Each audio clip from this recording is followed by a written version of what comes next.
well as to the implementation of the European Union's inclusive and digital equality and social and digital inclusion efforts, especially the strengthening of social development from a regional perspective.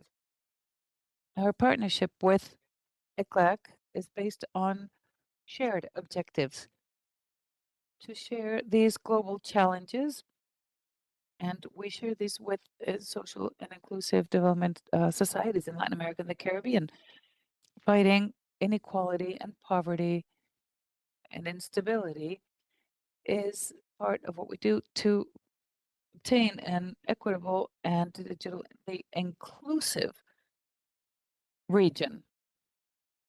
These aspirations are not theoretical, nor are they abstract. They are ingrained in our social, economic, and environmental areas in the region, with the conviction that regional integration, cooperation, and solidarity are not optional. They are of the essence, especially in this geopolitical context marked by recent tensions and conflicts. This shared conviction is part of our collaboration with ECLAC, co-financed by the European Union.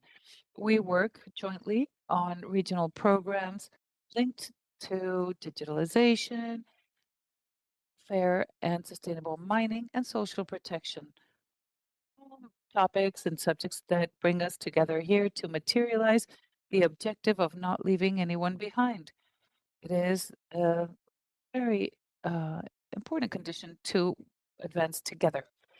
This is why the GIZ seeks responses that are adapted to the realities of the region. We know that there are no single or unique solutions, but we firmly believe that the exchange of experiences can generate valuable learnings and may strengthen the design of public policies and the creation of a more inclusive institutionality that is also sustainable. As partners, we deeply value the work done by ECLAC and the possibility of sharing, as we're doing in this seminar, by promoting social development. We value ECLAC's work as one of the most influential think tanks of the region, as a pillar of multilateral efforts for the formulation of public policies for the future.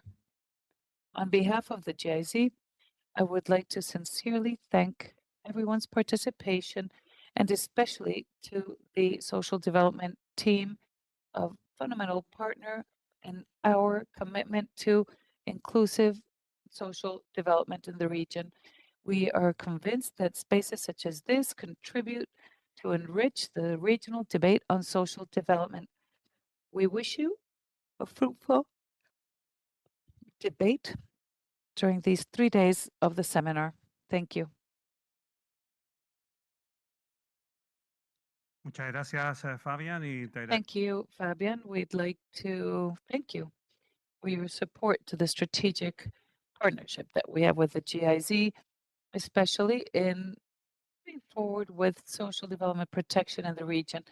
And we thus conclude this inaugural panel with Jimena Andion from Mexico and Central America of the Ford Foundation. You're online, Jimena. Please, you have the floor. Shoo. Okay, we can hear you now. Good morning. First of all, I'd like to greet Mr. Alberto Arenas, Director of the Social Development Division at ECLAC, Ambassador of the European Union, Your Excellency, the Ambassador of Korea, and of course, Fabian Klein from the German Cooperation. I'd like to thank ECLAC for the invitation to participate in the inauguration of the 6th Regional Seminar on Social Development in Latin America and the Caribbean, focused on inequality and digital inclusion. This is a philanthropic organization where we fight inequalities and strengthen democracy and the rule of law. And here, together with ECLAC, we have a very specific program on society. we have carried out some work together with ECLAC, focusing on excellence and putting at the center inequalities in the region with studies, conversations, and high-level fora.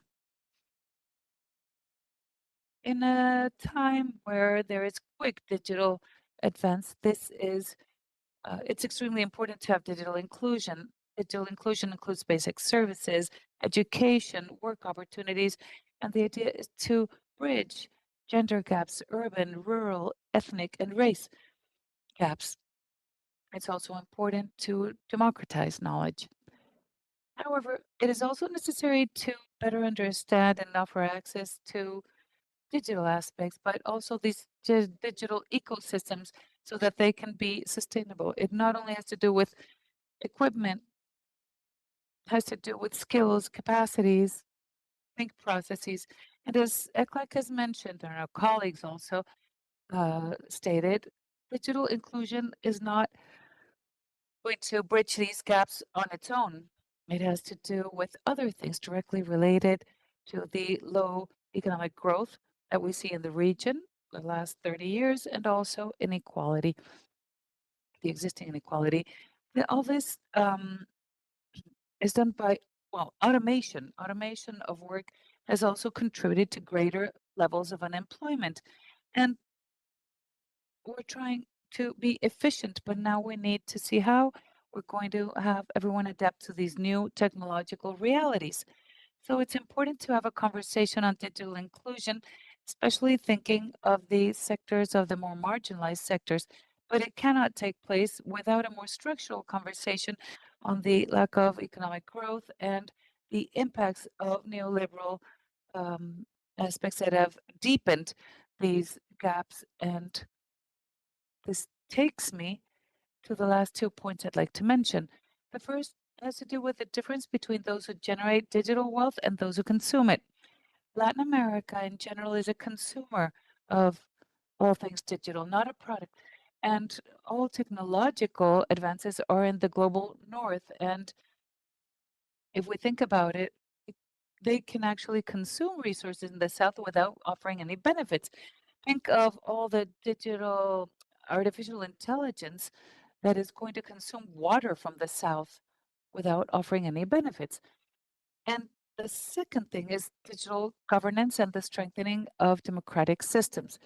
The domain of technological companies on weak democratic systems can lead us to co-opting and the use of technologies that are not useful for inequalities and to generate well-being.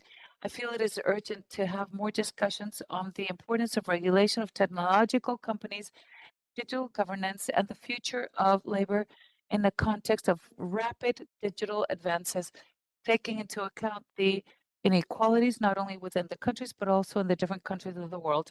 I hope the seminar can serve as an opportunity to discuss these very complex situations and that we can discuss also positive experiences that can help bring solidarity and support to our region. Thank you. Muchas gracias, Jimena, por tus palabras. Thank you, Jimena, for your words and for the support of the Ford Foundation,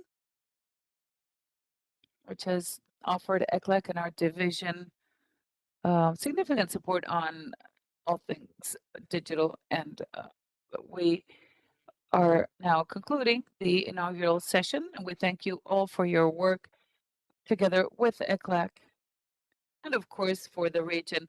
So this sixth regional seminar on social development is therefore inaugurated.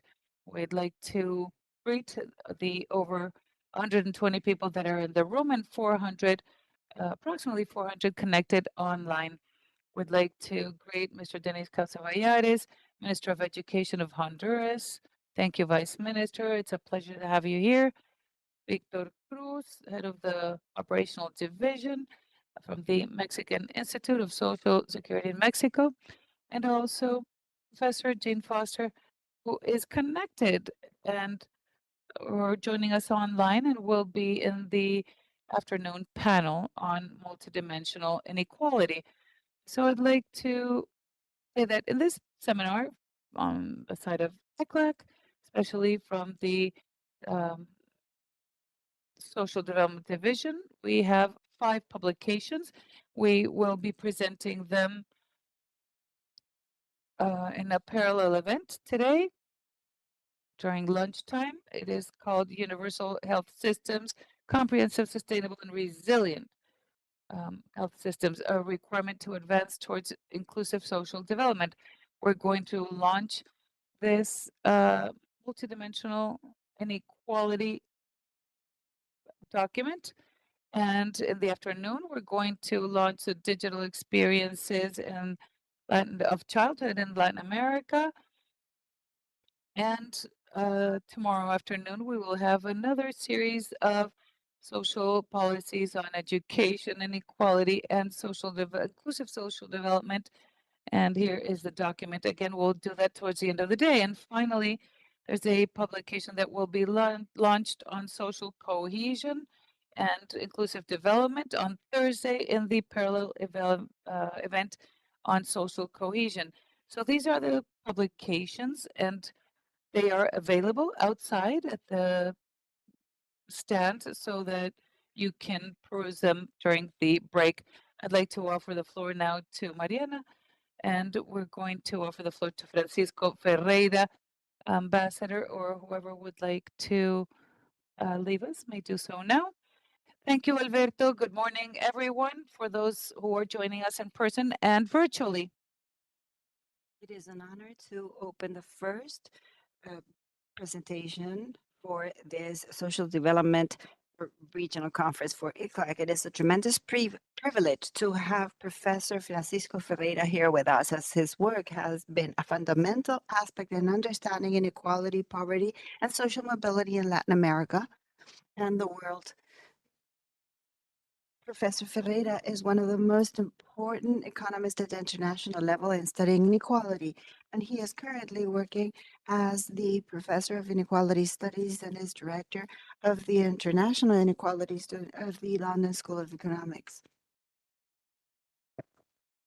Along his activity, his research has been an important aspect of generating and reproducing inequalities in different generations, which is the role of opportunities in the creation of the destination of people, and which are the challenges of our societies to be able to work in social mobility. In this opportunity, Professor Ferreira will be sharing the presentation Inherited Inequality in Latin America and the Caribbean, a very relevant topic for this seminar that is going to deal with the trap of low equality and the mobility of the region. Professor Ferreira will have approximately 45-50 minutes for his presentation, and later on, and depending on the time frame available, we will open some time for questions and comments. Professor Ferreira, thank you for being here with us, and we want to welcome you here, and we offer you the floor. I would like to please receive him with a round of applause.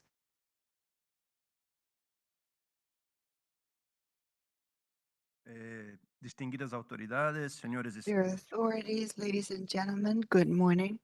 I would like to start by thanking Mariana for such a generous presentation, and Mr. Alberto Arenas for inviting us here in ICLAC. Yesterday, we realized that I had been in ICLAC 30 years ago. And at the time, I did not receive a round of applause, so things have improved. So thank you very much. No les voy. You will be happy to know that I will not be speaking Portuñol, and I will switch to English for this presentation. And we will be, this will be much easier for all of us. So my apologies for changing languages. Talk I want to give today, Inherited Inequality in Latin America, is joint work with Paulo Brunori, Guido Neidhofer, Pedro Salas Rojo, and Luis Rigu. And it's a chapter for a handbook, the Elsevier Handbook on Economics of Intergenerational Mobility, edited by Derlauf and Mazumder, where we were asked to write the chapter on Latin America. And I hope it will be of some use to the seminar. So here's a brief outline of what I'll do. First, I'll try to be a little more precise about what I mean by inherited inequality. And then we'll do a review of what we know about intergenerational mobility and inequality of opportunity in Latin America, followed by some new work on inequality of opportunity, which I'm calling here the state of the art for the region. And I'll end with some comparisons and conclusions, okay? So to start with, what do I mean by inherited inequality? Inherited inequality is about persistence. And it's about persistence basically of socioeconomic status from one generation to another. And it has been typically studied in either one of two broad literatures. The first one looks at the association in this joint distribution here. Normally I would be standing up, I'm a teacher, so for me to be sitting down is quite hard, but I'll be standing up, but I'll still do some pointing to keep you all awake. So there's this joint association in the two distributions, say, of income of parents and incomes of their children, right? And people who look at the association between those two look at things like the copula, the transition matrix, or summary statistics like a correlation coefficient, a rank correlation, a regression coefficient. And that literature is typically known as intergenerational mobility, okay? Persistence being the opposite of mobility. But there's another literature that I've participated in, and many others, including many colleagues here at CEPAL, which look at inequality of opportunity, measured as the amount of inequality that we see today that can be predicted by circumstances outside of people's controls. Things like their race, their place of birth, their gender, their family background. And that too has been done in a number of different ways. The idea of inherited inequality is a very simple one. I'm not claiming there's anything profound here, but it does theoretically encompass both of these ideas, and empirically it sort of lies between them, okay? And the idea is simply that it seeks to measure deviation from a very simple idea of fairness, which is that people's income, and I say income, it could be any outcome of value. Right? It could be educational attainment or achievement. It could be health status, but let me say income for simplicity. So it seeks to measure deviations from this idea where income is independent of a set of inherited factors. So suppose in Chile, for example, we decide, look, we'd like to have a society where income is not associated with race or gender or family background or who your parents were. Those things would then be the set H of inherited characteristics. And if income were independently distributed from them, then we would be in a fair and just society, okay? And if, on the other hand, income is not independently distributed from them, then just by the statistics of it, those factors have predictive power over YC. That is, if you tell me who your parents were and where you were born, I know something about the probability of the income you'll have. You'll all recognize immediately that that is the reality that we live in, right? So we try to measure deviations from that ideal of independence, okay? And we do that by looking at this simple equation here that says, look, if H has predictive power over Y, right, then how much inequality in the total can we explain with these factors? If I know your parents' education, your parents' occupation, whether they were born in Las Condes or in some poor area of north of Chile or of the south of Chile, if they're men or women, if they're indigenous or white, how much of the inequality can I predict? So that's the idea of inherited inequality. It's a very simple one. And you can see that it encompasses both of the ideas that I mentioned earlier. And I don't think I have too many equations later, so forgive these equations here now. But they're just the very standard tools that we used to use, right, to measure, for example, inequality of opportunity as a set of circumstances. If we use a linear prediction function, we used to say, okay, how much inequality can circumstances like race and place of birth and gender explain in income? That was how we used to measure inequality of opportunity, rather. And this is the standard Galtonian regression, right? That estimates the intergenerational elasticity. Is the regression of children's income and parents' income. And this is the intergenerational elasticity. Many people use the correlation coefficient instead because it's just independent of inequality in the two margins. Correlation coefficient, though, if you square it, you've got the R squared. So this is just reminding you of your basic econometrics that you all had, basic statistics. The R squared is the share in the variance of this thing explained by the variance of this thing, which is very much the same as the share in the inequality, the total inequality of income that is explained or predicted by C. So they're the same kind of formulations. So if we have that set of characteristics H that we say we want income to be independent of this, if that tends to C, if that tends to the full set of circumstances, we are in inequality of opportunity. If we restrict Y, if we restrict H to just parental income, you are in the inequality, in the intergenerational mobility world. So this idea of inherited inequality, as I say, spans, both those two concepts, and will typically be somewhere in between. So with that as a little introduction, let me then review the literatures on both of those things very briefly. So first, the intergenerational mobility one, and then the inequality of opportunity one. The literature, in the case of mobility, the literature has focused on three things in particular for Latin America: occupational mobility, educational mobility, and income mobility. I will not say much about occupational mobility, though there's a very important literature on that by sociologists primarily. I'll focus on educational and income mobility, which is the things that economists have studied more, and so I'm just more familiar with them. Occupational mobility literature is very important, but I will not have time to mention much of it today. So the literature on intergenerational mobility of education goes back 25 years or so to the papers listed in the beginning here. They include contributions by the well-known Chilean sociologist Florencia Torche, whom you probably know, many other people there. And typically what they found is that mobility was lower in Latin America than in, say, the US and Southern Europe, for example. The beta here is that regression coefficient from over here, okay? But where these are education.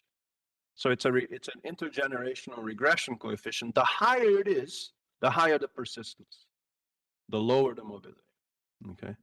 So here's a table that I want you all to memorize before the end of the thing. It has estimates of this beta by various different studies, okay? So these are 5 different studies that try to compare these numbers across them. Let me just highlight a few features of them. If we look at the oldest of these studies, it has the highest numbers. The numbers are incredibly high. I mean, again, in the US and Spain, for example, these numbers are of the order of 0.3. And here they are ranging from 0.6, 4 in Chile actually, to 0.95 in Brazil. They don't have to stop at 1. They can be higher than 1, but very rarely are they higher than. These are not rows, they're betas. So they can be higher than 1, but they almost never are. So these basically, a number 1 means that there is no real change in people's positions. If your father or mother was here, you'll be exactly there. Okay, as these numbers approach 0, it means that it's less predictive. So these are incredibly high numbers, but look at the bottom here. These are very old cohorts, right? These are cohorts that go back all the way to the 1920s. And as we'll see in a moment, that makes a difference. Let's look at some more recent cohorts, beginning in people born in the 1940s. And then the numbers range from, the lower numbers here in these 2 studies. They're slightly different numbers, but they are the lowest in Costa Rica and Venezuela, where they're just below or at 0.4. Okay, but they range all the way to 0.6, 0.7, even 0.8 in one study for Guatemala there. And the 2 countries in red are Guatemala and El Salvador. So there's heterogeneity within the region. Obviously, as we all know, Latin America is not a monolith. These are very big differences from 0.4 to 0.8 in intergenerational mobility of education. Okay. Now, as the comparison with the Hertz study that had younger cohorts suggests, there's been some dynamics here, right? And what I show in this graph are series for 18, I think they're 18, yeah, 18 countries in Latin America. And the points on the horizontal axis are cohorts, birth years. So these are people born in the 40s, 50s, 60s, 70s, 80s. Most people here will be at this end point, right? The colors are just the sources. So the salmon is data from Latino Barometro. The darker purple is country-specific data. And you see how these have evolved over time. And in general, not everywhere, but in general, you see declines in this beta. Okay, so declines in beta, a good thing or a bad thing? They're a good thing, right? Because beta is persistence. So as beta falls here, we're saying, look, as these countries, as younger people are being born, their dependence on their parents seems to be going down. Okay.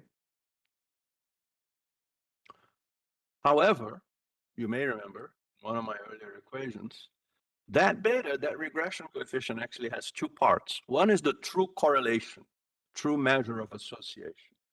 The other is the inequality in the children's distributions and the inequality in the parents' distribution. Okay. So if, oops, I'm giving away my secrets. So if this beta is going down, it could be because the true correlation is going down.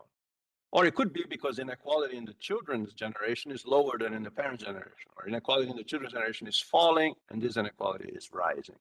And indeed, if we look at that separately, here's a summary for the regression coefficient, the beta, and the correlation coefficient, which is, for the purposes of this talk, I just want you to think of the correlation coefficient as the real measure of association, where the other one has these margins moving around, inequalities in the two margins. And so it turns out that the declines that we were seeing in the regression coefficient are not really there in the correlation coefficient, which means that either this thing is falling, the inequality in the children's years of schooling is falling, or the inequality in the parental years of schooling is rising over this period. Now that's in the data, we can look at it. It turns out both things are happening. As we move from the birth cohort in the 1940s to the birth cohort of the 1980s, the parental inequality in years of schooling is rising, and the inequality in years of schooling for children is falling on average. And the rho is pretty much stable. So what we thought, and many studies in the literature had claimed, were quite good news about the trends and the dynamics of intergenerational persistence in education, don't really hold, unfortunately, if we look at the correlation coefficient. They are due to these dynamics. Now, of course, you know, people who are parents today were children about roughly 30 years ago. So if we move that graph 30 years back, what you see is basically this very neat inverted U curve here, which suggests that what we were seeing was really the dynamics of educational inequality, some kind of Kuznets curve, if you like, although I'm not claiming it's the Kuznets mechanism, but something perhaps mechanical about as education rises from very low years of schooling, inequality kind of rises because some part of the distribution is taking off. There's a ceiling in years of schooling, and even though we're not near that ceiling, after some point, it starts declining again. So now we don't claim we fully understand or explain, you know, the mechanisms behind this, but it is this inverted U in the inequality of years of schooling that's explaining the declines in beta, not true changes in association. So that's our main conclusion for mobility in education. What can we say about mobility in income? Well, here in Latin America, we have suffered from very severe data limitations because these other studies have years of schooling of parents and children that can be matched. But incomes of parents and children are not typically in the same surveys. And if they are in surveys where the children live with the parents, which is obviously a very selected sample. It's called co-residency bias. And so we typically have a class of estimates based on a clever methodology, which I won't bore you with too much, but for those of you who are interested, the basic idea there is that you use two samples. Use a sample from the time of the parents who are working and a sample from the children. You use characteristics from the parents to predict their income into this new equation, two sample, two stages least squares. Those of you who know what it is, know what it is. If you don't, that's a method people use, but it's not ideal. It's something you do when you don't have the best possible data. So recently, people have begun using administrative data, like Social Security data, in places like Brazil, Uruguay, here in Chile, in Ecuador, which has the advantage that you can match actual incomes of parents and children. It turns out, as I'll show you in a moment, that this upper category here with these betas ranging from 0.6 to 0.7, and these studies have very different answers, okay? However, note what I'm saying here, most of these papers, if you're using administrative data, well, by definition, what's not in the administrative data?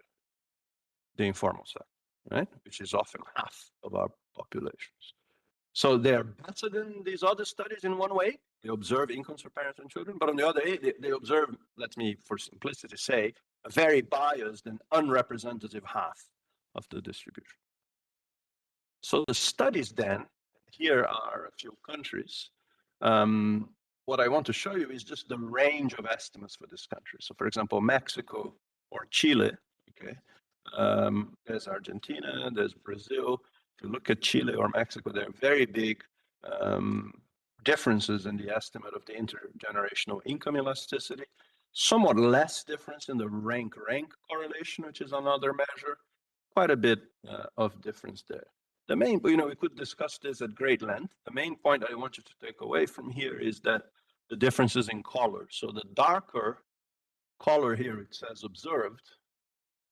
These are the studies that have administrative data where the parental income is observed together with the children's income.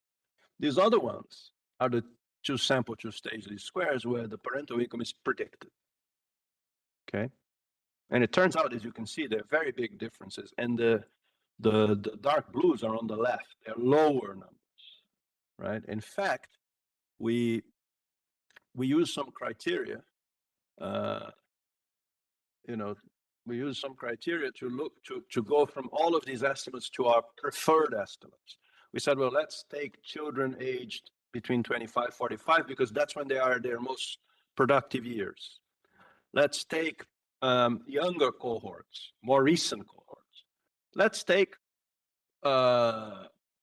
studies where income is observed as preferred to where they are predicted. Select the oldest cohorts, and for comparability, let's use parental income defined as father's earnings. Sometimes it's mother's earnings, sometimes it's an average.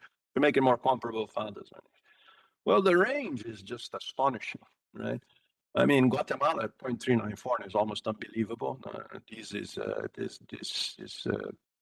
an incredibly large number. The numbers from two sample, two stage squares are typically in the 0.5 to 0.6, 0.7 range, which is more or less what we used to know. But now we have these new estimates here at around 0.23, 0.26. That's Ecuador and Chile. So here you have two options now, because this is improvement, right? We're now moving to administrative data. So we're all very excited, but it's missing the informal sector.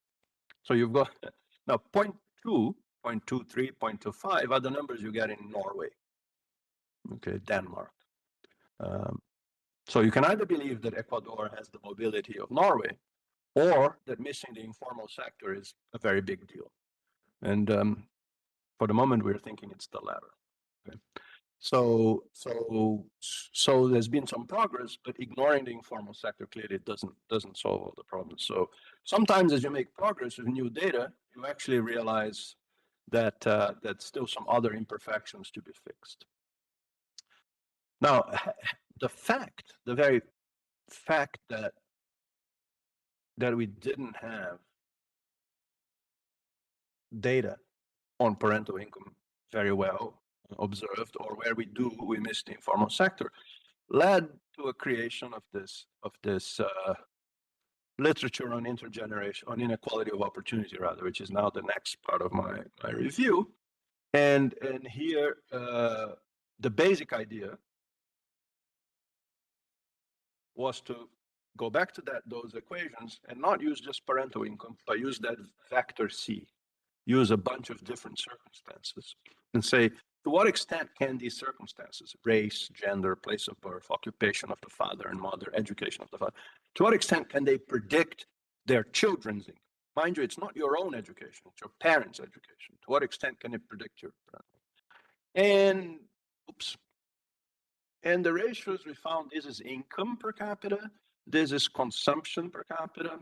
So if you look at, for example, for income, the numbers used to range for these 6 countries here that we had from around, I think, a quarter in Colombia to 36% or so in Guatemala. For consumption is even higher, 35% to 50% 26% to 50% of inequality in today's income could be predicted by those things. This is work that was done on incomes. There's some work also done on education, including by Fabio Waltenberg, who's sitting there. And these were the sort of numbers we came up with. We thought of them as lower bounds because we don't observe all the circumstances that matter. Okay? In fact, how did we pick circumstances? Here's an illegible table, but it's how we did in that one old study. And I want to show it to you just because I want to show how we're doing better now. Okay. So what we did is we said, oh, we can observe father's occupation, but we couldn't partition all of the father's occupations. Otherwise, we'd divide the sample too much. So we divided them into, oh, your parents are agricultural workers or domestic workers or other. For mother's and father's education, we said we had 3 categories: no education or unknown, completed primary schooling or lower primary, 1 to 4, or 5 or more. These are the parents, right? So we divided the groups like that, and we said, if you partition the society into these groups by ethnicity, by father's occupation, by mother's and father's education, by birth region, what is the differences in the income of their children? That's what we're doing here. So if you've got 2 categories there, and 2 categories there, and 3 categories there, and 3 categories there. Anyway, you take the product of all of these, the mothers and fathers, so it's 3 plus 3, it's 2 times 2 times 3, it gets to 108, okay? Or if the father's occupation is not observed, to 54 groups. So we were estimating what extent these circumstances were predictive of income just by dividing the population fairly coarsely into groups that shared the same background characteristics, 54 to 108 groups, and you still got some pretty large numbers. Okay. So now let me move to the second part of the talk. Trying to think of the time we were going. Oh, I don't have a lot of time, do I? So what we're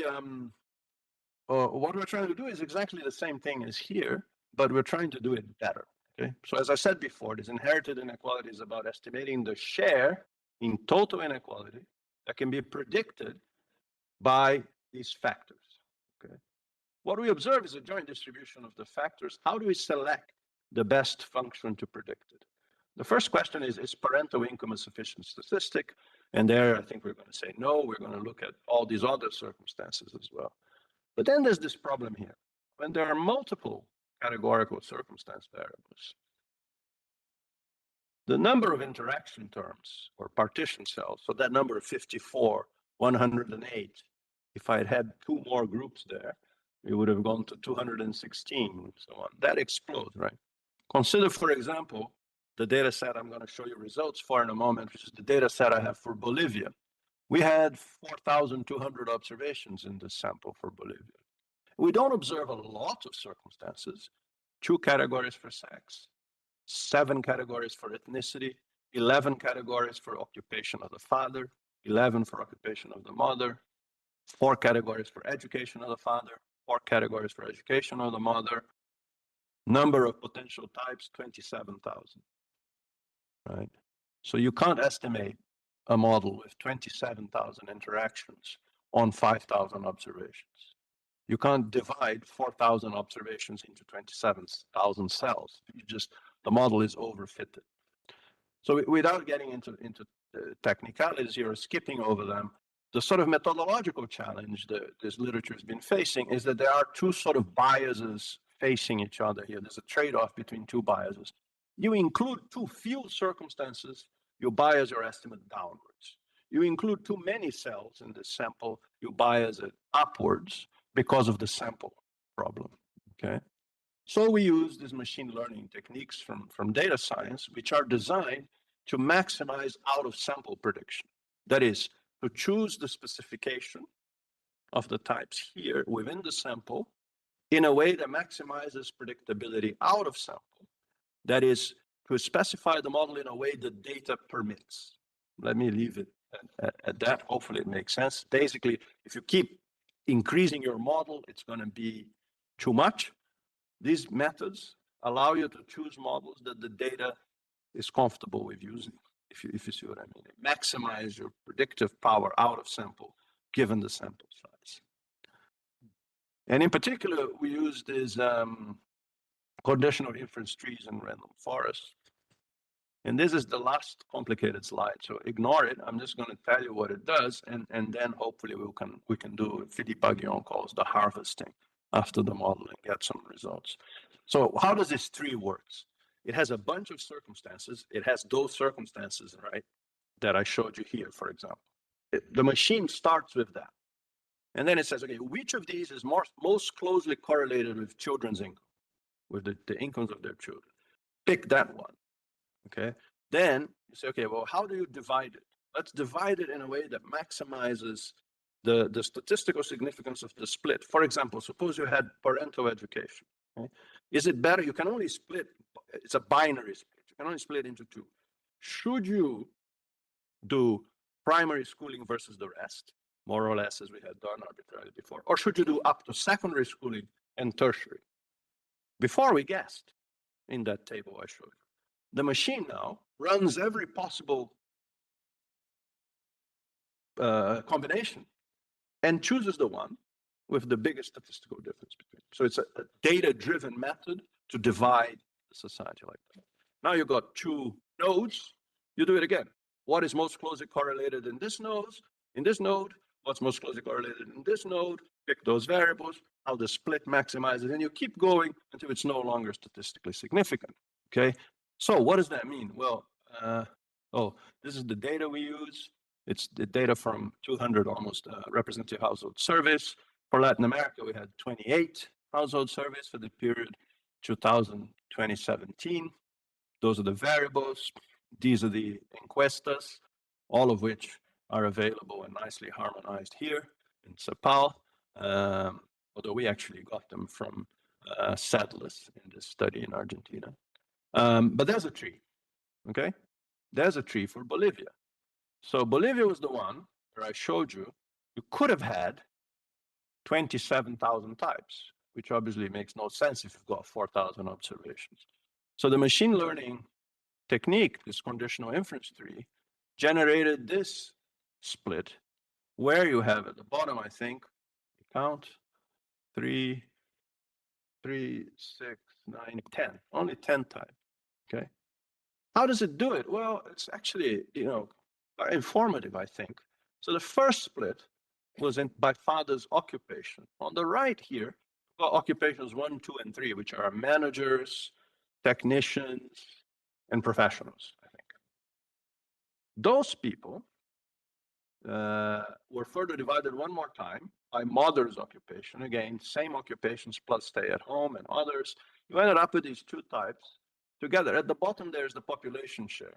So that's 4%, 6%. So that's the 10% richest, if you like, the 10% most advantaged Bolivians. It's not exactly that because it's by parents' characteristic.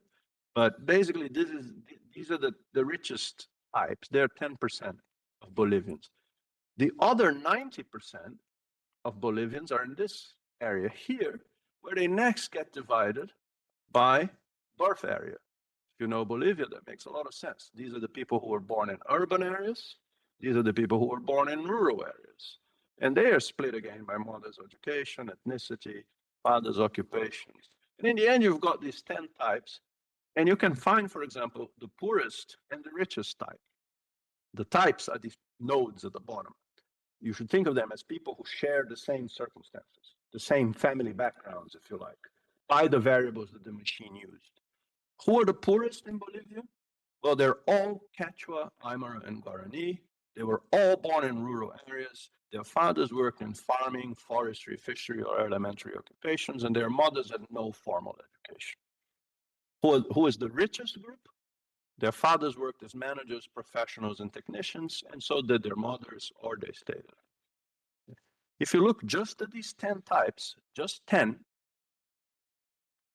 the inequality between them is a Gini coefficient of 0.28, which is 56% of Bolivia's Gini coefficient.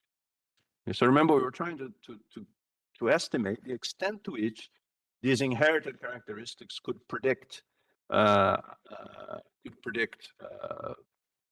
inequality today, and it explains 56% of inequality today. So we did this for those 10 countries.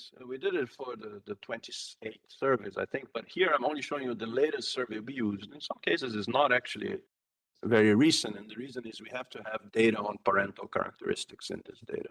And this is typically in these surveys, only in special surveys, right?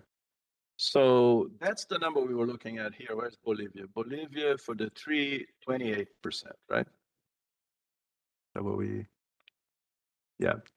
Sorry, a Gini of 0.28, not 28%, a Gini of 0.28. There it is, a Gini of 0.28, 56%. Okay. Chile, it's a little bit less. Okay. Now, what are these? These are forests. So again, minor, technical, commercial. These trees are very good. They're known to be unbiased, but they're high variance estimators. So statisticians want to reduce that variance.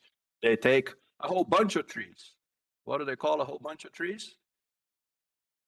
A forest, right? So it's a random forest. That's an estimator that's designed to lower the variance and increase the precision. So these are our favorite estimates here. And what you see, if you look, for example, at the relative Gini, so the share of inequality that can be predicted by circumstances, it is typically upward of 50% in Latin America, with the exceptions of Argentina and Colombia. And on average, they are 55%. Okay. So I'm getting towards the end. One thing we can do also is use something called a Shapley decomposition to estimate the contribution of each of those circumstances. The circumstances are being used in the trees. There's father's occupation there, there's mother's occupation here, but mother's occupation is also always there as well. Mother's education is here, it's there. Okay, how much do they contribute on average, particularly in a forest? You have to use a technique for that, and you get a table like this one. And all I'm going to emphasize now is that in Latin America, across these countries, father's education and mother's education, that is parental education in general, are the most significant factors, okay? For a few countries where we had a number of different surveys, we could look a little bit at dynamics. Chile is one of them there. Peru is the one for which we had most observations. There's Ecuador and Guatemala as well. I show you two things here. I show you the levels of total inequality over this period and the levels of inherited inequality, or IOP. And as we know, from this period of the 2000s to the 2015s, income inequality in Latin America was generally declining. You do see that here as well. And on the whole, you see that the inequality of opportunity, or the inequality due to inherited characteristics, is going in the same direction, which suggests that that decline is certainly consistent with and could potentially be driving the decline in total income inequality during the 2000s, okay? These are now my last section, last one or two slides. These are now some comparisons. So I mentioned before that we have 196, I think it was, household surveys from 72 countries in this global estimates of opportunity and mobility database that we've assembled with my collaborators, and they represent about 2/3 of the world's population. So here we've got the 72 countries. For some of them, the data is for consumption, and that is obviously not comparable with the ones for income data, so we put them on this side here. The colors represent regions. So this is the red here is Africa, where almost all of the information is for consumption, with one exception. Brown is Asia. Green is Europe. North America is here, which is basically just the US. And well, in blue is Latin America. And as you can see, Latin America is very, very consistently concentrated to the right, to the highest ratios of inherited inequality here. Again, this is, you should think of this as the inheritability of inequality, the degree of persistence and transmission of inequality. There's always someone who does worse than us if you want to feel good, and that's South Africa. But you know, see why South Africa would be up there. We are next. Okay. We can plot this. I think is my last slide before the conclusion. So I'm getting there. So this is this here plots the share of inequality of opportunity. If I plotted the Gini coefficient, the absolute inequality of opportunity, there will be a mechanical association because this is total inequality and the other inequality is part of it. But I'm plotting the share. So there's no reason why there should be a mechanical association, but there is. Countries with higher inequality tend to also have higher shares of inherited. Now, this should remind you of a famous curve that we've probably all heard of, which is the Great Gatsby curve, which has mobility on this axis.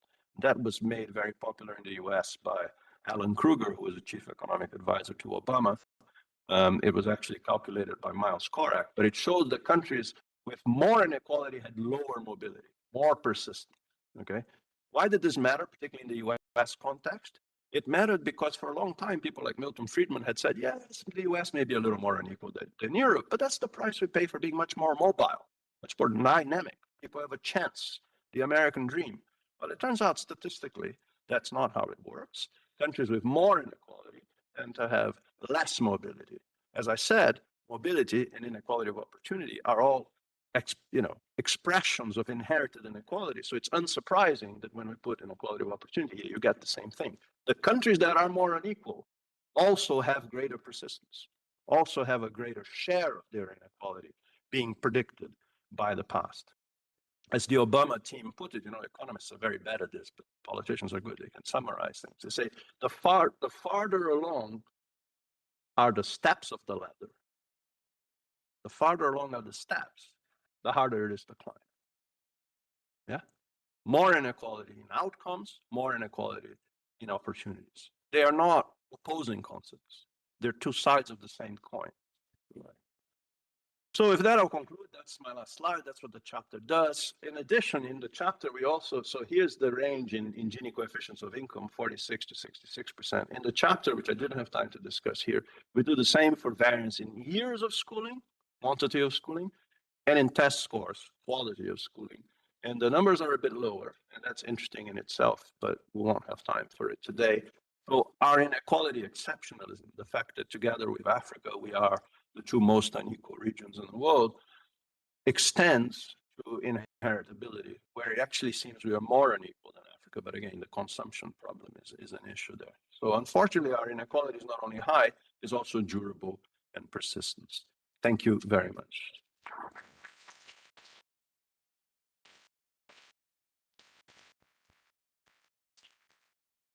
Muchas gracias, profesor Ferreira, por hacernos reflexionar cómo las circunstancias con las que nacemos finalmente determinan muchas de las oportunidades que tenemos todos nosotros y cómo en el fondo podemos actuar, nos invita a pensar cómo podemos actuar sobre estas oportunidades para de alguna manera interrumpir la heredabilidad de la desigualdad a través de las generaciones.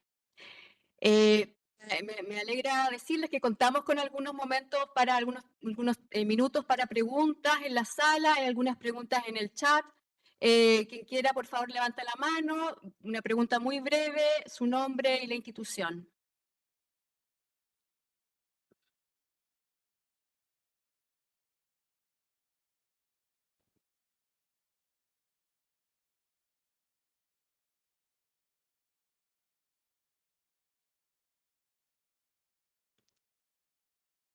Sí, te puedes acercar a uno.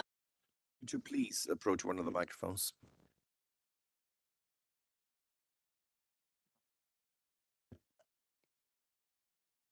¿Está funcionando? Hola, Rafael Carranza. Rafael Carranza from the School of Government of Catholic University. A brief question about the individual characteristics. This breakdown shows that gender and ethnicity do not play a major role. Is that because of the income definition, indirect effects, or are those less relevant factors, do you think? Este señor también. This is a problem because he's an expert as well. This gentleman is an expert, so he's asking tough questions. Excellent question, Rafael. The issue of gender, as Rafael knows very well, but we should highlight it. Gender it doesn't show very much in here, and it's something that we should recognize adequately because it's not that it's not important. But it depends on the type of variable that is used. The variable used is the per capita income of that household. So whatever difference between men and women within the household is omitted automatically. Had we done it with earnings, with individual wages, it would have been completely different. And we say that very carefully in our paper. So gender should not be interpreted in that way. What it measures is differences between income or earnings of households that have more men and more women than men. Porque revela un problema, una weakness del Ethnia is difficult because it reveals a weakness of decomposition. And what Chaplin says is that given these characteristics, which are the ones that are most correlated with income? And of course, we get education of the mother, the father, and their occupation is important. But naturally, this is not a structural model. This doesn't show the effect that ethnia could have had on the education of their parents.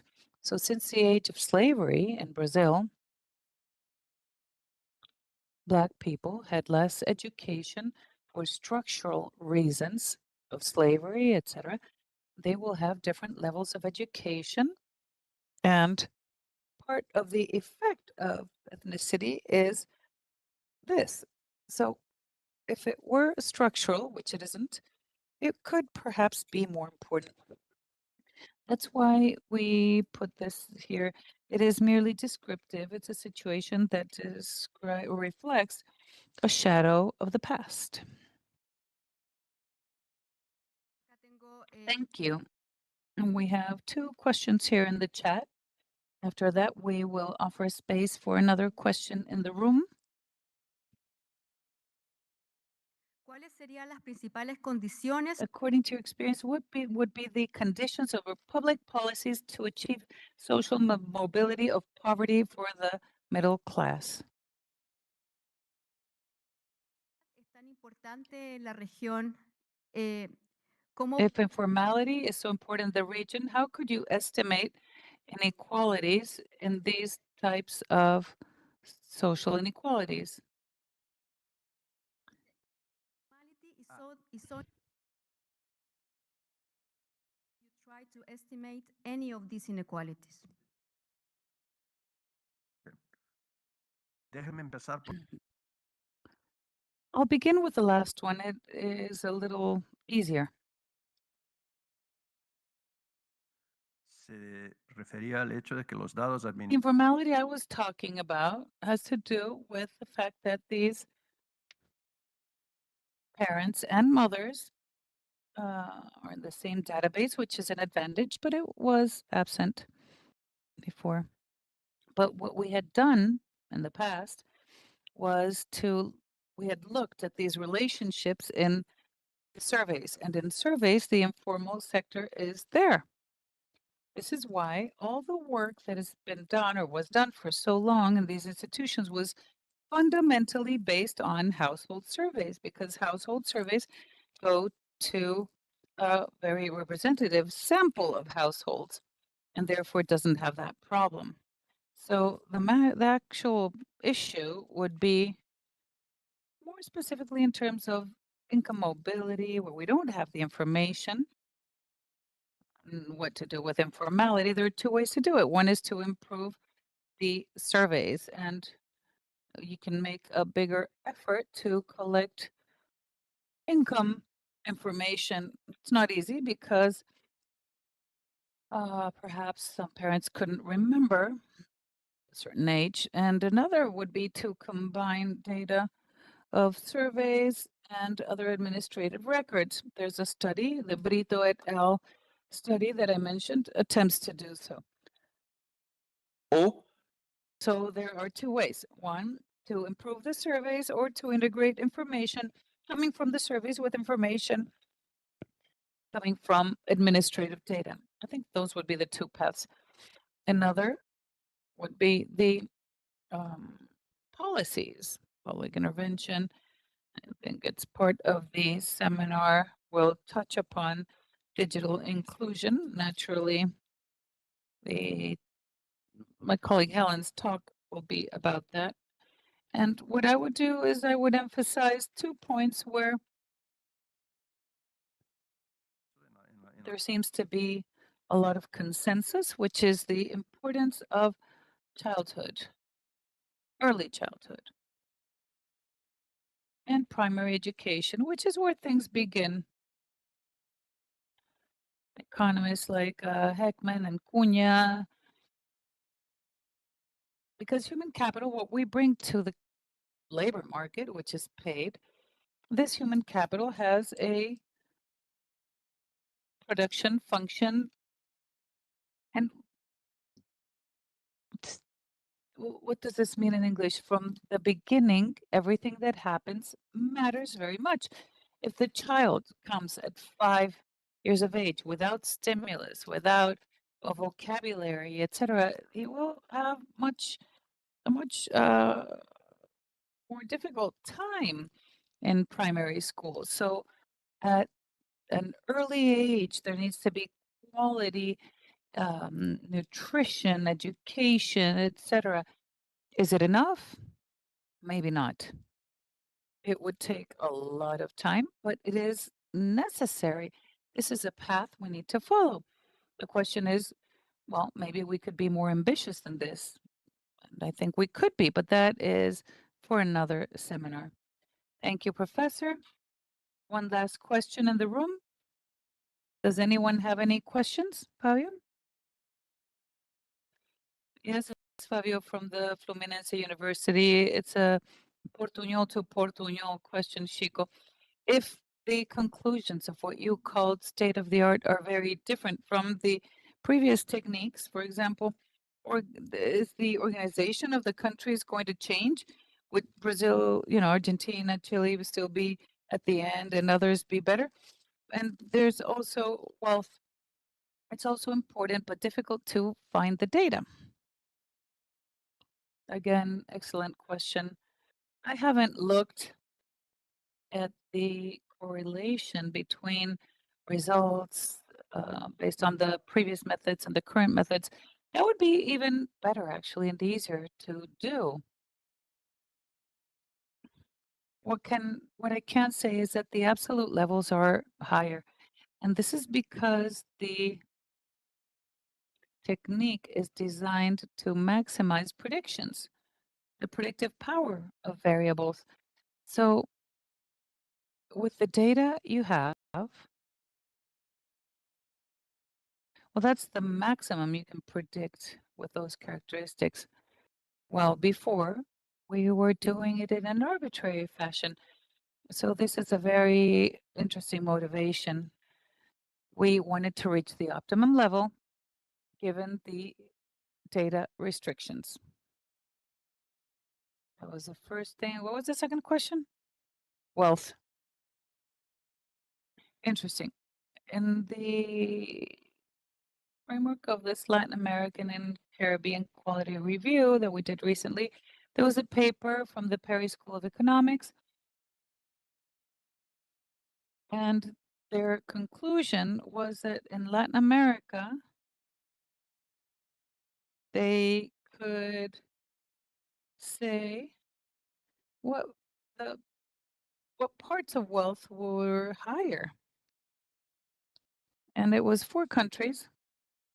The rest was all simulations, data combinations, other less rigorous things. And for these countries where there are examples, it would be possible to make this analysis. And I honestly don't know. I haven't done it, but it would be interesting. Unfortunately, the time is up and there is a lot of interest on the professor's talk. So please approach him during coffee and he will be with us at other points in the seminar. Before inviting you to coffee, let's offer him a round of applause.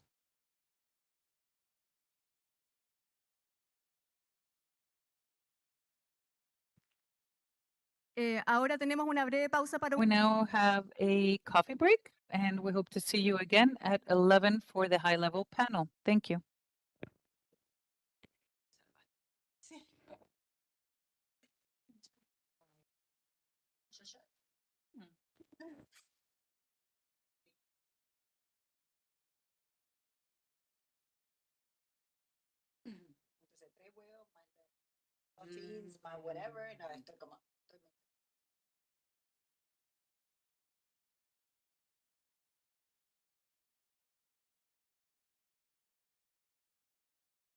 Arriba.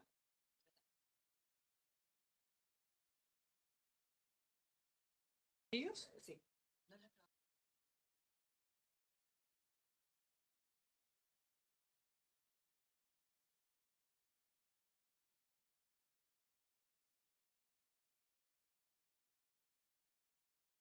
Y ella.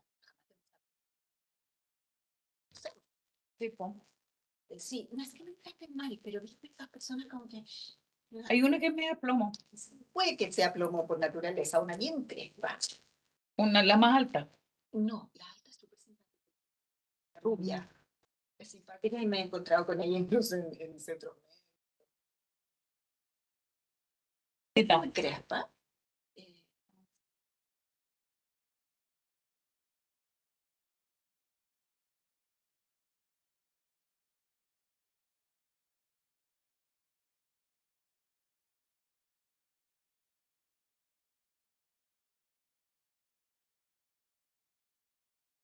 Un gesto raro es la baja crespa, la que Ay, no sé cuál es la baja que muchas veces están tomando los coffee cuando es ella la que está a cargo del coffee. Es como una baja neurótica, no la has visto, no te... No sé, pero creo que son todos parientes entre ellos.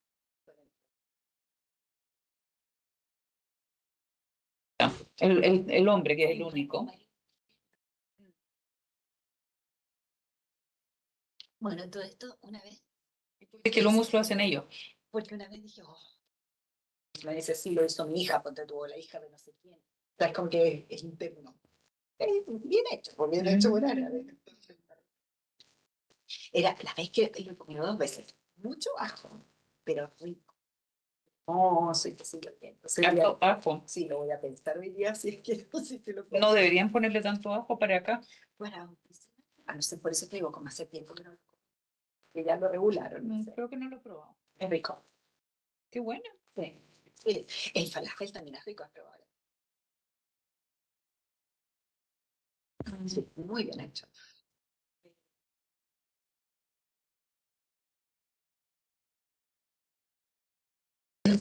Sí, po. Me encantó, es que me verano, Qué lindo. maravilloso, sí.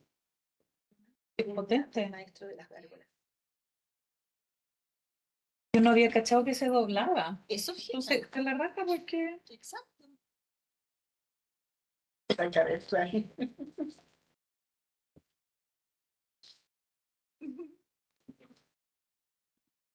Hoy mi casa está full.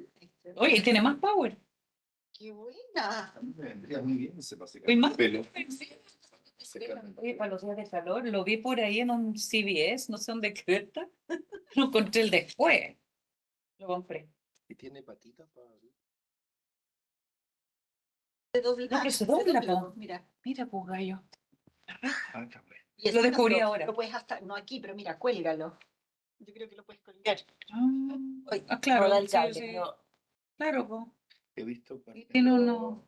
hacía tanto calor ahora en Europa, están en los campeonatos de tenis, pero la gente está con cositos así en el público, Y este de ventilándose. FIFA, ¿cachai? Ah, ¿viste? Claro, por eso, claro, están para los estadios. Que por ahí en alguna tienda de cachureo, no sé si vi eso o algo, no. Lo vi y dije, Está bueno. ¿será mucho?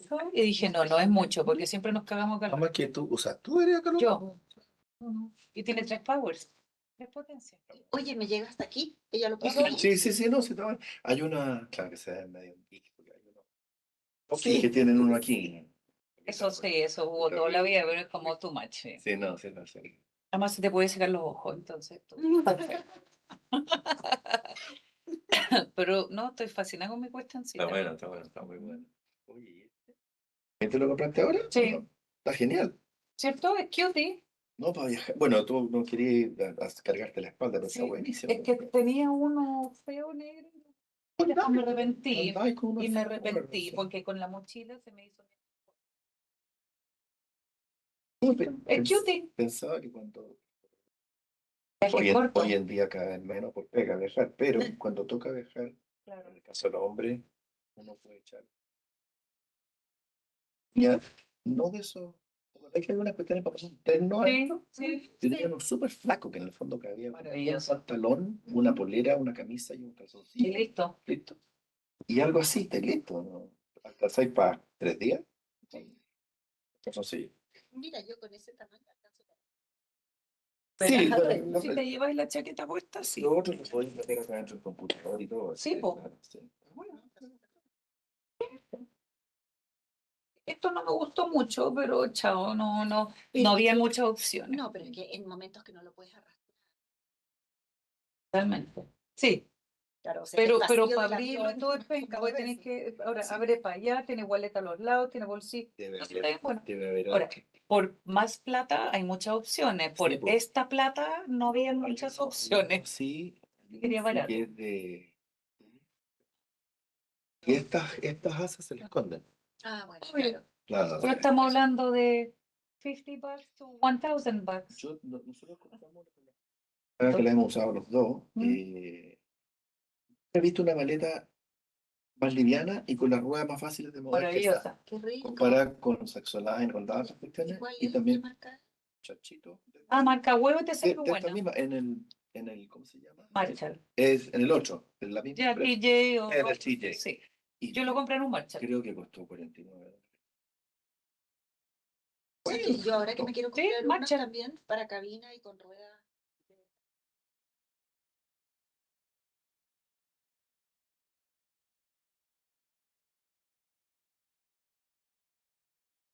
Ah, son Eso no buenos. perder. Son buenos. Entonces, cuando tus ruedas están buenas, el resto te importa un carajo. Mi maleta. Yo Sí, tengo cuando maleta. cloquean las ruedas es Mira, horrible. yo tengo mi maleta y la de...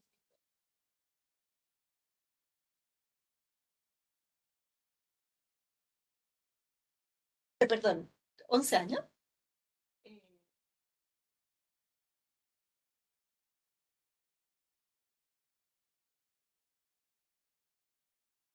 Esto por un poco de mugre la roja, porque hay una roja. Yo me aburrí del tironeo, quiero el cuadernito. Estoy pensando, pero yo creo que tengo que comprar. Voy a trabajar en Estados Unidos. De un pencazo que le pegaron. Con algo, Y le listo. puse un parche por dentro, yo Listo. mismo, la sellé y la rueda no muere. Se me salió esta wifi completa. Ajá, Encontré unos tornillos en la casa. Sí, Servían, se le salen los puse tornillitos. tornillos, la puse de nuevo. ajá. Tiene 20 años. Por eso. Pero por eso. Se y ve también más es que- ordinaria que yo, digamos, y eso es difícil. Pero, no, claro, pero ahí está. Y no la pienso cambiar. Es que, te Tal digo, cual. yo Mira lo cómo estoy la tratan. Exactamente. pensando. Marcha, puro Sí. marcha. O sea, la mía, que la he usado, la he usado. Bueno, cabe en la cabina, pero de repente me miran así. Ahora están jodiendo, Sí, sí, ojo. joder. Pero la Con mía, del Los lado de carrión, tamaño. ya no es lo de antes Sí. y no te dejan pasar las ruedas. Están calculando el bolso. Entonces, Son huevones. ahora no sé qué marca es, creo que tiene rueditas Segunda. removibles. Ah, se puede saber, claro. Porque ahora están hueando por eso, por el peso, porque si es gorda, porque es alta. Depende de la aerolínea. tiene que caber en la cuestioncita.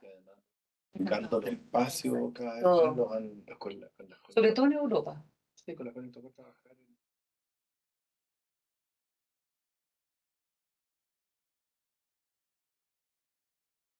Level del terror. O sea, los asientos son como Wow. Son así los respaldos. 6 horas hasta la caga. el último baño de la casa. ¿Pero? Y las maletas tú tratabas, no sé, esta quizá cabría. Yo trataba de meter la mía que es chica, pero las típicas transicionales y no cabían. No había forma. Esta es under the seat. Entonces te puede caber. Sí. No, a mí me salió un coño que me cuesta hacer. En esa forma la agarré y dije, toma. Pero me va a dar peor. Yo Coño, no, sé, claro. resuélvelo tú. No, porque me empezó a dar todo tipo de instrucciones y de repente yo tenía estos era un problema No. personal. Somos dos. Y de repente Sí. yo estaba así y de repente lo miro Encantado. y me senté. ¿Se la puso arriba? Se fue para adentro como cuando la metió en el baño. O sea, así. Oye, perdona, en el tema español. Yo sí llego a ver. Pone Yo subtítulos. también No, entiendo. Entiende. Y claro, su aprendizaje del español. Y en España aprendió también la Jolly. Me dice, es que vos le tenés bronca. Bueno, eso también es cierto, pero. Puede ser, pero no le pero sale. no. Te encontraste una número. Pero es un tema de pronunciación.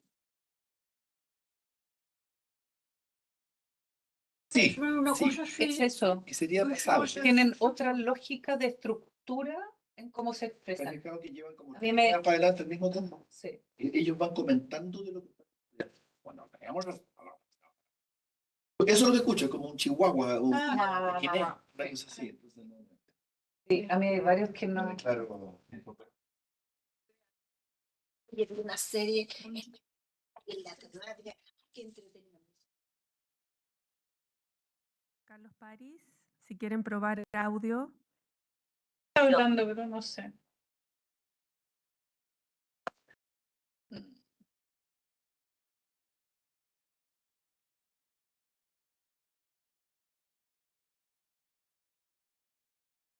Voy a empezar dieta de alguna forma. Así que.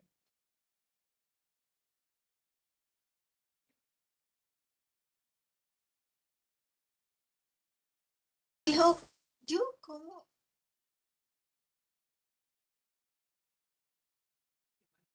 A decir algo divertido y no me resultó, ¿viste? Cuando tienes como la idea en la cabeza.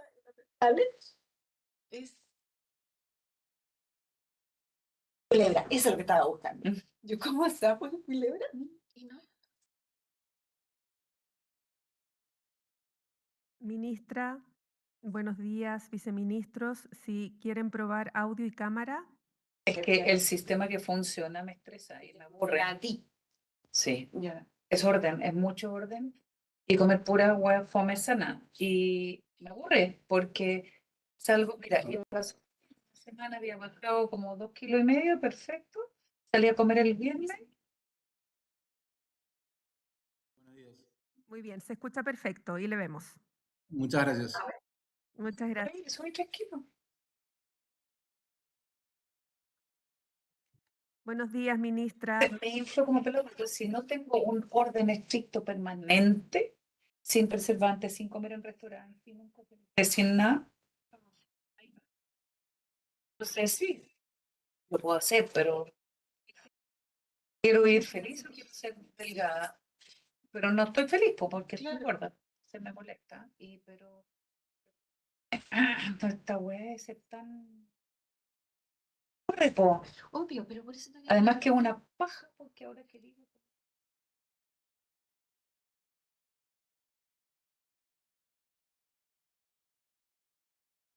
sí, que está más complicado. Sí, yo no sé qué es en mi caso que descubrí. A lo mejor la fórmula que hacía calistenia 20,000 veces a la semana. Y eso es strength training. Y en mi caso puede ser. Esa es la otra cuestión. Yo estoy en la onda, ya, caché. Secretario Smar, buen día. Creo que voy a cortar. ¿Sabes qué? Estoy empezando a entusiasmarme de hacer el detox de 45 días que hice años atrás, varias veces. quiero hacer todavía. Sí, ¿Y qué es ese detox? ni una mierda hecha por el hombre, es súper difícil. Es increíble, te limpia. Aprendió. No, amor. No van a volver si dijo las 11. Dígoles. Es básicamente sal, no ni una agua procesada, obviamente no enlatada o no nada en bolsa de plástico. No.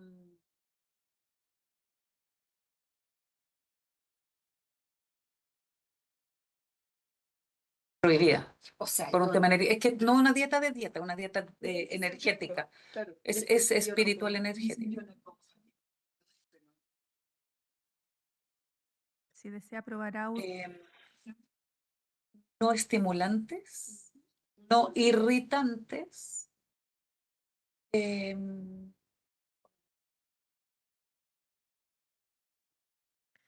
Viceministro París. Y después, y son cuatro, no son etapas, 4 pilares.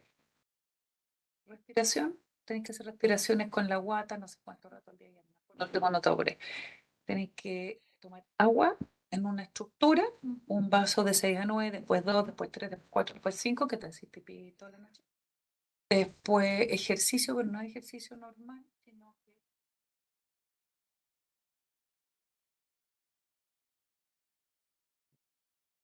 para sacar todo de la articulación.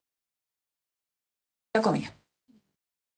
Y se come 3 veces a la semana, 2 veces pescado, 2 veces pollo. Hablar de, bueno, que no comen cerdo y carne. Ninguno de los dos. Eso. Decir que como tú. ¿Me escuchamos?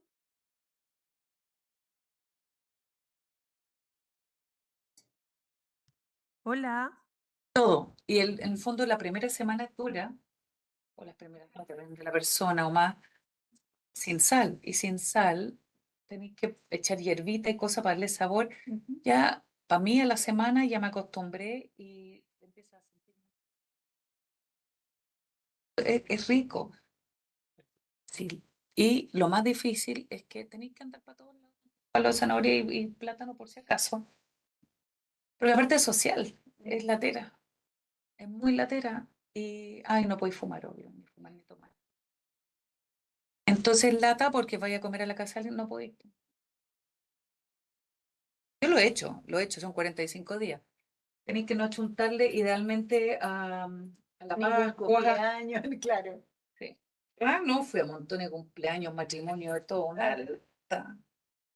Y, pero la primera vez que lo hice, que fue, creo que la única perfecto, bajé de peso, pero no fue eso, se me limpió la piel, se me quitaron inyectaba corticoides en ese tiempo y nunca más.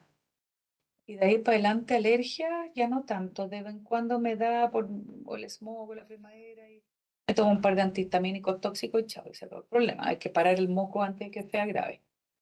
Y,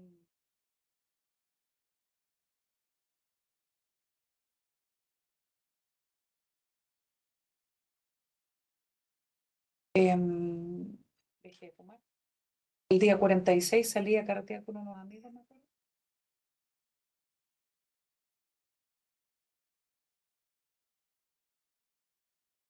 Pucha, traté de fumar y me digo, ay, no pude. Y como no podía fumar, tampoco podía tomar. Porque como que iba todo juntos cuando era joven. Y el trago bajó eso. Entonces de ahí estuve 15 años. Que tenía 40 y tanto y las amigas se empezaron a separar y todo. El barril, la karaoke. Y a carretear ahí. Y fumaban adentro todo.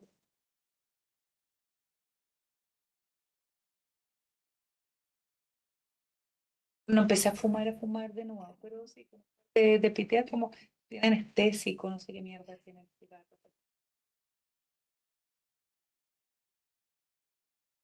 pero en el fondo yo hoy no fumo.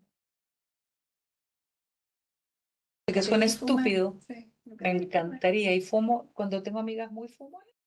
De repente me da y ya convíame uno, pero el otro día sí. Me hace mal. Entonces, como que esa cuestión me cambió, revertido del todo, como que no volví a fumar así como.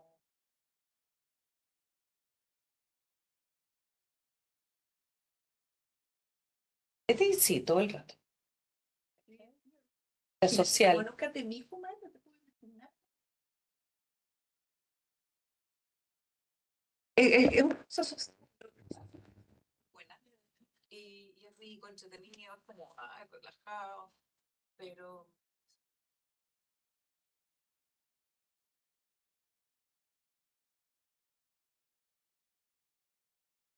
Digo, más por el resto que por uno.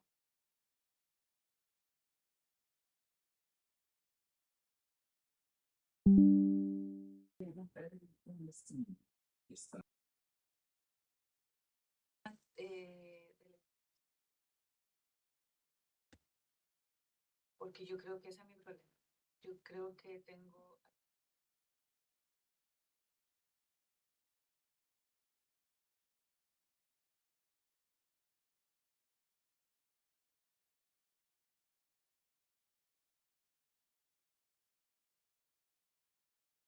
Estaba pensando también en un antropos.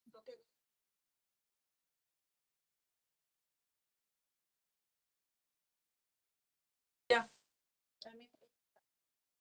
¿Dónde tiende? En Andrés Tanzania.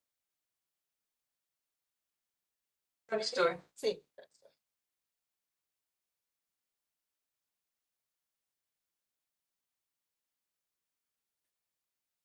Buen día, viceministro Osmar. Good morning, Undersecretary Smart.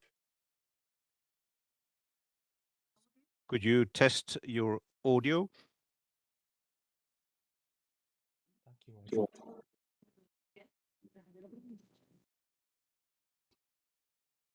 Bom dia.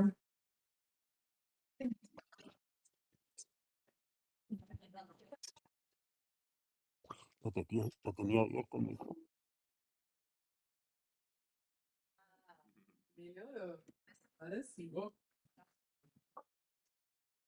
Isso passar o áudio para a televisão. Bueno, por lo menos tenía el canal de inglés, por lo menos. Já tá aí, né? A apresentação de PowerPoint. Vamos passar a apresentação?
dois, três, testando.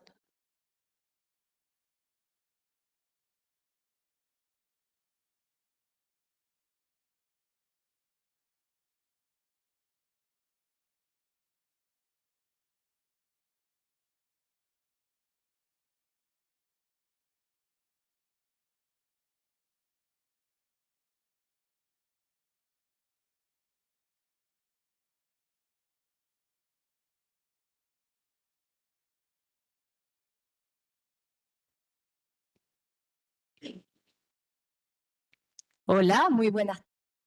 Good afternoon, good morning to everyone. It's a great pleasure to welcome you all to this high-level panel during this sixth regional seminar on social development in Latin America and the Caribbean. I would like to begin by warmly greeting all those that comprise this high-level panel.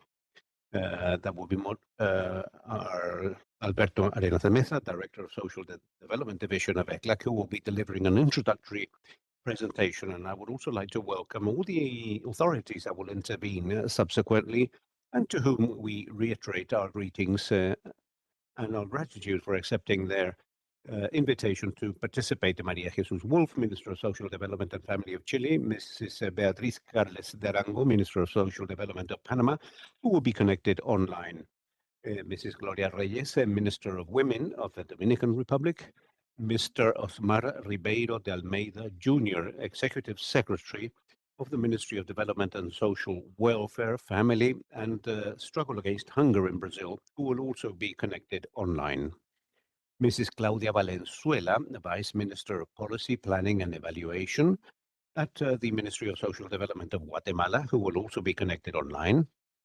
Mr. Dennis Cáceres Valladares, Vice Minister of Education of the Ministry of Education of Honduras, Mr. Carlos Paris, Vice Minister of Social Policies of the Ministry of Social Development of Paraguay, who accompanies us online, and Mr. Federico Graña, Vice Minister of Social Development of the Ministry of Social Development of Uruguay, who will also be connected online. I would like to express our gratitude for accompanying us this morning, and I would also like to greet Mrs. Maria Inés Esquivel, Technical Secretariat of the Social Cabinet of Panama, who is present with us here today. In this panel, we want to reflect on how to move towards an inclusive social development policy in the region that will enable us to advance towards the eradication of hunger, poverty, and the reduction of inequalities. And likewise, we would like to reflect on how the transformations associated to the digital era can produce new opportunities, tackling with its challenges to reduce inequality and in order to achieve social inclusion. I would like to begin by offering the floor to Alberto Arenas de Mesa, who is the Director of the Social Development Division of ECLAC, so that he can deliver his presentation. Alberto, please, you have the floor. Thank you very much, Claudia. And again, very good morning to all of you. I am not going to repeat my gratitude, but I would like to especially thank the authorities present with us here today. During this panel discussion, some time ago, we were thinking about the issue that we would like to share with you during this panel discussion. And we said, well, look, we're going to continue with the work on inequality, and that inequality, when we discuss inequality, we will explore with what happens with inequality and the social and the digital exclusion in an area which is digital, when we're experiencing digital transformation.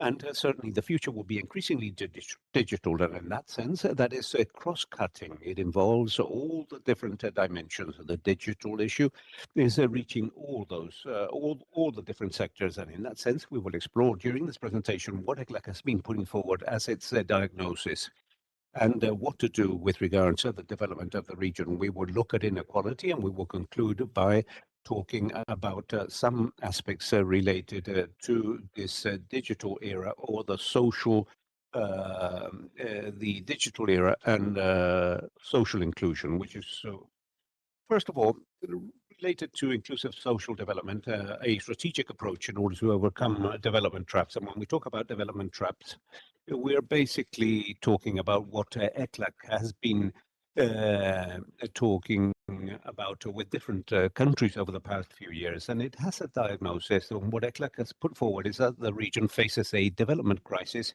which is expressed in three main traps. The trap on low capacity to grow and transform, the trap of high inequality, low social mobility, and weaker social cohesion, the trap related to little institutional capacity and ineffective governance. And these are all linked. They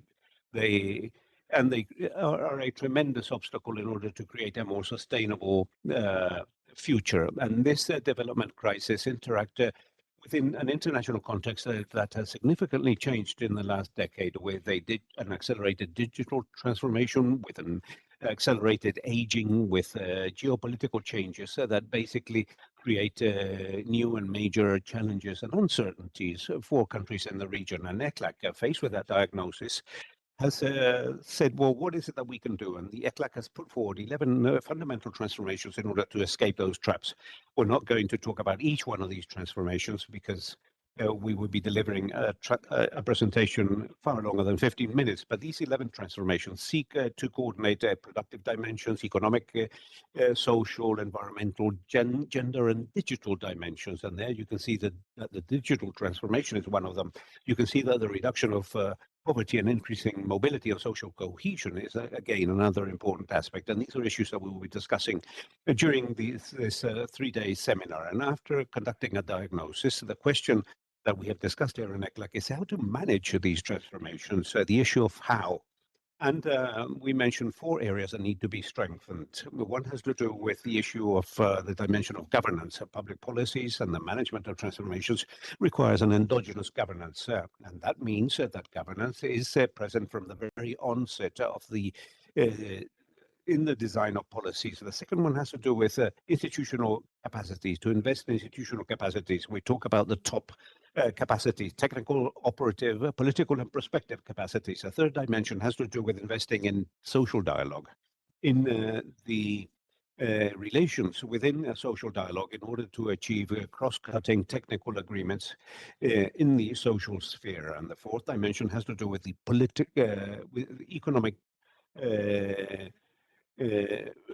policies. Many transformations not fail, not as a result of bad ideas, but as a result of the management of those transformations, especially of the management of economic policies. And now, having said that, here in ECLAC, we promote economic development, social development in the region. And within that social development, we talk about inclusive social development. And we mention this as fundamental in order to tackle the very heart of these issues. By inclusive social development, this development strategy is a strategy that places people and people's rights at the very center, and where basically its objective is to promote a life free of poverty, hunger, and inequalities. And in that sense, in order to achieve that level of welfare, we say that we require robust institutional policies. We also require active social participation, and certainly a high, inclusive and sustainable economic growth that, among other things, that economic growth must be able to guarantee the generation of resources for the financial sustainability of social protection. And that is important because the vertebral column of this inclusive social development is universal, comprehensive, sustainable, and resilient social protection. And in that sense, we have mentioned that a more productive, inclusive, and sustainable future means that we have to move towards inclusive social development, understanding that development is a dynamic and continuous process where inclusive social development forms a fundamental part of that process and promotes 6 of the 11 transformations that I mentioned at the beginning: the promotion of labor inclusion, the reduction of inequality, the expansion of social protection, an effective education and wide access to professional training, gender equality, and certainly the digital transformation. The second issue that I would like to mention is to talk about this trap, the trap of high inequality in the region. Well, first of all, this is important because there is a magnitude of this inequality, there's a persistence of this inequality, and this inequality is a multidimensional phenomenon. the magnitude and persistence of inequality can be illustrated in this graph, that income inequality, which is a structural characteristic of the region, evidences high levels. The red line is far higher than the green line, which is the average of the OECD countries. And we're saying that at a persistent level, during many decades, there are 14 percentage points. We are 14 percentage points above the average income of OECD, of the average inequality in OECD countries, and not only at a social level, but at the level of development and of the economy. Well, that leads or creates obstacles, weakening social cohesion and economic and social development. And likewise, inequality as a concentration of income continues to be an issue in the region. And in this graph, we see that 10% of the highest income captures 34% of total income, whilst 10% of lower incomes only captures 1.7%. Now there, we can see the different countries and more complex measurements that add information from surveys, household surveys, taxation registries, and national accounts suggest an inequality which is even greater than that 34%, which is concentrated in the 10% higher income population. And it shows data that is over 50% of total income on average in the region. Now, with regards to what has happened in terms of income inequality between 2021 and 2024, we have a Gini index on average that has dropped in the region by 3%, as shown in that graph. And basically, this is due to the behavior of 5 countries that have helped this: Brazil, Costa Rica, Ecuador, Honduras, and Mexico. No, employment revenue coming from wages and salaries are contributing to this reduction. At least 0.6 to the left, 0.9 is what has been cost as total change in the last 4 or 5 years. And in that sense, the promotion of labor inclusion policies and the link with social protection must be a priority in policy design, because they are either rendering some results in terms of reducing income inequality measured according to the Gini index. Half of the total reduction of income inequality has been dealt by it. Inequality is a multidimensional phenomenon that goes beyond income disparities. When we think of inequality, we think of a Gini index, we think of income inequality, but inequality goes way beyond income, because there are multiple dimensions to it, dimensions related to labor, education, healthcare, and other dimensions. Or there are different pillars: socioeconomic standing, residence area, gender, age groups, ethnicity. So there are dimensions that are different from income that speak about the need to understand this historical and structural phenomenon, which is multidimensional. And that is why, among other aspects from ICLAC, we are making an effort to obtain a multidimensional measurement of inequality. High inequality limits growth. Low growth creates conditions to keep that high inequality. That is to say, there's a bidimensional, bidirectional relationship. And in that sense, what we propose is that inclusive social development contributes or fights this bond or this link. For example, investing on social development creates a virtuous circle, which creates resources in the financial stability of social protection. In that sense, this social protection creates a virtuous circle. It builds solid foundations for economic development, but also as part of the development strategy that countries have in the region.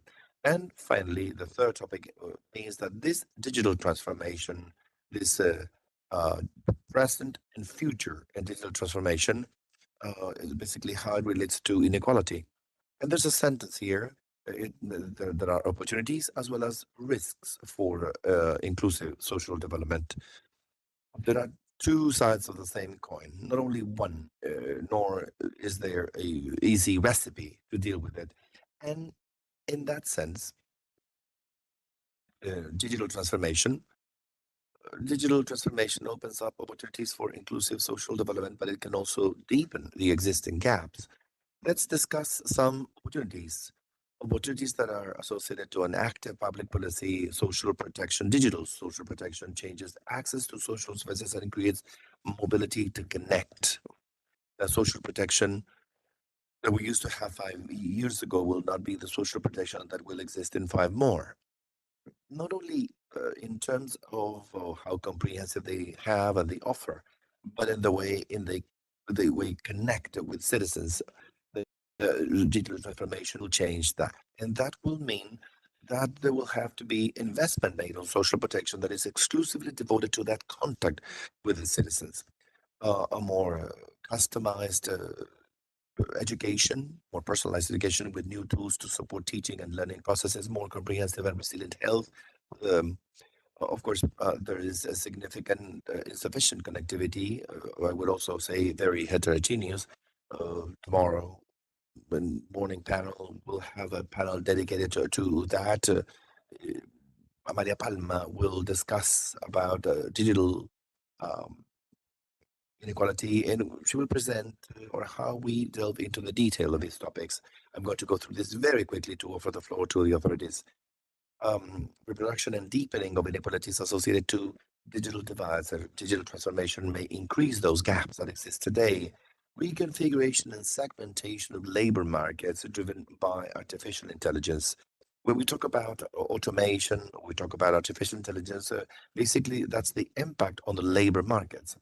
On a Thursday morning, we'll discuss about that topic with a keynote presentation. We will hear about the impact of AI on the labor market, and then we will hold a panel to talk about that topic, high risk of exclusion for workers with lower digital skills. And in that sense, AI will have a significant effect on social protection systems and thus on inclusive social development strategies, because of the backbone of the social protection systems, and social protection will be impacted by artificial intelligence and digital transformation.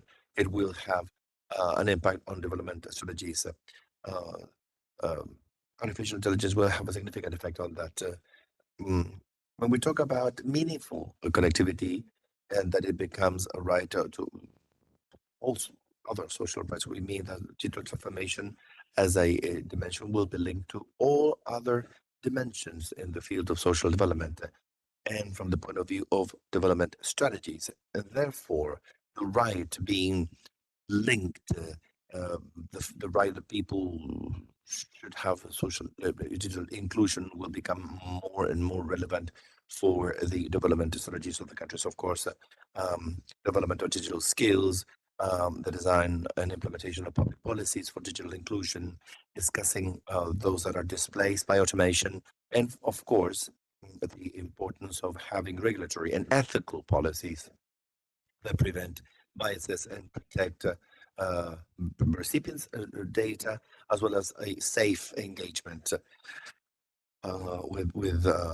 technological transformation. And in that sense, just in closing, some final thoughts. First, inclusive social development, in addition to being social objective, I've repeated this, is also a necessary condition to move towards a more productive, inclusive, and sustainable development. This is basic because at the end of the day, a social development, just like economic development, are absolutely necessary in a country development strategy. Social development is not only played in the field of the social world, it does impact the economic development capability that countries have and the development potential as a potential in societies. Inequality in the region remains high, persistent, and multidimensional, conditioning the opportunities of people throughout their life cycle and of countries in their development strategies.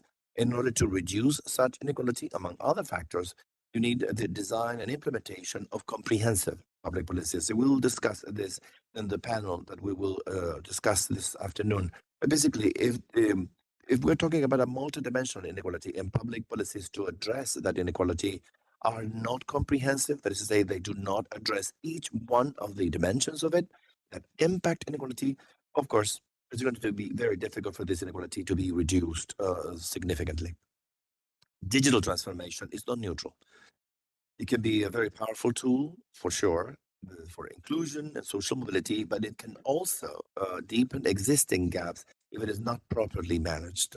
And its effects will depend, in our opinion, on public policies for inclusion, human capital and education, also on institutional strengthening, and on infrastructure, which is in a comprehensive way will allow to guarantee the right to digital inclusion in an increasingly more digitized era. Thank you very much. Muchísimas gracias. Thank you, Alberto, for this presentation to frame the discussion that's coming up next. We have more than 440 people connected virtually now and also watching through YouTube. We'd like to thank them as well. And now we'll go to the high-level panel of the authorities, of course, thanking all of you for your engagement. We've asked to address two topics or two questions. First area is the challenges that are being faced and the actions that are being driven in different countries in order to reduce inequality and to progress towards an inclusive social development strategy. At the same time, we've asked them to refer to the challenges involved in digital transformation for policymaking and for the actions that are driven in each country in order to strengthen digital inclusion and to reduce inequalities in this field. We'll ask each one of our panel members to please speak for 8 minutes each, and then after these 8 minutes, we'll see how we can progress. But at least we hope we can at least a couple of minutes at the end for a final thought. I will apologize in advance because I am the timekeeper. So for those of you who are here in the room, I'm going to raise my sign so you know that you only have 2 minutes left. And those of you who are online, I will ask you to shorten our remarks. Let me tell you that there is simultaneous interpretation. So those of you who may need it, for those of you who are online especially, there's going to be interpretation into English and there's also into Portuguese as well. So thank you very much. We'll start with Maria Jesus Wolf, Minister of Social Development and Family from Chile. Minister, you have the floor. Mr. Alberto Arenas, Director of Social Development Division of ECLAC, Mrs. Claudia Robles, dear ministers and authorities and panelists that are attending, and those of you who are connected online. I'd like to thank ECLAC for the invitation to this dialogue. I'd like to start by telling you the kind of conviction that organizes our work as the Minister of Social Development and Family. The bar with which we measure society, it's not only its wealth, but how it deals with its most vulnerable members. Because the poverty is concrete in the reality of a family that doesn't make ends meet. And that is a true acid test of any social policy. In Chile, almost 1 out of 6 compatriots still lives in a situation of poverty, 1 out of 4 children. That is a figure that has been reduced, and we value that. But behind that, there's something that is more difficult to measure, which is the lack of hope and the progress of organized crime that finds in the fragility of the families fertile ground. Reducing poverty for us is not just an economic goal. It is to rebuild the fabric that supports the people in our country. That is why the administration of President Cast has tried to pave the way in terms of what is going to be our goal for the next 4 years, strengthening families. We hope that at the end of this period, that Chilean families will have more resources, capabilities, and necessary conditions in order to take care, educate, and support the well-being of all its members. because the family is the first space of care, affection, and human development.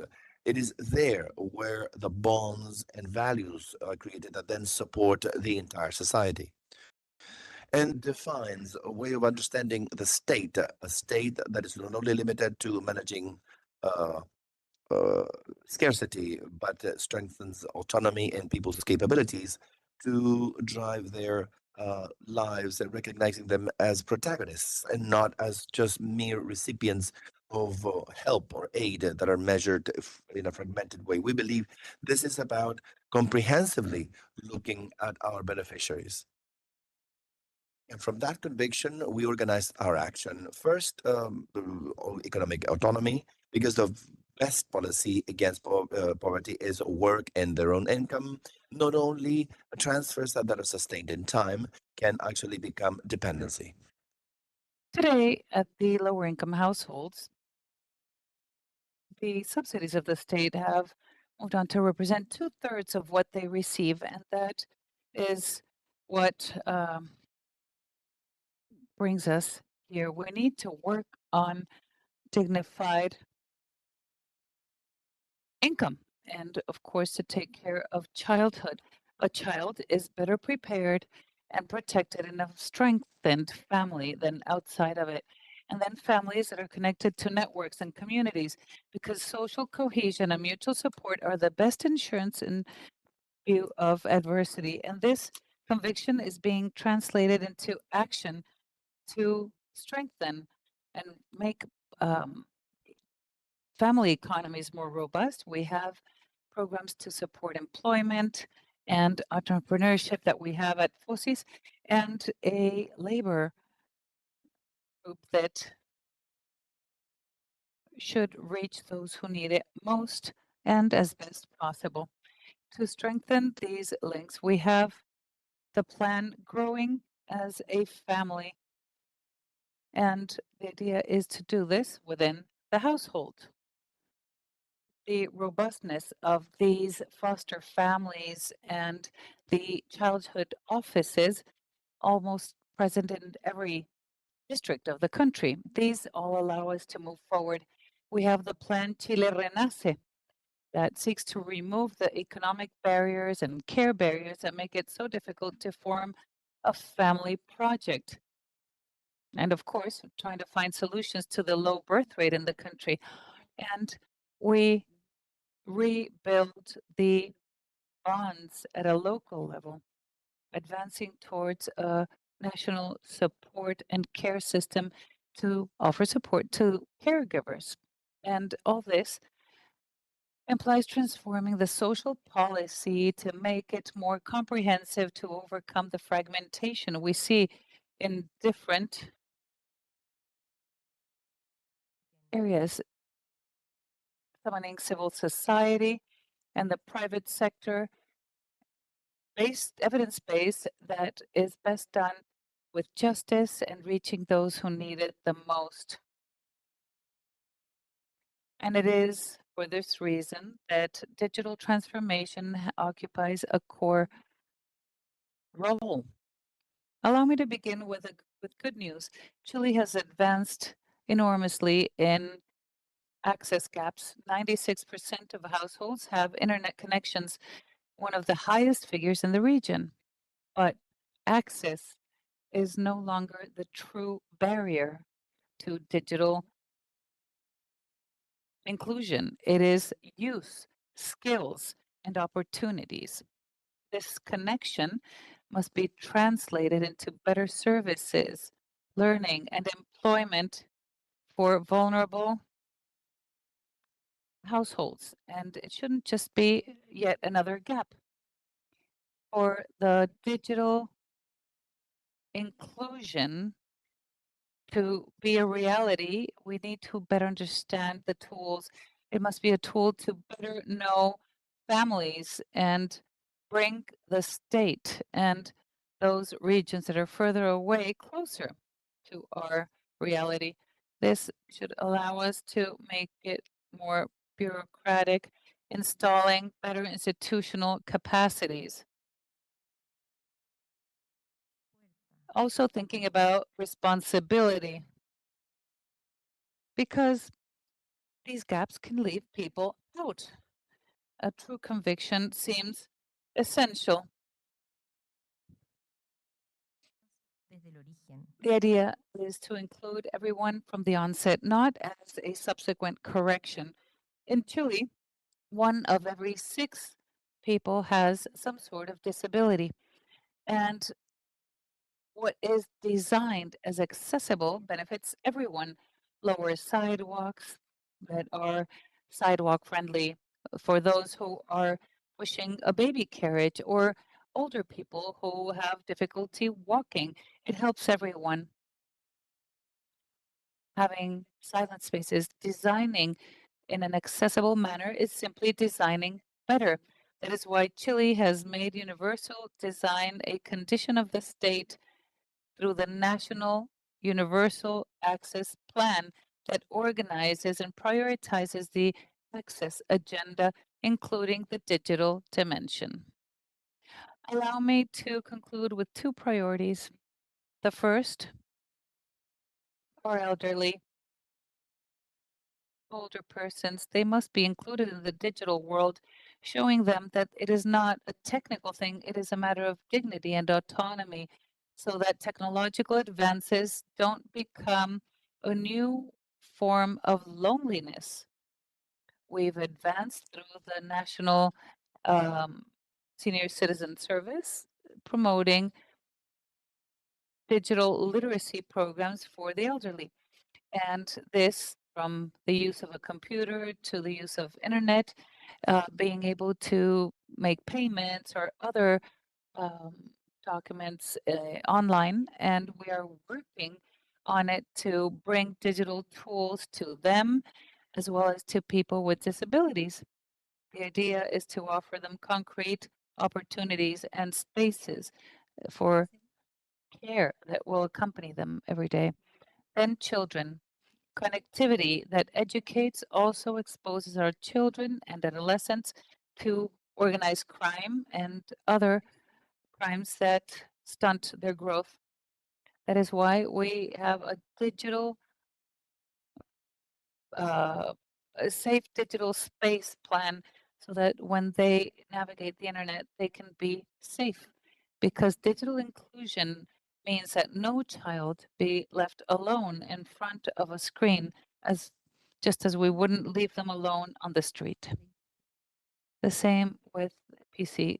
Digital inclusion will not be measured by the number of plans that we announce, but by something that is much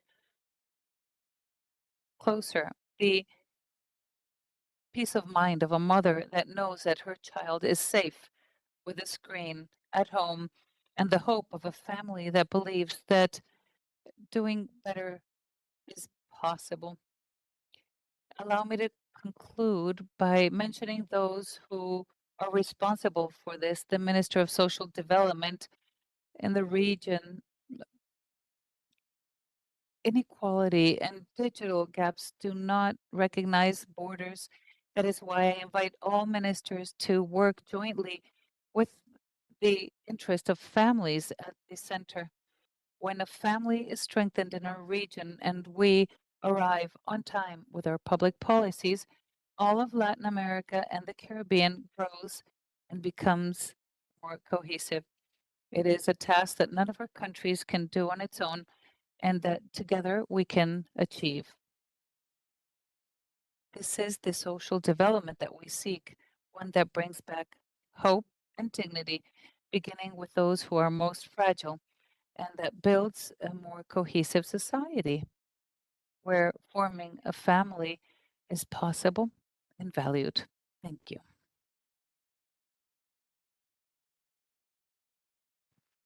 Muchas gracias, ministra María Jesús Wolf. Thank you, Minister Wolf. We thank you for your presentation. I'd like to offer the floor to Beatriz Calderango, Minister of Social Development of Panama, who is joining us virtually. Minister, can you hear us? Yes, good morning, everyone. Thank you, Claudia. You have the floor. I'd like to especially greet Dr. Alberto Arenas, Director of the Division of Social Development at ECLAC, ministers present, the technical teams that accompany us today from different countries in the region, and everyone who participates in this space for reflection.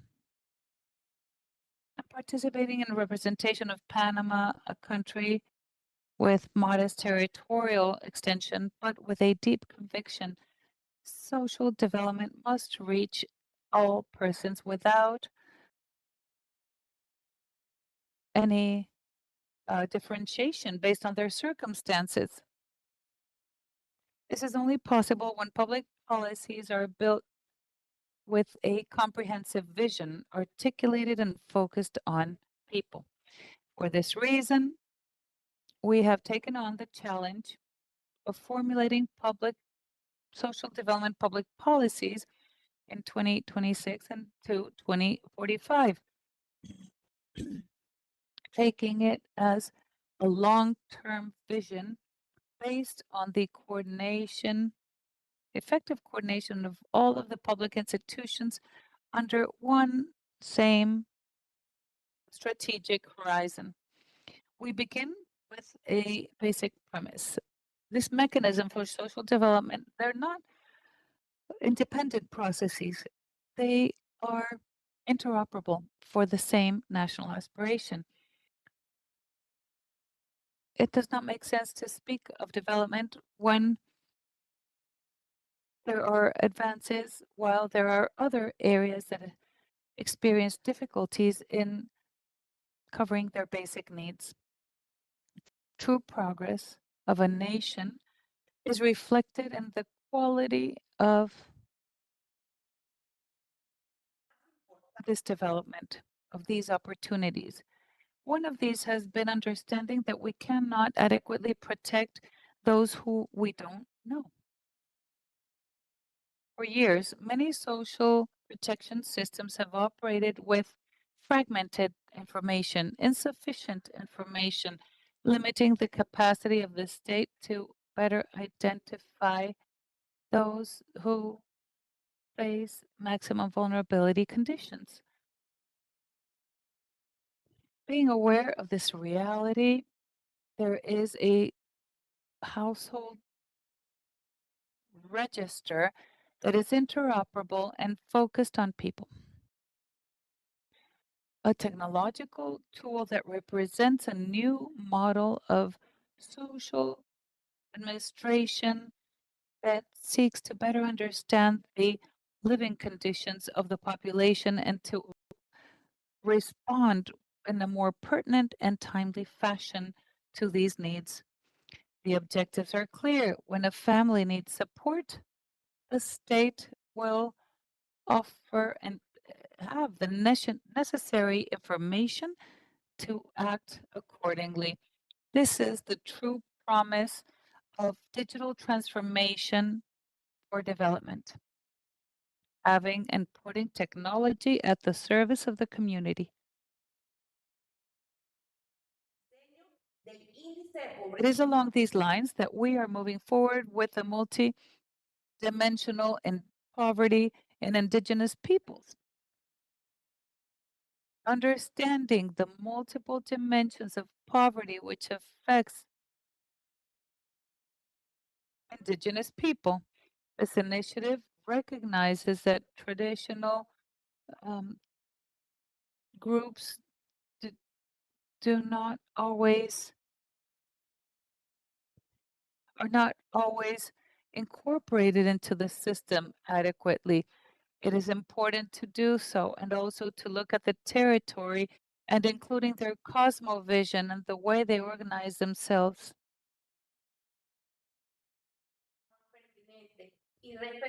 In order to build public policies that are more pertinent, respectful, and inclusive. Basically, here are some results, some specific concrete results. Recently, Panama began the second part of the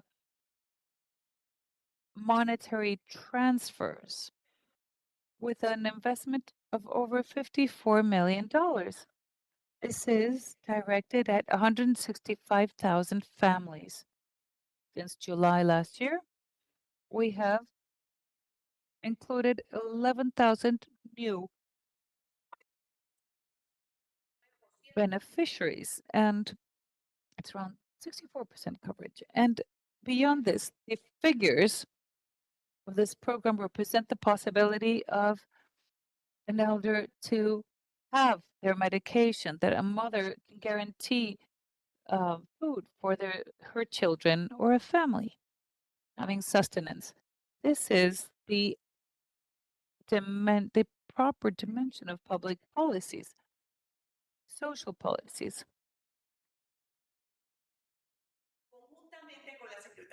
Together with the National Secretariat of Science, Technology, and Innovation and the City of Knowledge, hundreds of youth presented robotic innovations. And this experience reaffirms a purpose that we share in Panama. To allow the youth to become a plan, and it is not. It is rather a strategic decision-making process of the country.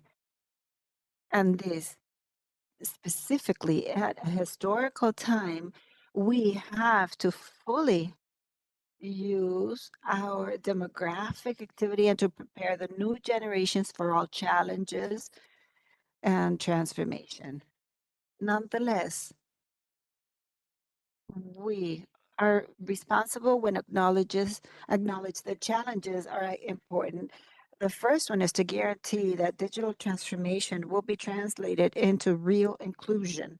Technology by itself does not generate different activities, but there is training and the development of skills and effective access to economic opportunities, especially for the younger people and rural population. The second challenge is the reduction of the territorial gap. There are different realities, and through the indigenous or rural communities, our approach combines technological approach with the institutional presence in the territory. Digitization should be widening the activities and not become a new way of exclusion. The third challenge is to tackle all the risks that are related to inequality. And it happens when technology does not consider all people equitably. The digital systems are as inclusive as those that are feeding them. If the inclusion does not have biases, the public decision-making process can create inequalities.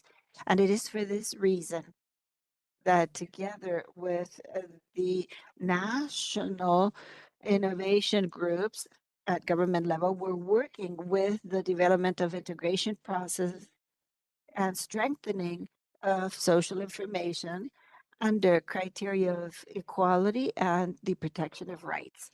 We are aware that digital transformation is establishing different questionings that are overcoming technology. Automation and the changes of the labor market are generating productivity, but also there are risks of displacement as well. Our social protection systems should be prepared to be able to keep company to people in these transition processes.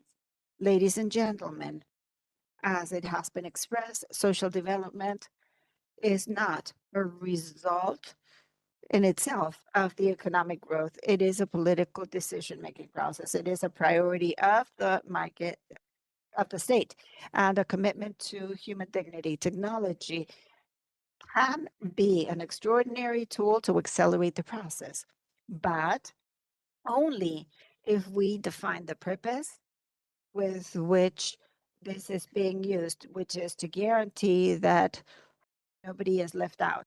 Panama makes available all the lessons learned from the creation of the social registry of households and the different public policies for development in 2026 through 2045. We are quite humble in presenting this, but we are fully convinced that regional cooperation is of the utmost importance to create the social protection aspects that are inclusive.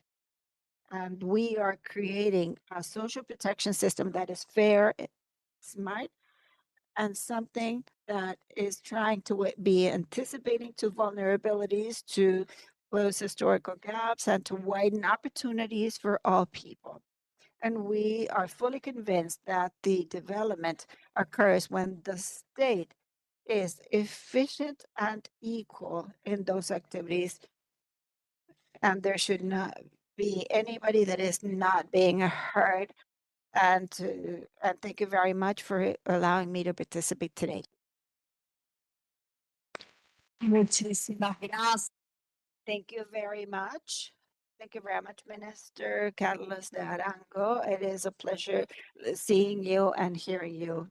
And now we will be hearing Ms. Gloria Reyes' presentation, Minister of Women's Affairs from the Dominican Republic, here in the room. Minister, you have the floor. Thank you very much. Thank you, Claudia Robles, our moderator, and I want to greet Mr. Alberto Arenas from the Social Division Department, our colleagues in the room, and those that are virtually here with us. First, I would like to thank ICLAC for opening this space of the social inclusion area and digital transformation. These are all challenges that are main elements in our country. From the Dominican Republic, we are sharing that social inclusion is not an automatic condition to the economic activities, but the idea is to be able to reach it as best as possible. And equality between men and women should be the central element of these public policies. So please allow me as a summary, and hopefully I have time enough to express which are the main actions or activities and main challenges that we are establishing from the Women's Affairs Department in Dominican Republic, and to be able to move forward to an inclusive social agenda. These elements that I will be presenting is carried out in a context where Dominican Republic has carried out one of the most important investments in social development. We have strengthened the social protection system. We have improved the focus on different areas. We have updated our social registry. We have created activities between the different institutions of Social Security. We have widened the coverage of social programs in the most vulnerable families, and we're promoting the different people to leave these programs, those that have been able to access employment or a certain income that will generate stability to them, to leave the program. And by creating this social intervention and protection system to make it more comprehensive and more adaptive, especially to those situations that are related to the different methodological activities related to climate activities in our countries such as ours. And to reduce poverty and inequality needs to combine growth with public policies that can protect people when there are persistent inequalities. It is in this context that Dominican women have moved forward tremendously. For example, in education, we represent 69% of those people that have graduated from higher education, but that progress is not translated in economic equality. The salary gaps is between 18 and 22%. One out of 4 women in cities and 1 out of 3 women in rural areas do not receive the same income as men. The bank activities of women represent 45%, but 60% of men. And only 14% of the large companies have a woman as the highest authority. And behind these gaps, or there are structural elements that are explaining what we have women, which is the unequal distribution of unpaid care. And it is where we are finding the most important challenges of the new generations of public policies. The social protection systems do not only respond to poverty or vulnerability, but also have to deal with gender issues. Around 850,000 people in the Dominican Republic have unpaid care, and out of them, 98% is women. Therefore, one of the main priorities is to acknowledge care as a right, but also as an area of economy that has a tremendous potential to create a large number of employments. This allows us to see care as public investment that is widening capacities to reduce vulnerabilities and to promote employability and social inclusion. It is along these lines that the country has taken important steps. We recently have approved the standard of care and conciliation of public activities with the support of the Public Administration Ministry. And these alternatives are acknowledging that care is to be included, as well as self-care within the public sector. And it has established that the state is co-responsible of all these activities. And there is an important area in the maternity leaves. There is a need for breastfeeding rooms and other activities all together with the national strategy of the community of care that is promoting the household care and the creation of companies that should be providing these services for the state as well as for families be able to hire them directly. We are moving forward in the legislation where in Congress there are many different elements to create activities, laws, and others. And we have 4 complementary lines to be able to widen the economic autonomy of women. The first is to make the state a real market for women by applying the reserves of around 30% for SMEs and another percentage for those that are led by women. We have more than 31,000 women that have signed up for the state's providers or vendors. This means more formalization, more income, and more opportunities. The second is access to fair housing through the women's bonds. And we are forecasting an investment that is double folded compared to last year's to allow women that are under vulnerability. The third one is the equality seal that we have called Igualando RD, that is implemented through the UNDP, and these promote specific plans to close the wage gaps and to have areas of free discrimination. And the fourth, and not as less as it's not a it's important as well. And we have here the identification of the resources to be able to close the gaps between men and women all together in these actions with equality and budget sensitive to equality are part of comprehensive strategy for the autonomy of women in Dominican Republic. And that autonomy is not a sectorial agenda, but a condition that it is important for overcoming inequality, strengthening social cohesion, and to have an inclusive aspect. It is in this area that the country has been reducing the multidimensional poverty and very specifically monetary poverty last year. Monetary poverty went from a 19% to a 17.3%. And now in the first quarter 2026, even though there is a crisis at international level, we have the lowest rate of our history of monetary poverty of 15.4%. And evidently, this means that it is a stage that places on the table with a new reality on how to ensure that this progress not only mitigates the most vulnerable ones, but also accelerates the economic autonomy of families and women, and that helps to contribute in closing these gaps that are still existing. But in this forum, we see a fundamental question, which is the challenge that digital transformation represents for inclusive development. I would say that digital transformation, and we have mentioned this throughout this morning, it is establishing a paradox for equality policies that represents a historical opportunity to widen the different activities. But on the other hand, if it is not tackled from the perspective of rights, it can really deepen these inequalities. It is important to express that digital gaps is not only in terms of access. According to the National Statistics Office, women have been able to progress tremendously in, for example, tablets or smart phones or others.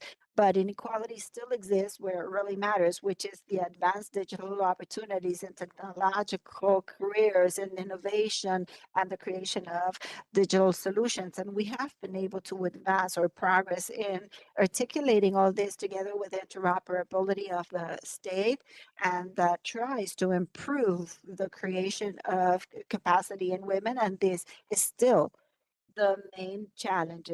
And in summary, this social inclusion has a digital dimension that is very important, expressed by Alberto in the beginning of the panel. And this is why the policies of care and economy and public procurement and housing is sensitive to gender. The inclusion, interoperability cannot be seen as separate agendas. And this, in essence, is what we are bringing here together. We have to see the whole discussion in an articulate fashion. They're all part of a strategy to widen capacity, generate opportunities, and to guarantee that women are also in the midst of development. And we reaffirm the commitment, and we continue working with ECLAC and the rest of the countries in the region to create a digital transformation that is fair, centered, and human, a transformation that widens rights and strengthens the opportunities of the state, ensuring that no woman, child, or family is left behind. Thank you very much. Muchísimas gracias. Thank you very much, Minister Gloria Reyes. Thank you very much for your intervention. Now we'd like to offer the floor to Mr. Osmar Ribeiro de Almeida Jr., who is Executive Secretary of the Ministry of Development and Social Welfare, Family and Fight Against Hunger of Brazil, who is accompanying us online. ¿Me escucha? Can you hear me? Executive Secretary? Secretario Ejecutivo va a hablar. The Executive Secretary will be speaking in Portuguese. And for that purpose, we have simultaneous interpretation. Muito obrigada.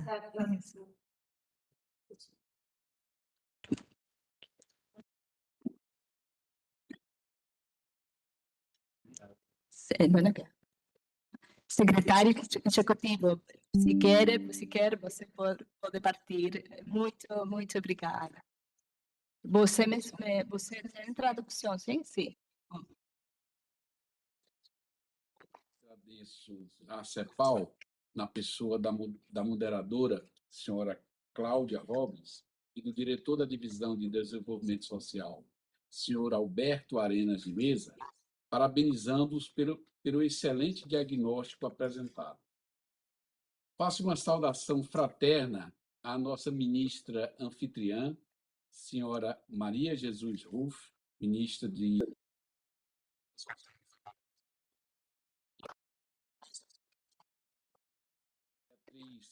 Carlos Glória Reis, da República Dominicana.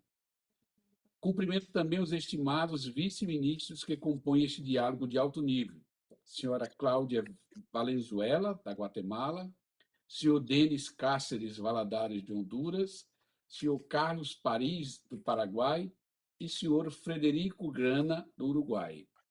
Expresso aqui a honra do Brasil em participar deste debate, compartilhando nossos avanços de reconstrução social e inclusão digital. A great pleasure to participate in, to share our advances in terms of social inclusion, headed by President Lula. Brazil faces historical inequalities that are structural, multidimensional, and are reproduced throughout the life cycle. These gaps involve cutbacks in income, also in terms of gender, race, ethnicity, and territories. And to overcome these traps, we're implementing an inclusive social development strategy based on three aspects, the constitutional guarantee of social um, rights, the federative agreement that involves inclusive social development and participation. And first of all, we must know the single registry, which is the only tool for socioeconomic information and the planning of social policies. Today, that instrument obtains information from more than 46% of the low-income Brazilian population, mapping their vulnerabilities and real potential. It operates as a powerful social registry that leads to the selection and design of more than 40 social programs at a federal level. It is the backbone of the data that enables the Brazilian state to effectively reach and tackle urgent needs. As from 2023, Brazil reconstructed its social policies, especially Bolsa Familia. In June 2026, we reached 19 million beneficiaries, and more than 22 million families are in the protection network that enables a partial benefits for 12-month periods. Social protection is not an end in itself, but rather provides dignity. As from 2023, 4.5 million families have already left the program, having consolidated their financial stability. We supplement. We also have a program called Acredita, mobilizing 15 million reales for training purposes, microcredit, and to promote entrepreneurship, focusing especially on women that represent 70% of beneficiaries. Now, these coordinated efforts have led to speedy and strong results. Over the past few years, the rate of poverty has dropped from 31.6% to 23%. Extreme poverty has reached the lowest levels historically, only 3.5% of the population. And that means that 17.5 million Brazilians have been able to overcome poverty, rescuing their dignity and rejoining a cycle of consumption and active citizenship. Hunger is the most urgent phase of social inequality. I'm very proud to say that in 2025, Brazil left the UN hunger map, and between 2022 and 2024, millions have been able to overcome severe extreme poverty. And we promote comprehensive food policy. We do not distribute policy, but we support family agriculture in order to struggle against hunger, creating climatic resilience. These efforts require multi-sectorial coordination. $31 bilhões, novo cadastro único, que integra. And Bolsa Familia provides 31 billion reales. E simplificar o acesso de milhões de famílias do cadastro único a serviços do Estado. This integration enables us to reduce bureaucracy so that families can gain access to this program in an easier fashion. Alimentação escolar. An enormous amount has been invested in order to purchase from small producers. School meals are provided to 40 million students on a daily basis, and this is not an isolated effort. It is upheld by the participative democratic governance with the re-establishment of the National Food Security and Nutritional Security Council, reaffirming multilateralism.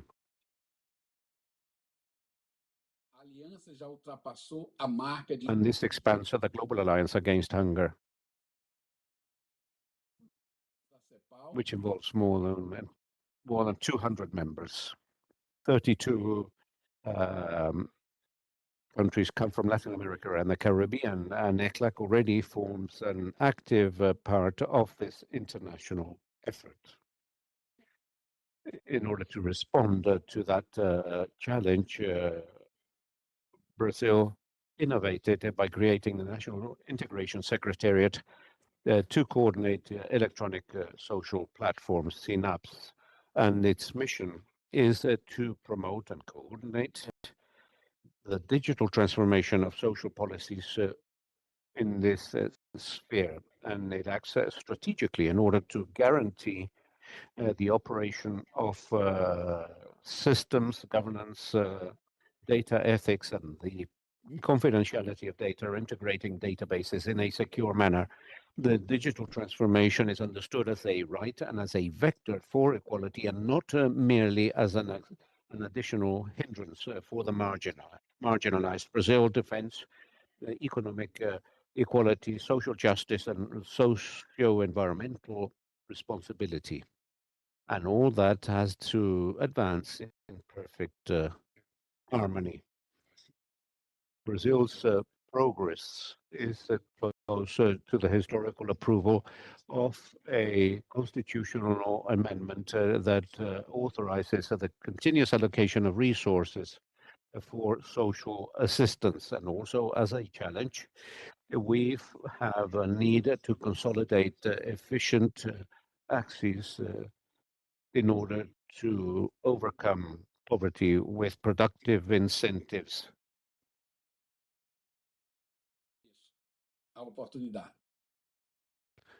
I thank you for your attention. I'm sorry, but we had very, very poor audio for that interpretation. We apologize to English speakers. El turno de la señora Claudia Valenzuela. Mrs. Claudia Valenzuela, who is Vice Minister of Policy, Planning and Evaluation from the Ministry of Social Development of Guatemala, who will now deliver her presentation online. And we would just like to confirm that she is present. No, I've been told that she has been unable to connect. And so now we'll offer the floor to Mr. Denis Cáceres Valladares, Vice Minister of Education of the Ministry of Education of Honduras. May you be very welcome, Vice Minister. You have the floor, and I'll be doing the timekeeping. Thank you. It's a great pleasure for me to be here at ECLAC, the main think tank for our countries. This is the second time that I am here, and it's a great pleasure. I will talk a little bit more about educational inequality and the situation in my own country and also in other countries, inequality in terms of academic performance. The latest PISA studies and also OECD countries means that we're one of the most unequal countries when it comes to academic performance. And therefore, what has happened and what has this study shown? Well, we have some students that in our country and in Latin America have a performance which is equivalent to that of OECD countries. However, there are other students that are below level 0. And we were saying that we had to build ladders in order to reach the 0 level. Now, this inequality needs or deserves to be mentioned, because I'll very quickly explain the context. normally in these tests in mathematics, we find a better performance on the part of boys, and yet girls perform better when it comes to reading. However, when students face a direct implication test in higher education, well, higher education is the main factor that explains a difference between a student that will study engineering or architecture, and then mathematics becomes very important. And therefore, going back to what happens at preschool level, what happens at a basic education level when these inequalities are perpetuated as from when these students are children, and therefore they reach higher education with boys that can gain easier access to engineering and so on, and yet girls choose teacher training, tourism, and there's a major difference, which is subsequently explained in unequal access to better paid jobs, and the life project of some students is interrupted. This is what we've been doing in Honduras. In the face of this, we are building a curriculum that can correct some systemic inequalities, mostly of access to mathematics lessons, because if we realize that many students have a better academic performance, they have more favorable variables regarding academic performance, that could mean we could find a solution. So this is where we see a direct relationship in order to lessen that inequality in the area of mathematics. I will explain this briefly. Simply, when we design the higher education system in Honduras, the biggest factor that explains that variance is math, because sometimes there are issues in social science, communications, or in natural sciences. So an academic performance with a difference of 3 or 5% might be the trigger of a life project of a person, or just be stagnant there. That's why in our country, we are pushing for a reform that is more favorable to the most vulnerable and poorest children, because at the end of the day, in a direct competition in the higher education system, they always face each other in the maths world or arena. That is a psychometric explanation, but at the end of the day, it does perpetuate these inequalities among children with more resources and those with less or fewer resources. In the area of technology now, Honduras is pushing an educational policy about connectivity. A few weeks ago, many of us met in Latin America, including Chile, representatives. In the end, the decision was that this is about an ecosystem, a learning ecosystem that has to do with educational platforms that should be adequate for our students.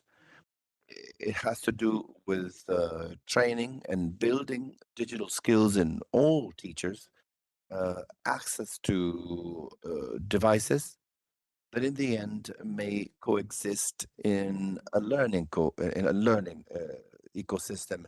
Access to digital learning. Many countries are moving towards STEM reform. This reform is mostly focused on science, mathematics, and technology, looking for a direct connection between the first and the second item.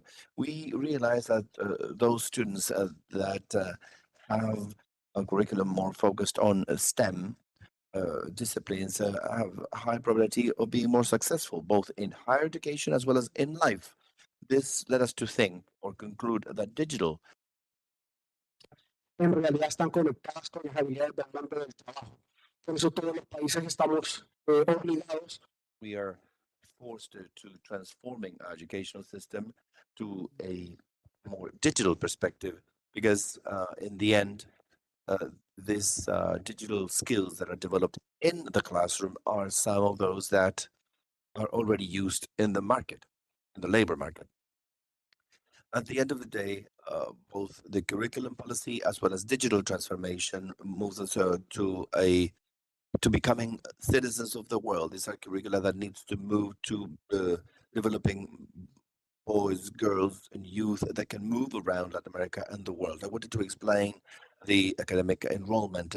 I hope I was able to contribute, and it's always a pleasure to attend ICLAC and connect the topic of inequality that exist in the classroom, which seem a mere difference in terms of academic performance, but then they become a perpetual sentence because of a 3 or 5% difference in a specific area or discipline. Thank you very much.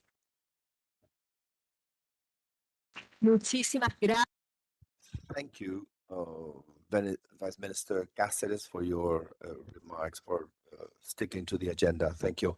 We'll now try to connect again with Mrs. Valenzuela, Vice Minister of Policy Planning and Evaluation of the Ministry of Social Development in Guatemala. She is now online. Vice Minister, please go ahead. May you be welcome. Good afternoon, everyone. Thank you. Thank you, Mrs. Roble.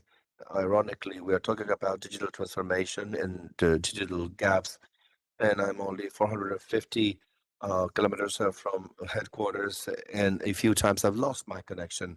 That might give you, in real life, the kind of status of our gaps in terms of access to digital means. But anyway, thank you, colleagues in the panel and the audience that is attending the 6th regional seminar on social development in Latin America and the Caribbean. Is an honor for me to tell you a little bit about the Guatemalan experience in fighting inequality.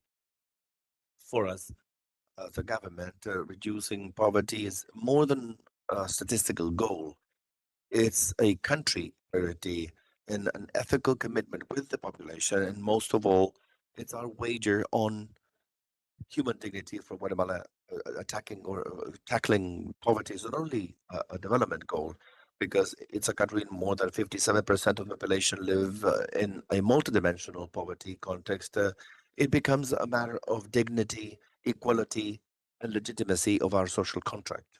Poverty has persisted not because of lack of commitment, but because of the fragmented responses, weak coordination, and the insufficient use of the evidence that have limited very frequently the scope of sustainability and the impact of our efforts.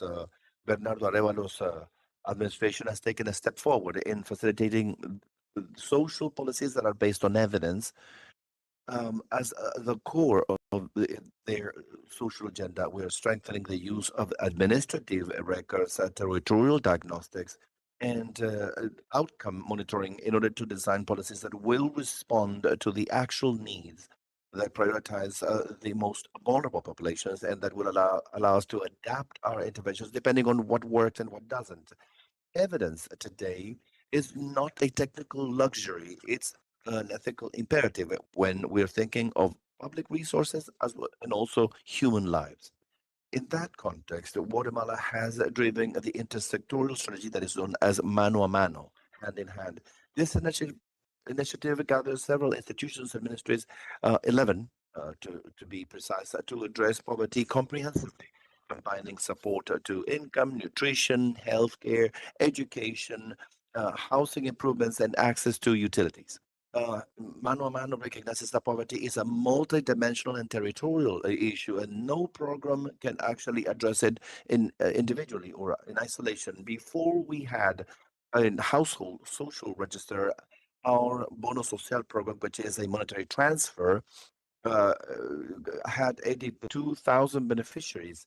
And 2 years later, after starting that registry, we can say that we have reached more than 225,000 beneficiaries, and we are striving for the goal of actually including more than 500,000 beneficiaries in a country in which more than 1 million households are still living on a dirt floor. And this registry allowed us to identify these vulnerable households and to build more than 75,000 floors. And an ambitious goal for us is in order to close that housing gap by aligning social protection with healthcare, education, food security, and local infrastructure. We're not only trying to reduce immediate scarcity, but also to build a resilient support system that will support Guatemalan families throughout their lifespan. Is the one that actually strengthens the presence of the administration in excluded territories, that reinstates the rights, guaranteeing the public actually reaches out to the people in a coordinated fashion. However, challenges are huge. We cannot eradicate poverty only by providing social protection. I've heard it from my predecessors. If it is, but it should be part of an economic model that is it's exhausted, a model that creates a growth without inclusion, productivity without decent jobs, and wealth without shared opportunities. The challenge is to reconcile inclusive growth strategies with social protection systems that should be sound in order to reinforce each other instead of actually substituting each other, and to always measure again to know what works and what doesn't, and adjusting the public policy actions in time. We as states, we should rethink how do we connect economic policy, labor markets, care systems, and social protection in a single path for consistent development that actually places dignity and resilience and prosperity shared at the core. People and the people at the center of everything we do. 10 years ago, our country used to measure poverty based on income. We knew that that vision was incomplete, and a household may have a minimum wage but have significant scarcities in terms of housing, healthcare, or utilities. So, as of 2018, we took a step in order to create the multidimensional index of poverty in Guatemala. It was updated in 2024 with the latest survey in 2023. And that meant we were able to update a kind of a snapshot, a panoramic view, showing the results from that snapshot are clear. 57.7% of the Guatemalan population lives in a multidimensional poverty condition. And those who are poverty, the intensity of the deprivation reaches 45.1%, which means that we are not talking only about a single issue, but several of those accumulated in the same household. The most recurrent examples is the lack of schooling years, informal jobs, lack of enough adequate sanitation. And now, going deeper into inequality, poverty in Guatemala has a significant and ethical and territorial phase. In rural areas, incidence reaches 76.3% compared to 40.8% in urban areas. And in different departments or provinces, as they are called, such as Alta Verapaz, poverty reaches 87.2% of the population. Among the indigenous population, Mayan, 3 out of 4 people live in multidimensional poverty. This figure talks about historical inequalities that we must address by addressing culturally pertinent policies. The Ministry of Social Development in Guatemala has driven a second step, which is that household social registry, which is fully digital. This is the compass for social policy because it allows to identify each household with updated information. The registry is not just a database, it's a bridge that connects evidence of the multidimensional poverty index with the concrete action of social programs in our policy. According to the principle of the 2030 agenda of not leaving anyone behind, the household registry looks through an inclusive and participatory process to encompass the totality of the households in a territory. The information as a whole that is broken down by populated area or municipality allows us to design and to direct more articulated interventions in order to address specific needs of different groups in society and to prioritize actions that will address the most vulnerable people. But they also contribute with relevant information in order to design policies that favor social mobility, most of all. This has a special connotation for service provision because it removes policy regarding the beneficiaries themselves and equates offer, supply, and demand, so that forces state institutions to operate synergistically and to be responsible for the rights of the population. And what do we mean by that? A single digital tool can make that different state institutions to be islands, so that there are bridges that would connect them and allow them to simultaneously address the scarcities that households experience. The household registry facilitates that monitoring and assessment of social programs by allowing us to follow the situation of households throughout time. We can assess the effectiveness of interventions and to conduct the necessary adjustments in an iterative and adaptively. Thanks to this registry, we've been able to implement the intersectoral mano strategy that I mentioned before, that coordinates the actions of the different ministries to address the specific situations. A concrete example is the declaration of municipalities without dirt floors in households, defending the dignity of the families. That would be unthinkable without the ability of actually pinpointing the households that are still being affected by that. We need to close, Vice Minister. We're going to 2 minutes more. Concluya, si le estamos diciendo Muy 2 bien. minutos. Gracias, por favor. Listo. Más allá de describir lo que hemos hecho, So beyond describing what we've done, we would just like to stress the challenges we were asked about in the beginning. Although we have already trodden a very important path, the statistics, a platform, the most important challenge now is consolidating what we've done, expand coverage in order to improve the use of the multidimensional poverty index.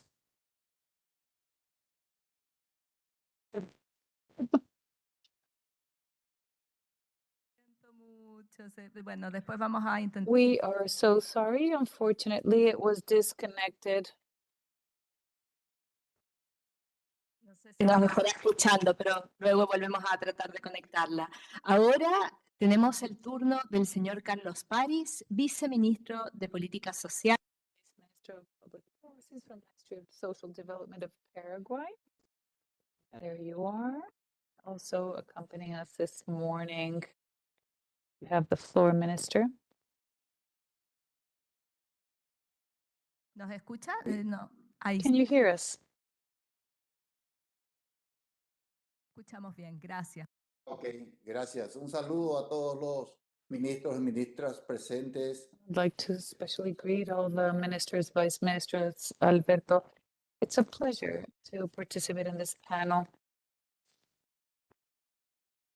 Aquí estaba trabajando con mi equipo. Before coming here, I was working with my team on the design, a new design.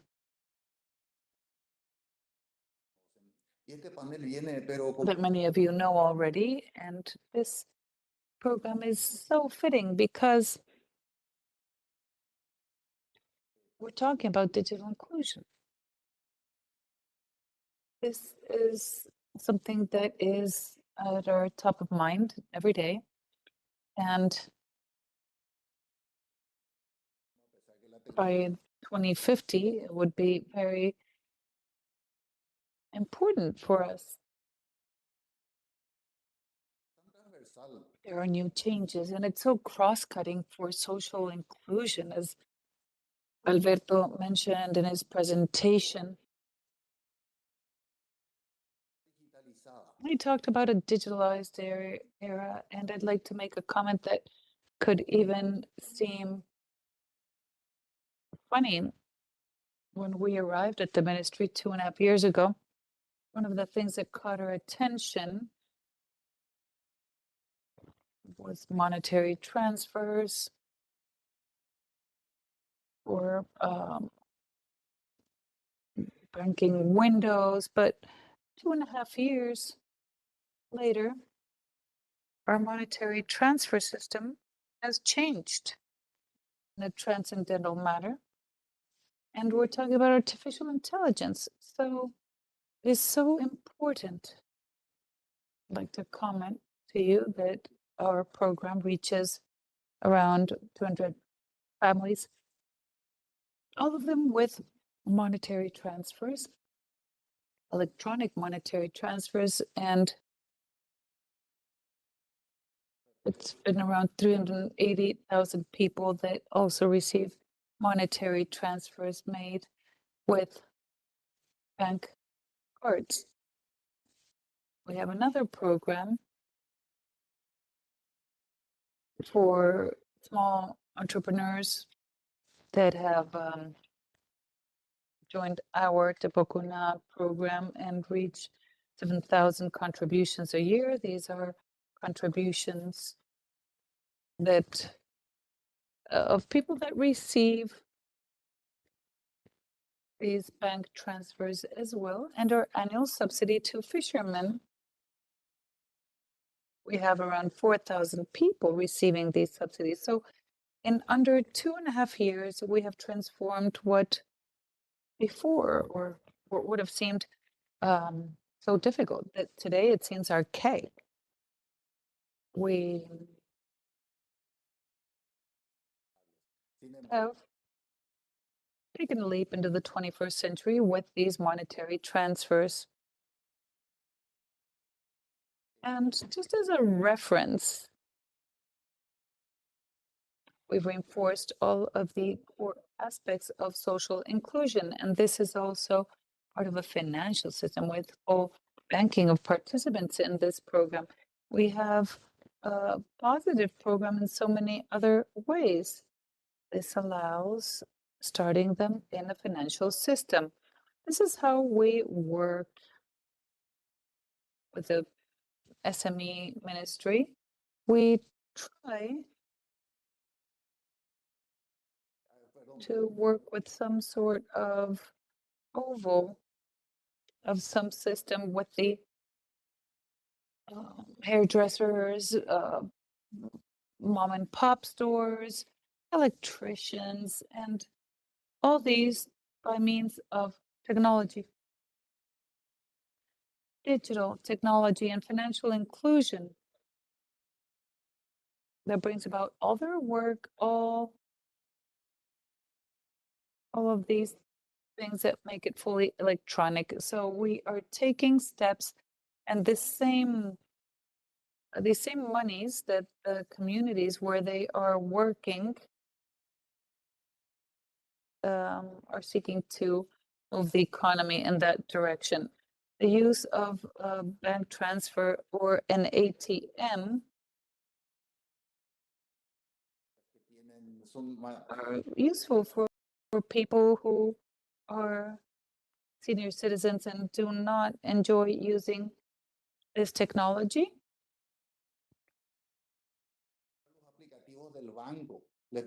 So it makes it easier for all of them. And things that seem quite normal for us are not for older beneficiaries. However, they begin in this financial world, but there are other similar benefits. And this productive inclusion is also important in order to be able to link it with micro entrepreneurship. So this Zero Hunger program that we have is one of our stars. Over 1 million children are fed every day with this. And with the same scheme, with the same work and electronic technification, to call it somehow, it's the same way we had to go out and find ways to provide these systems to feed people and work with all the institutions of the state. We don't really have a lot of time, but we started interacting and making all our systems with the most important institutions to work with each other. Today, we're lucky enough that our integrated system is working, and any institution such as MDS and the public governance are begun within this system. Entrepreneurs receive service orders via the system. They make the purchases via these individual systems, and then the distribution is made to the schools. The acceptance of these products is also done electronically. It is done through the corresponding ministry, and then payments also are made electronically. So you may ask yourself, is it that easy? No, it isn't that easy, but over 7,000 schools that we had, there were around 320 some that didn't have an internet connection. So many of them, the more vulnerable ones, indigenous, had to set a series of agreements,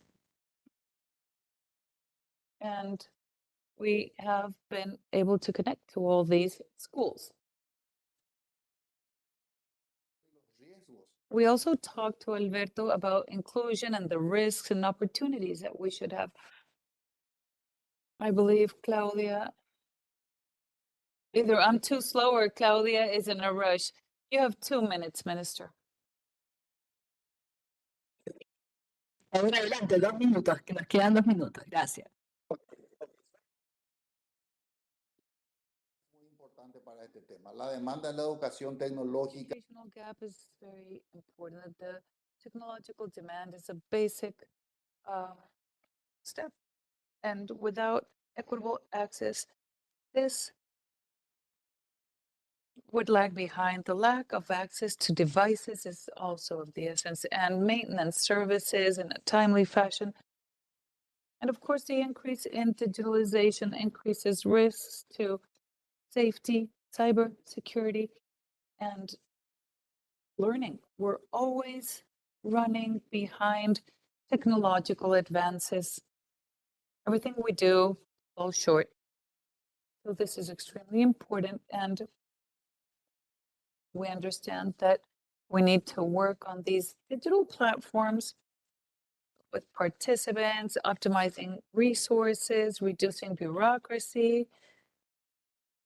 All very important. We need to entertain this robust digital system, and the platforms, they need to be robust. We require a lot of technology, and through the legal framework, we would like to carry out a PPP. And I thank you all for the opportunity and send a greeting to all participants. Thank you, Vice Minister. It's a pleasure to see you. And I thank you for your intervention. And it is now Federico Graña's turn, the Service of Social Development in Uruguay. They are also connected virtually. Vice Minister, can you hear?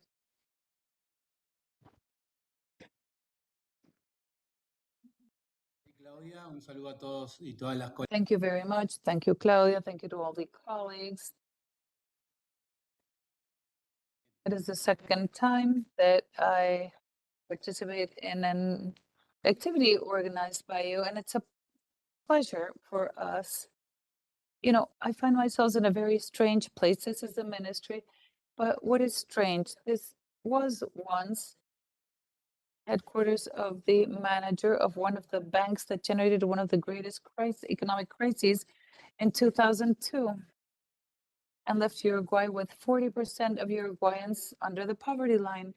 I was one of the university students that was on the streets trying to generate change and hanging on to hope. The 2 former presidents that I see behind me, González and Mujica, and they generated in 2004 40% poverty, and then 2014 we were already at 9.7. So this was done by means of this ministry with the different emergency plans and equity plans. And this work was also always done together with social development, economic development, both jointly. And it was the relationship between technology and technological development in Uruguay. And was in trying to bring the population out of this poverty line. We had the Ceval plan in 2007, where all of the children in primary school had access to a computer. And then in 2010, this was expanded to high school. And not only the schools had to be connected. In 2011, 42% of households were connected, and we generated Universal Hogares with special rates for the vulnerable families. And today, in 2019, we reached 88, and now we're at 96% of the citizenship connected to the internet. This development generated an energy matrix where it was usually dependent on hydrocarbon, and you know that we do not produce oil, and there was high economic dependence of the energy matrix, and there was a political agreement in 2010 of all parties to generate a state policy that would mean that today in Uruguay, it used to be 60% of hydrocarbons, now it's 98% of the energy matrix, which is generated by renewable sources. In this scenario, then, we want to deal with development through economy and education, as was expressed by other colleagues. It is in this area that there was a planned need, not only of access and through the Ceval plan of education that is linked to technology, but in the year 2014, from the Technological University, the first university that deals with technology in Uruguay related to robotics and technology. We used to not have those careers in Uruguay, but now we have over 2,000 youngsters that are studying in this university. Why am I expressing all this? Not because I believe that Uruguay becomes an example in many areas, but it is a country that is a very small country, and the discussion here that we are involved in has certain limitations, as was very well expressed. The efforts of a country, especially a country such as Uruguay, will be impossible to deal with the important size of the technological transformation that we're seeing. Maybe part of the geopolitical situation, or even certain speeches that are trying to attack multilateralism, like trying to generate exits of all humankind, is probably related to this transformation at technological level that is occurring very fast. Latin America has an important place in this discussion, as Latin America has lithium, coal, rare earths, copper, aluminum, silver, and others. So when we review these challenges, and for those of us that are momentarily guiding the destination of our countries, we will see if Latin America will be repeating part of the process or will make use of this political situation. So it's not to be just mere generators, or maybe be the ones that are generating raw material for those that are being developed, and not to use this raw material for our development. So in this scenario, I believe that the challenge goes through what we are mentioning. We have an ethical challenge where artificial intelligence is generating these challenges from the material perspective and from the environmental perspective. Which are the opportunities for development? Planet is a finite area. As humankind, we have to jointly define those actions, not just for a group of multimillionaires are the ones that are generating what is to happen. So in this scenario, the second point that we would like to mention is how will we be discussing the earnings that could exist in certain areas, as the challenges, as mentioned earlier already. The challenge we have today is technology that can be progressing at such a level from the ethical perspective that it presents a challenge as humankind. And the idea is to try to determine which are the minimum common denominators. We should not all fully agree, but we have to agree that there is an area where this technology or the development of this technology does not become the development of inequalities. And clearly, the opportunity of a society where we become as close as possible to equals. And this is why I started with this review. I thought it would be better to talk about this. And for the challenge here, the idea would be to question ourselves. We have an opportunity here, and that would be the topic. Thank you. Muchísimas gracias, Thank you very much, Vice Minister, Mr. Federico Graña. It is a pleasure having you here this morning. And now, given our time frame, we have an important effort to request from our authorities. We only have 1 minute to close this session. We will start with the same order of the participation. Ms. Minister Maria Jesus Wolf, you will have some time to close. Thank you very much. Muchas gracias por esta instancia. Thank you for those that have been able to present today.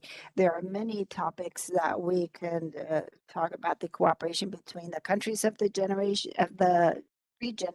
I think it is something we can think of, the common challenges that we're sharing. I did not delve into the social household registry, but technology can really be an important path to shorten the gap that exists between the state and the perspective of the or the vision of the population and what this population is going through in a day-to-day activity. To shorten that distance allows us to generate impact through the different programs and public policies that we are setting forth. Implementation is a fundamental aspect. Anything that allows us to improve that last mile will mean that families can really be better.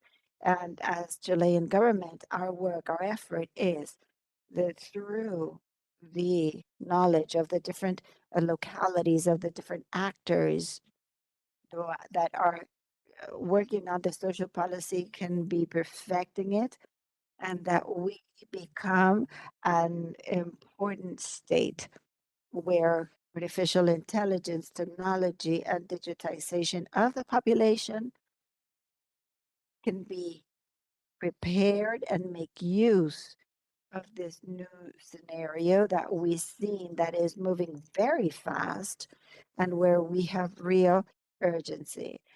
But always focusing on quality of life of people by reducing unfair inequalities and to establishing those foundations that establish social relationship and strengthen our countries. I want to thank you for the invitation.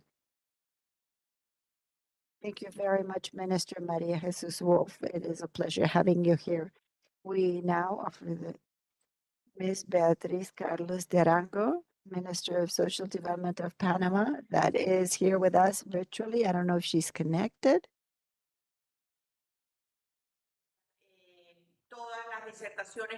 Thank you very much. All presentations were wonderful. Social development really shortens the gap of inequality. It is not a consequence of economic growth. It is a priority of the state. Technology is a powerful tool, but it does not have a value in itself. The value is provided by ourselves with criteria of equality and the protection of rights. The value that it guides our work is what we can work with. I want to thank ECLAC, the GIZ, Ford Foundation, European Union for the opportunity of participating in this initiative, being aware that regional cooperation is a very important tool to create social protection systems of focused in inclusion and resilience. Thank you very much. Thank you, Minister Beatriz Carles. It's a pleasure to have you here this morning. Now it is the time of Ms. Gloria Reyes, Minister of Women's Affairs in Dominican Republic. Well, thank you very much. The truth is that this has been a very important time, quite rich, and I would like to conclude that I am fully convinced that the important challenge of our generation will be to create models of development that are able to combine growth, inclusion, innovation, and human dignity. Making an emphasis in human dignity models that allow us to only be consumers of technology and become creators of solutions, talent, and value of our societies, but also means to have more states that are smarter, focused in people, and that are able to use technology to place services and coordinate solutions by identifying risks and be working with the citizens on a timely basis. And I would like to close by saying that inclusive social development is very focused in the digital aspects. And in Dominican Republic, we want to continue with these conversations from specific actions and fully convinced that there is no inclusive social development if there is no important activity between men and women. Thank you very much, Minister Gloria Reyes, for being here with us this morning. Now is the Executive Secretary, Mr. Rosemary Vega Jr.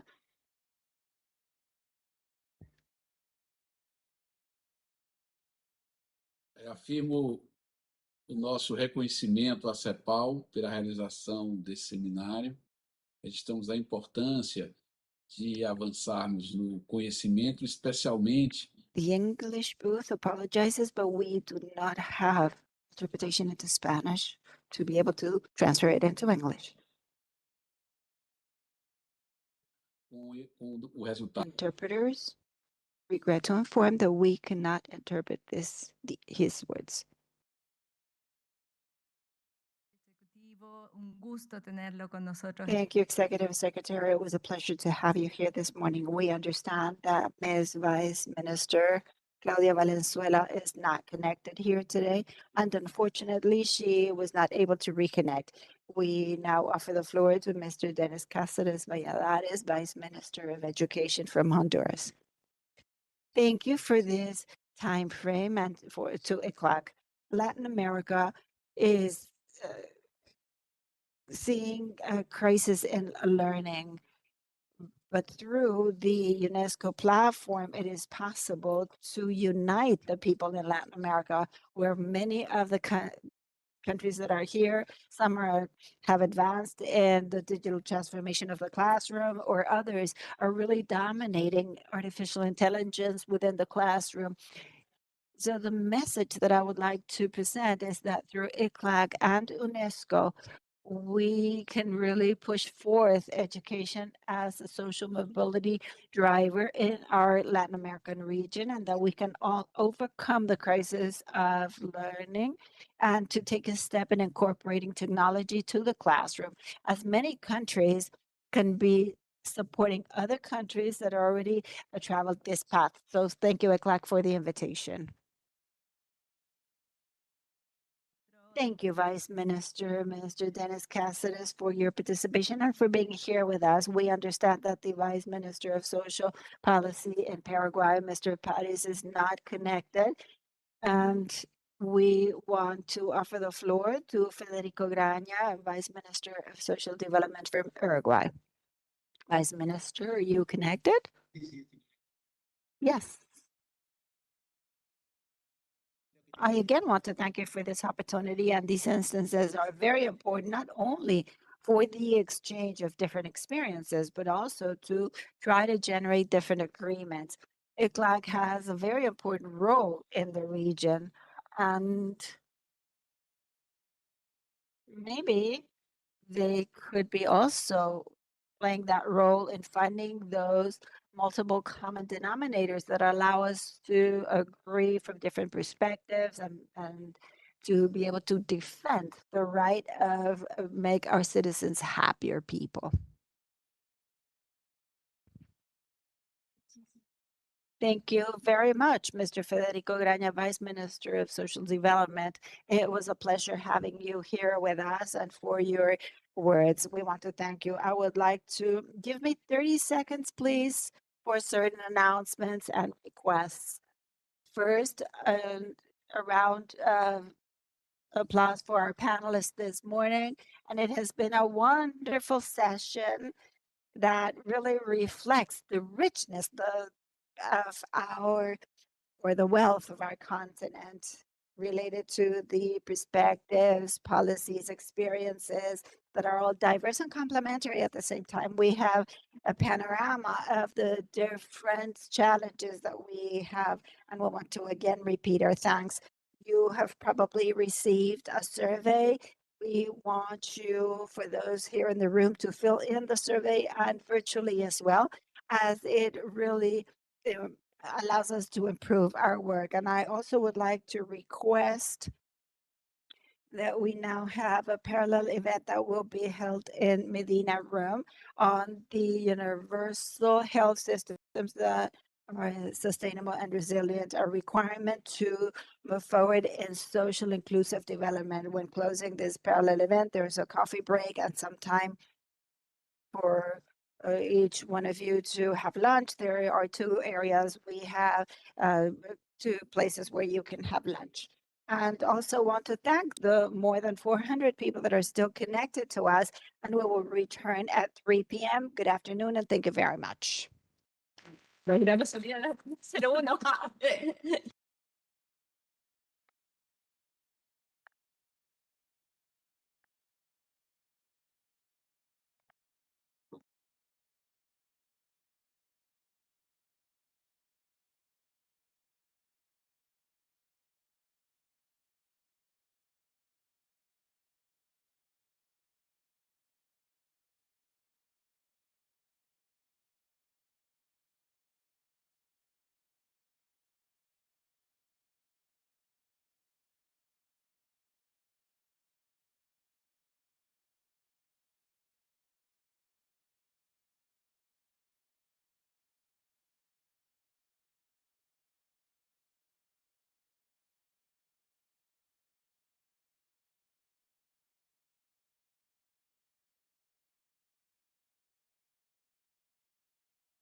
Hello.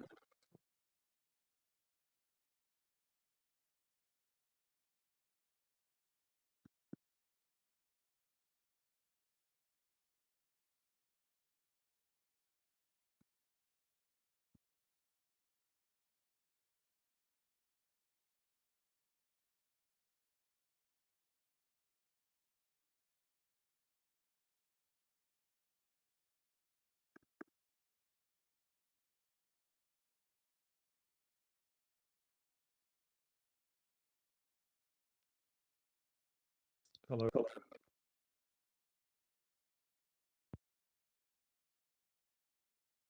Hello.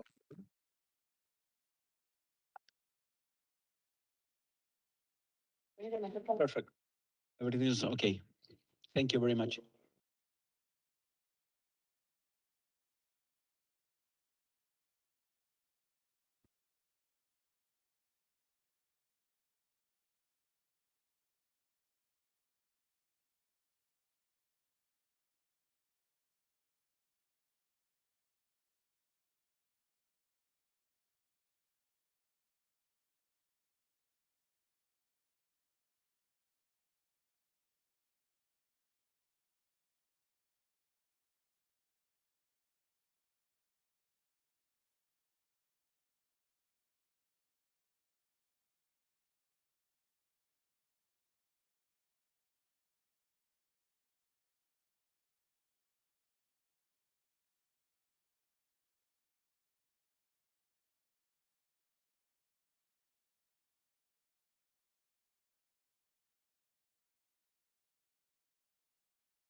Hello, Professor Foster. You hear me? That's Andres. Perfect. Here is Alberto Arenas and Francisco Ferreira, the professor. James. Nice to see you. Thank you very much. Hi. Hi, James. And Chico, you gave a great talk today. Thank you. That's very kind of you. Thank you.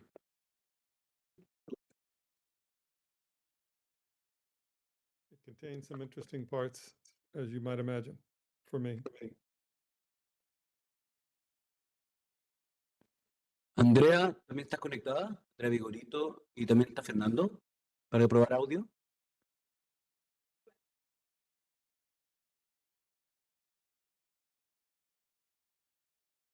¿Me oís?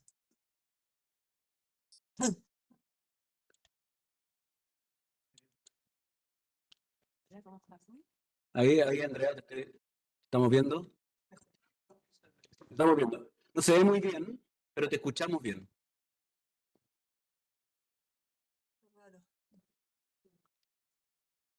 A propósito de inclusión digital, ¿me conecto?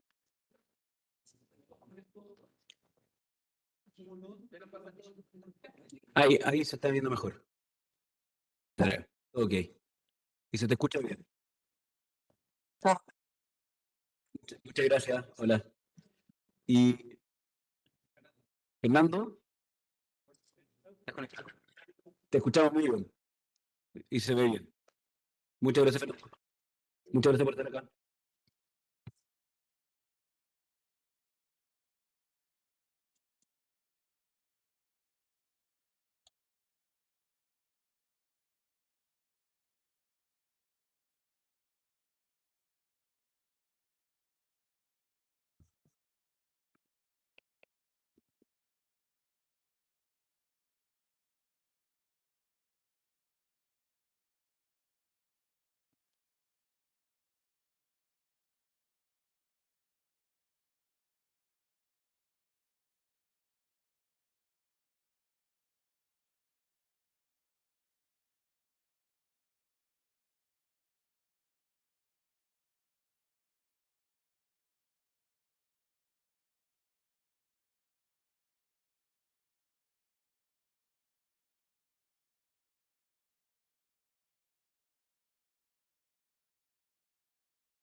Buenas tardes. Muy buenas tardes. Good afternoon, everyone. All of you accompanying us after lunch, both online and in this room. I believe that there are 200 participants online.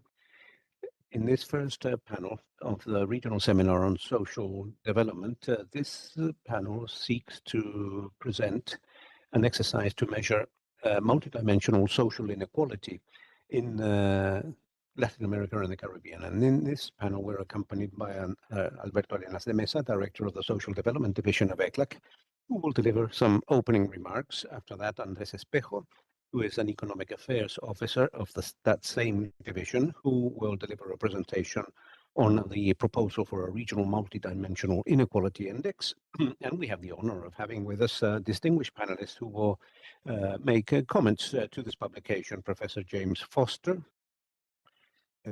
Oliver T. Carr, Professor of International Affairs and Professor of Economics at the George Washington University, who will be connected online. He was here in person last year with us. Also, Professor Francisco Ferreira, who was introduced to you all this morning, Andrea Vigorito, from the Institute of Economics of the Faculty of Economic Sciences and Administration of Universidad de la República in Uruguay, who will also be connected online, and Fernando Marani, a Director of the Justice, Inclusion and Equality Program at the Center for International Cooperation at New York University and of the Global Alliance Against Inequality, who likewise will be connected online. And now I'd like to offer the floor to Alberto Arenas for his opening remarks. Thank you, Daniela. May you all have a very good afternoon. May you all also be very welcome to this panel one entitled Towards a Multidimensional Measurement of Inequality.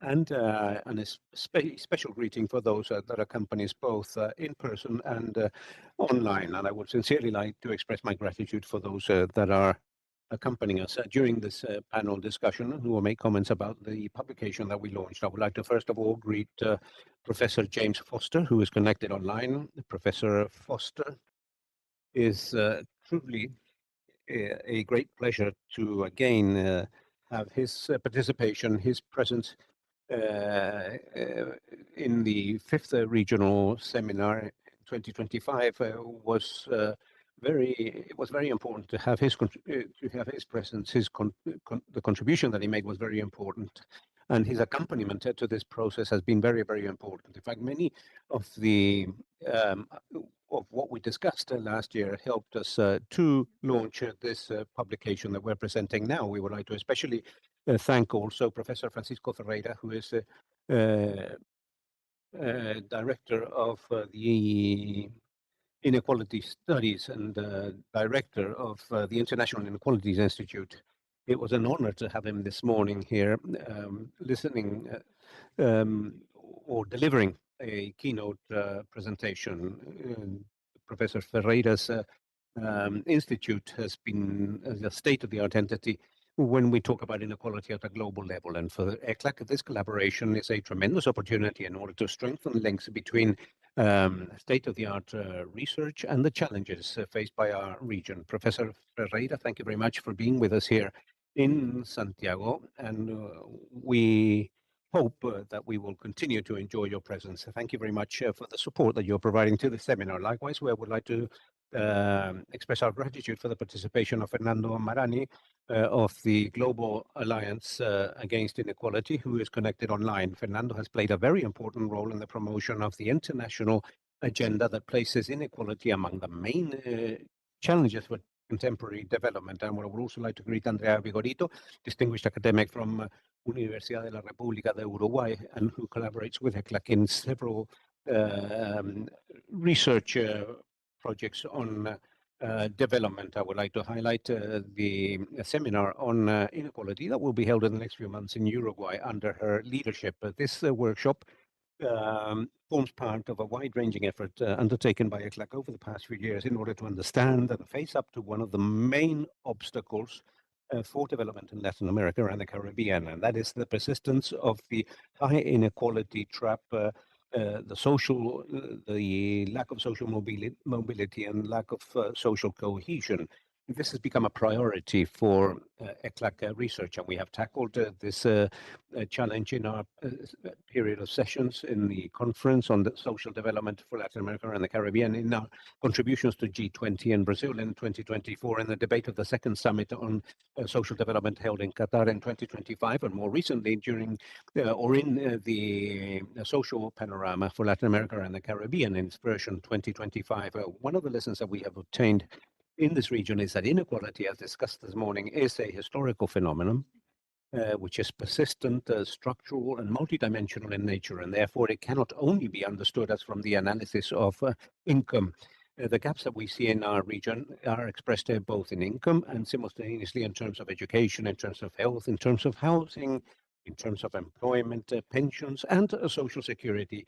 Even more so, these inequalities tend to accumulate in households and in population groups, reinforcing themselves during the life cycle and limiting the possibilities that people have, and therefore advancing towards a multidimensional measurement of inequality does not only constitute a methodological challenge, despite the fact that it is a complex task, but it's not only a methodological challenge, but rather a fundamental tool in order to better understand the social reality of the region, in order to strengthen the design of public policies that are more comprehensive and effective. And in this context, we are today launching this publication, which is the series of social policies 2050, entitled "A Multidimensional Social Inequality Towards a Multidimensional, a Regional Proposal," together with Andrés Espejo, who is Economic Affairs Officer of our division, and he will be presenting this, and also with Alberto Espíndola, José Joaquín Prieto, and Paulo Herrera,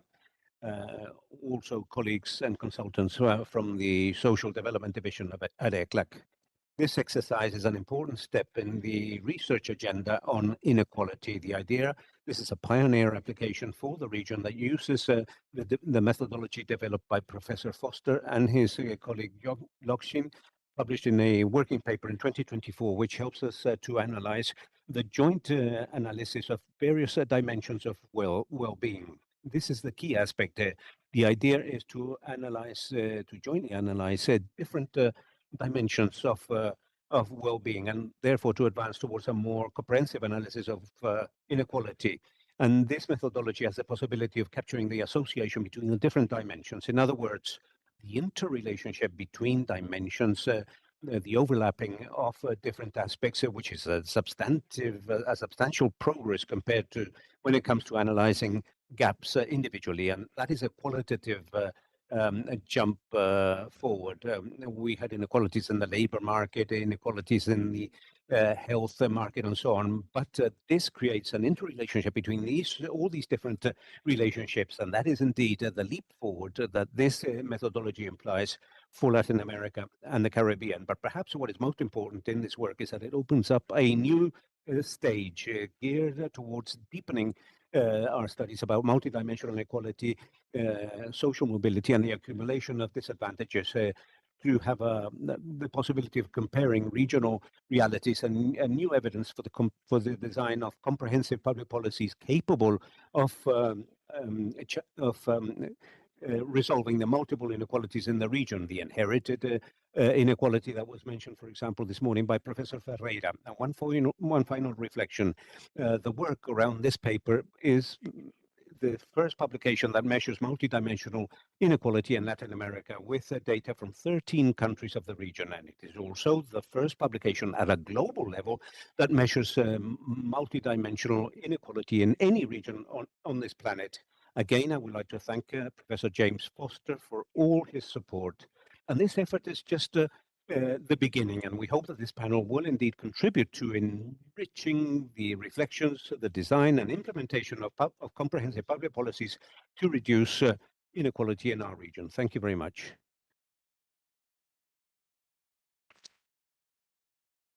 Muchas gracias, Alberto.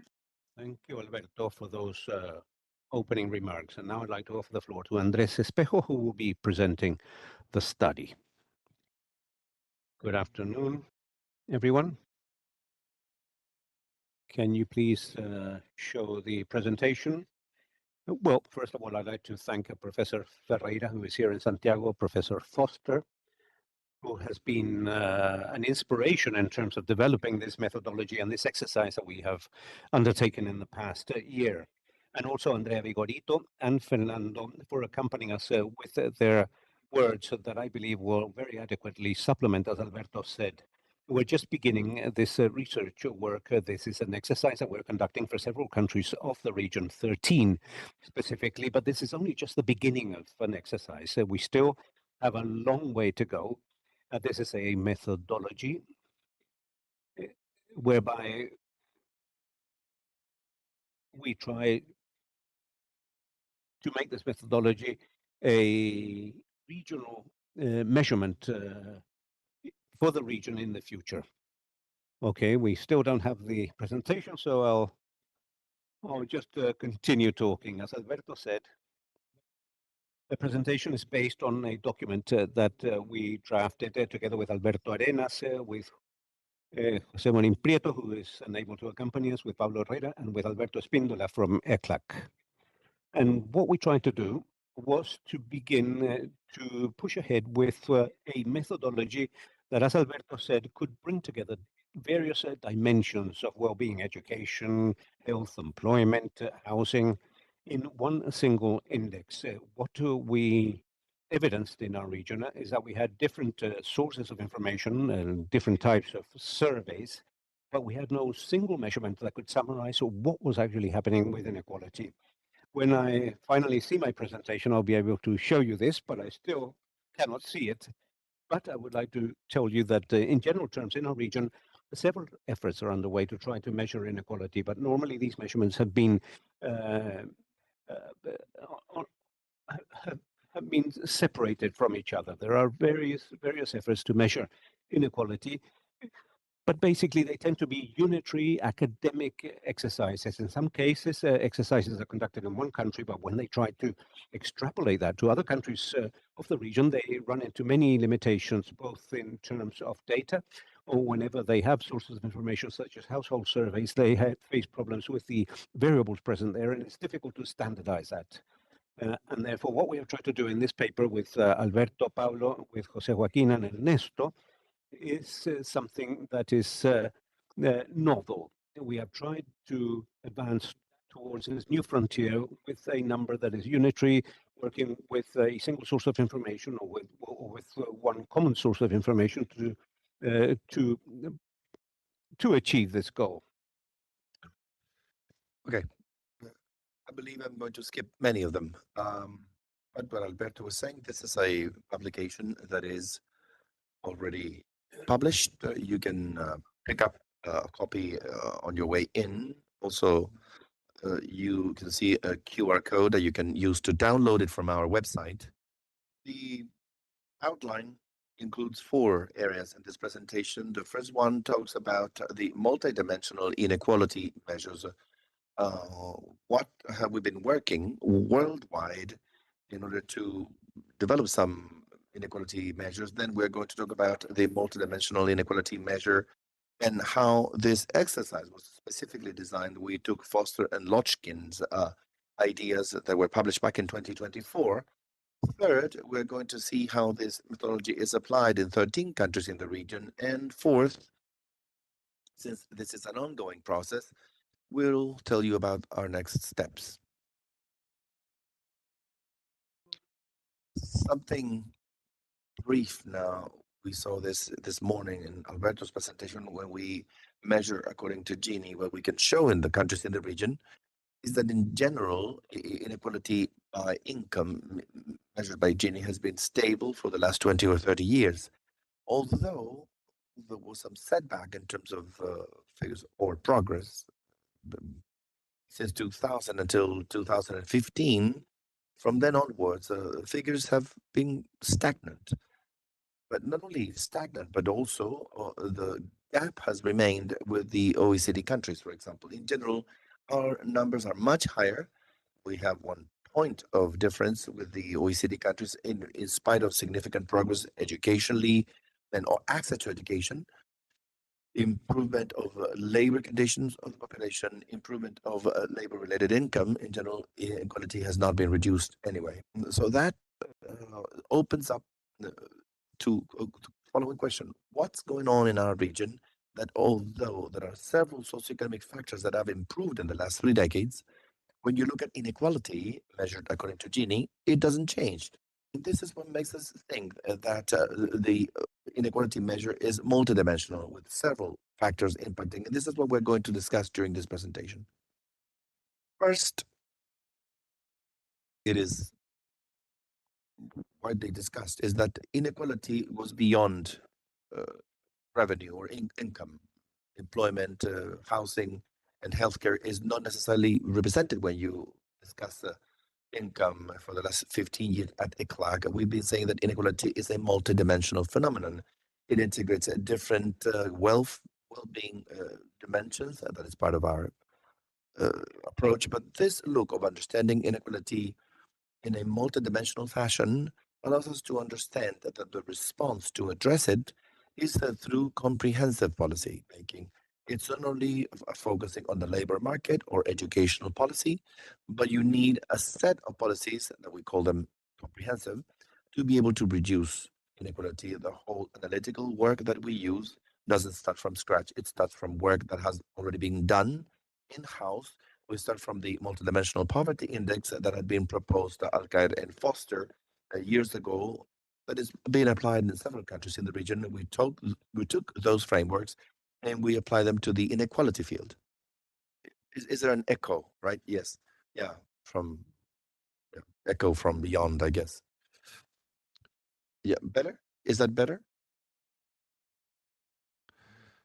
Well, there's an issue, I guess. Okay, so we have a starting point, which was our multidimensional poverty, but also a starting point that for more than 15 years, 20 years, from our social development division, we have something that is called a social inequality matrix. What is that? Is to understand that this inequality has multiple dimensions and also some areas, gender, ethnicity, residence, and socioeconomic index. What did we say in this inequality matrix is that the different dimensions amplify inequality. It is different being in a city, certain educational level, being or having lower income with limited education and living in an urban area compared to living in a rural area. The inequalities they will face will be higher. Why? Because the different areas will be amplified. And not only do we have this regulatory framework, but we have an umbrella here, which are the development traps. Our executive secretary and then Alberto confirmed that, mentioned high inequality, low mobility, and weak social cohesion. Our countries are limited in their development because of these traps, and we need a whole research effort to reduce that high inequality trap. What is the issue? Historically, ECLAC and most of the countries here and in the world work on inequality by measuring income. There are different alternatives. We discussed this morning with Professor Ferreira that there are some alternatives to measure. Maybe we get different numbers. Yesterday, Professor Ferreira said that depending on the methodology that we use, that will give us a completely different figure. So by looking, depending on the source of information, we'll have a similar value. So there are measurement challenges that are important. What type of dimensions regarding well-being should be included in order to measure inequality? How do we include those attributes? How do we measure the distribution of those attributes? And at the same time, if you, in the regional seminars, if you remember those, 3 years ago, Professor Gourmignon attended, and he said that he thought that a good way of measuring in multidimensional inequality was through a dashboard, having different sources of information, and with these diversity of sources was to understand reality through different dimensions. What was the major problem is that we do not work with a single source. Many times what would happen in a source did not correlate with others. it was difficult to find a causal effect among the different dimensions. And it didn't make sense for us to work with a dashboard. And we had tried before. So we wanted to achieve a single index. And since then, last year, we had Professor Foster showing us the methodology, and we tried to make progress towards a single index measurement. And we started checking literature. And what did literature tell us? In general, I believe you can see it better up there. There are different authors and different papers, Sumi, Lugo, etc. Different authors that have tried to measure inequality multidimensionally. But as I've said, in general, none of these methodologies coincided in terms of the number of dimensions included. They worked with income, some of them with education, others with health care, to be able to measure that according to Gini, entropy, Atkinson, depending on the type of measure that was used. But I believe that the major limitation of all these measurements is that in general, they were always single cases. There was an exercise for a specific country, and then you could not generalize it. And why? Because the source of information when the methodology was developed was for a specific data source, very difficult to extrapolate to other research cases. And in fact, each one of these methodologies would weigh the different dimensions differently. There are methodologies that would consider 50% for the income as the explanation for inequality, but if there were 3 dimensions, it was 1/3 for each. So there was no consistency when deciding what was the best methodology to be applied. And from it, and then we tried to say, okay, what is the best methodology then? And we found something interesting that Foster proposed. I'm just paraphrasing, and Foster is listening to me. That is quite complex. If I make a mistake, Professor Foster, please interrupt and correct me. Professor Foster said, mentioned the desiderata or features, that there were 6 features that a methodology should comply with for it to be useful. The first one is that it needs to be comprehensible and easy to describe. What we saw in most of these cases is that they were not easily understandable and very difficult to describe for the policymaker. They would give numbers that were hard to understand. In general, this then caused that this was not easy to understand by the population and by the policymakers. So when public policy is being made, there were some values and numbers that then were hard to translate into concrete policies. On the other hand,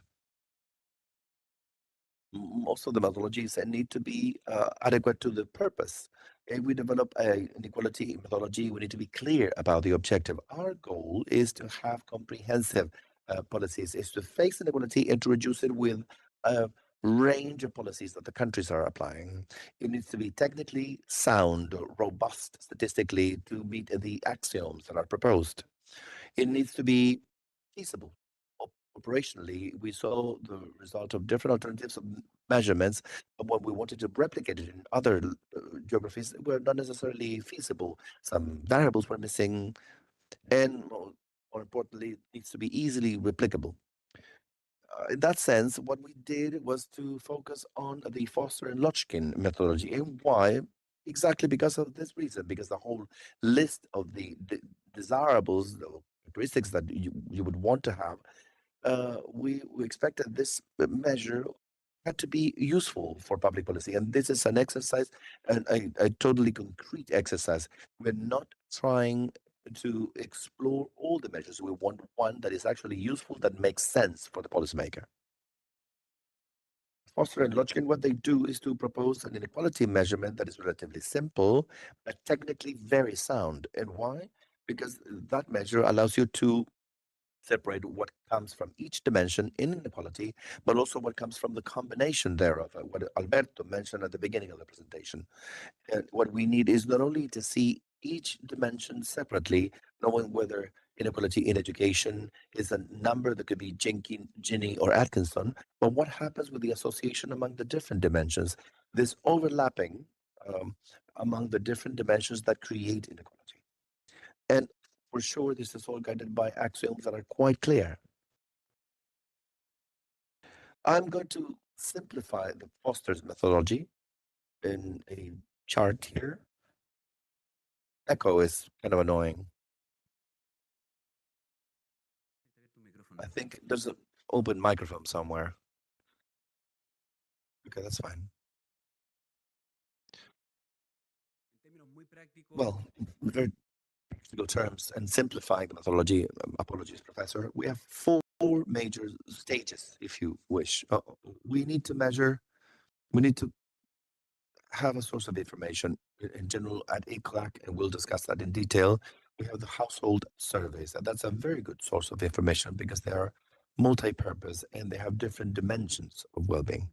We have a source of information and we have different dimensions. And with each one of the dimensions, we have to come up with a compound score, a value for each dimension. And second is to calculate a unit of measure.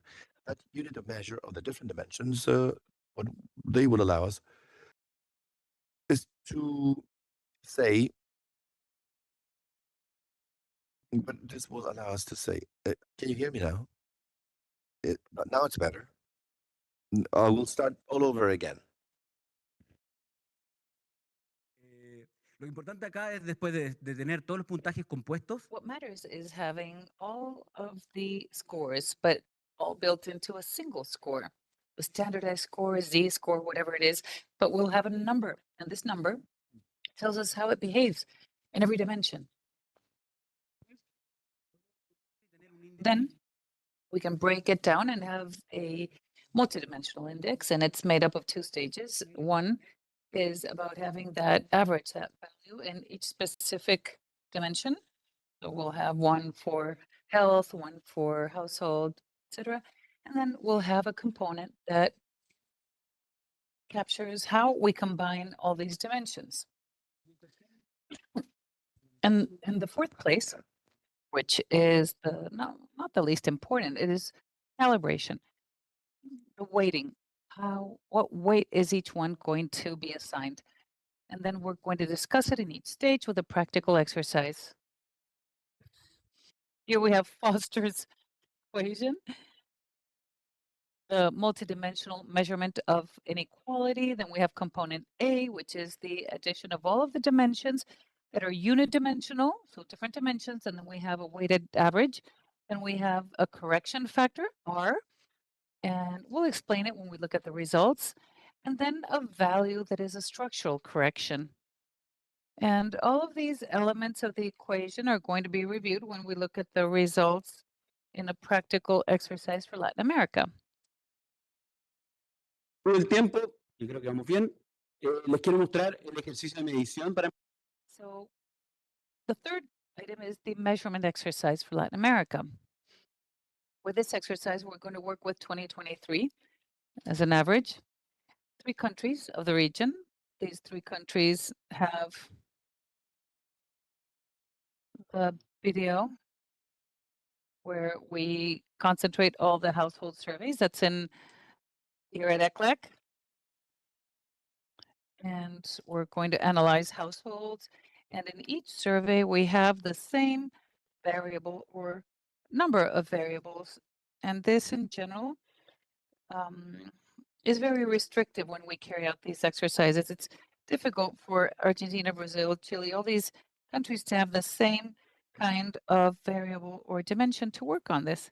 And even if we're going to present the results for 2023, this will allow us to look at not only whether the multidimensional results have been reduced, but what it explains. So this inequality has explained why some dimensions have been reduced to a greater or lesser extent.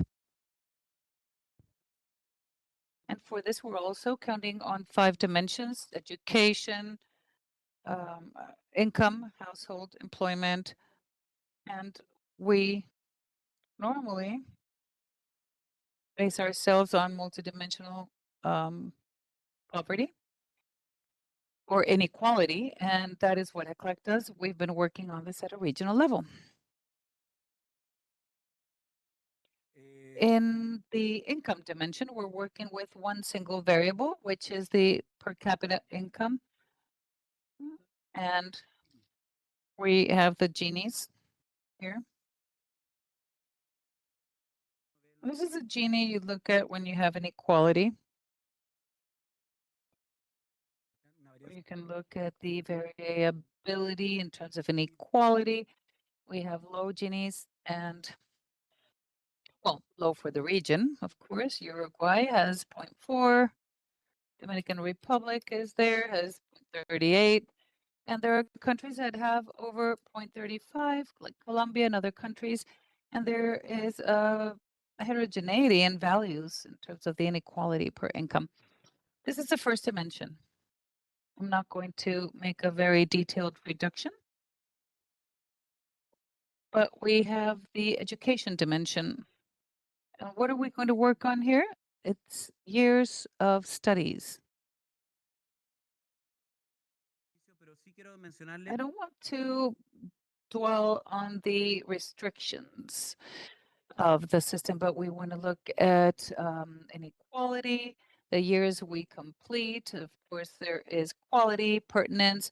There is a much more complex thing here. And tomorrow we're going to present the multidimensional Gini, and there's going to be a parallel event in the afternoon tomorrow, which I feel could supplement with greater information. Thank you, Daniela. The important thing here is that this is a first approach using the different dimensions. We know it's not the best, but it allows us to advance in a multidimensional approach in different dimensions. It allows us to look in our region, for example, that we have mandatory education until 6th grade. So 12 years of age is the limit that allows people to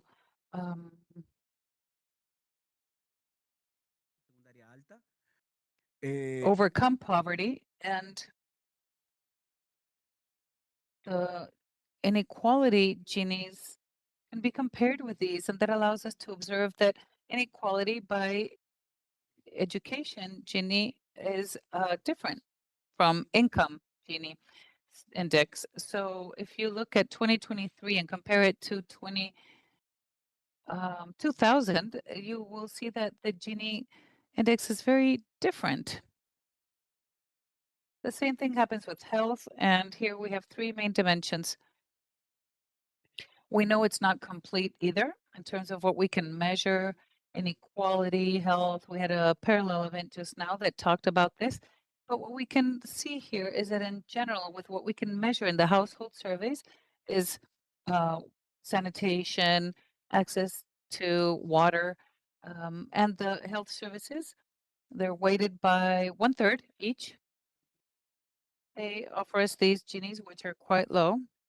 What do these low Ginis explain? That many countries, I'll go to the Uruguayan case again, they have a very low Gini. Their access to health is universal. Then you have different readings, and you can look at whether the access to health is pertinent, timely, etc. And it shows us that people, in theory, have access to health. And from that perspective, the health Gini, which is in this dimension, is much lower because people can opt for an excess. And we're trying to measure overcrowding. There is variability between the countries.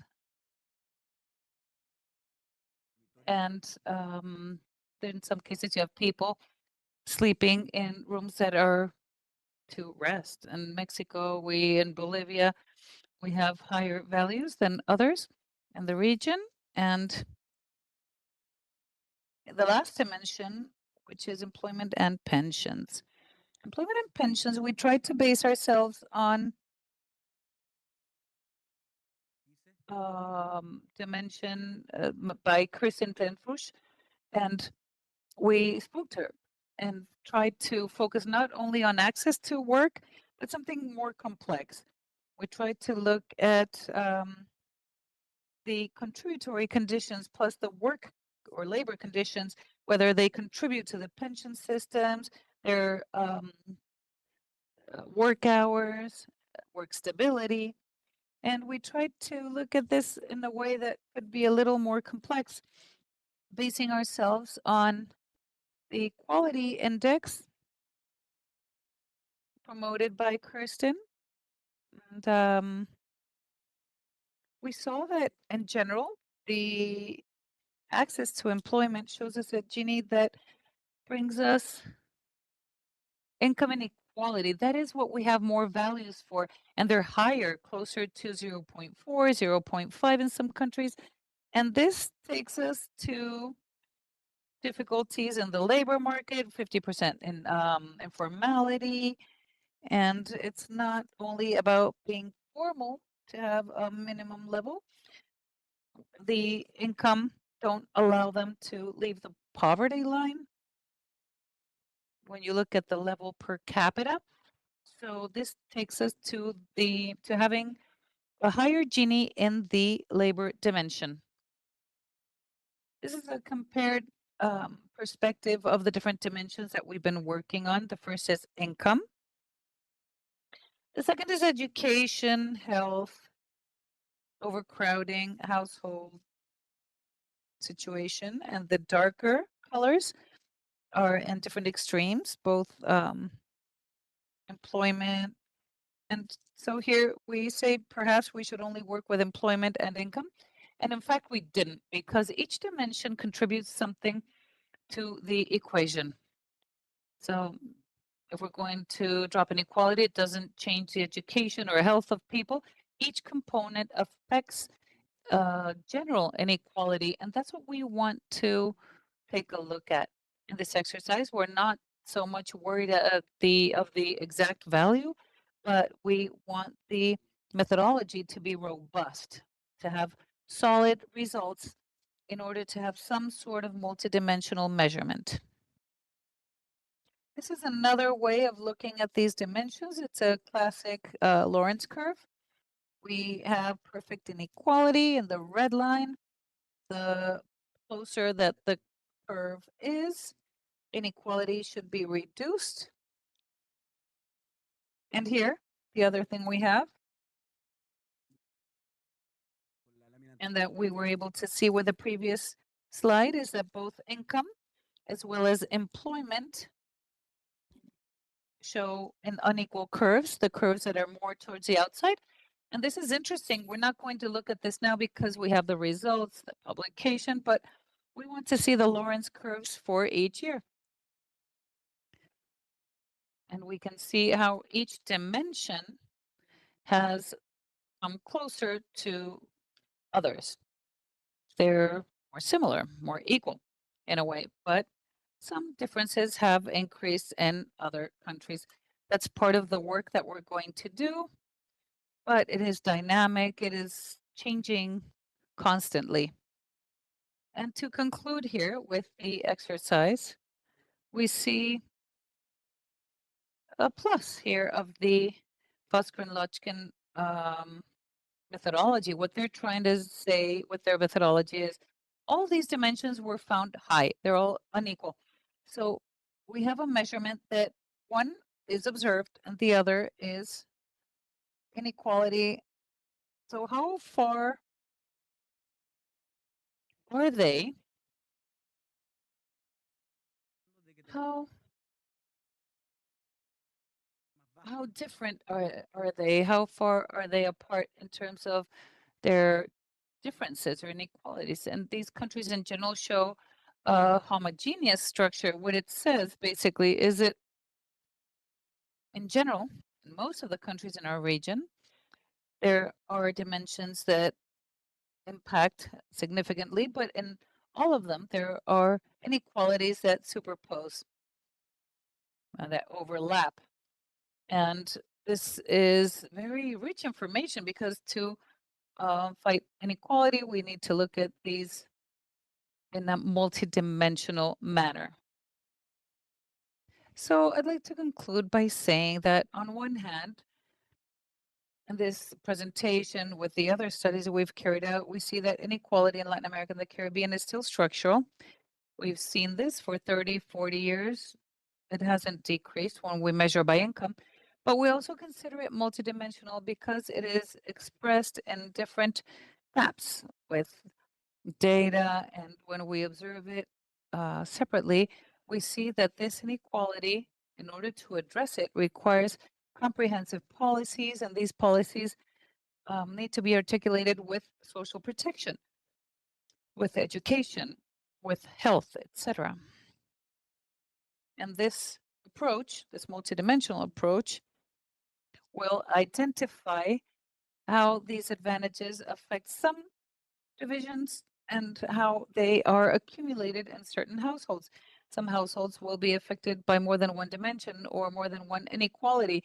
And this is what allows us to say, on one hand, that one of the objectives that we had when we began these exercises was to prove that methodology could be a solid tool for a region and offer an alternative. But in this context and with the data we have, they offer a solid and transparent tool that we can justify, that approach these mathematical formulas and allow us to work with the traditional tools, but also require some more information. We know that the sources of information that we have need to improve to have more solid measures. With a multidimensional poverty index, what we saw was it began to be implemented by Foster. Most of the surveys didn't allow capturing the multidimensional poverty index. And then some countries began improving their tools and their surveys. Some countries have been able to apply it and made efforts to make it more complete than others. I think that is where it's going. What this will allow us to discuss and talk about how to tackle inequality, which requires different ministries, different organizations, as put them together, because inequality needs comprehensive policies. Thank you very much.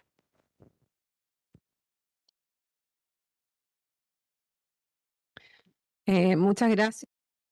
Thank you, Andres, for that complete presentation. And as Andres mentioned, the document is available online for anybody that would like to see the details. Now we would go to the comment section. For each panel, please comment the questions that we talked about for around 10 minutes, no more than that. And I would like to remind you that we have simultaneous interpretation here on the room, as well as online interpretation for anybody that might need it.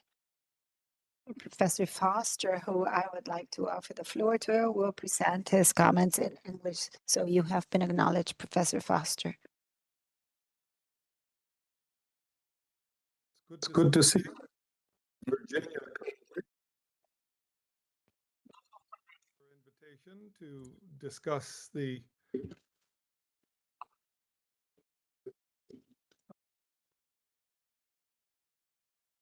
paper that was sent to me, which had rather a different picture of things, but I'll go ahead and give general comments based on all of this. Anyway, Alberto, you're very fortunate to have Chico Ferreira there to give a wonderful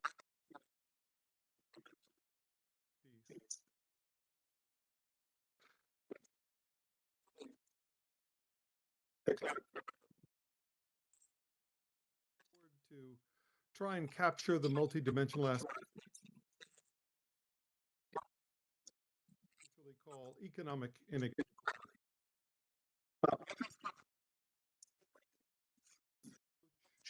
And then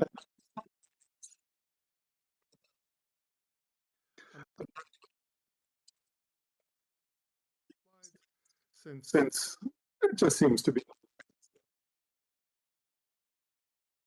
So the idea of this tool approach that you see that to say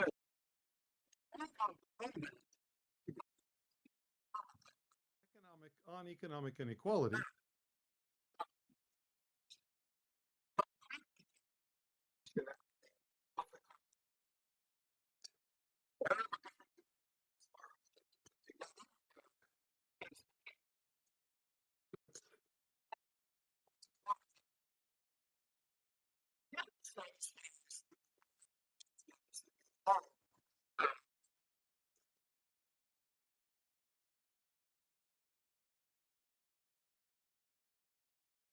The goal was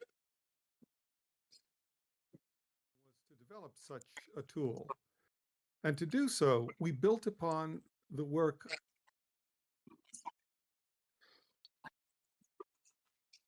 to build the first stage being combining the different dimensions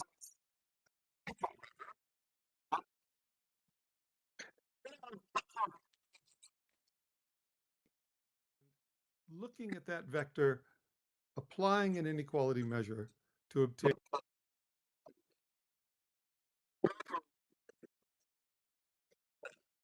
that inequality.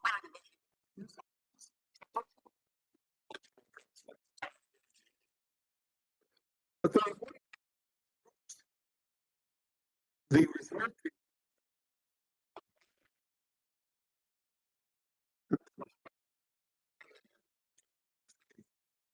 so we asked the violated, but must it? That is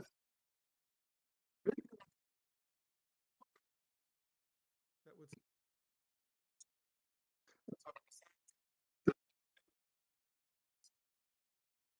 a theorem satisfies all the core axioms and is to be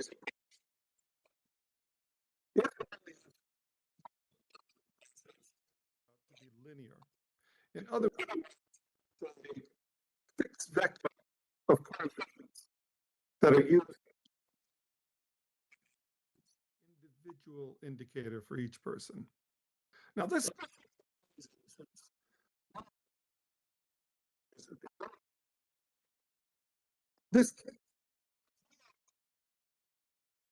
looked at any degree of sophistication, but it so happens this case. So our proposal then was to have a vector of coefficients for aggregating across the multiple traditional unidimensional. Now, inequality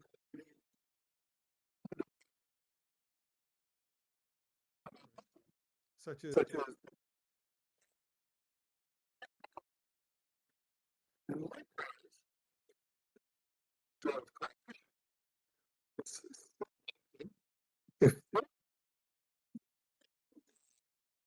one another.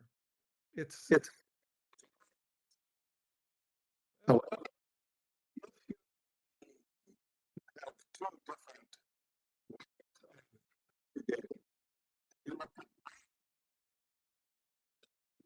did the base across,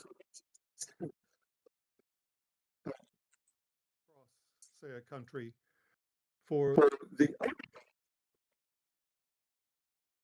compare and get results that were more robust. And it did.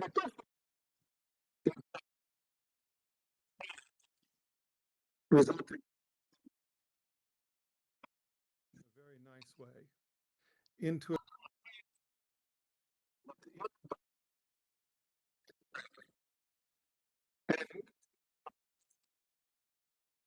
let's see, across the various dimensions, minus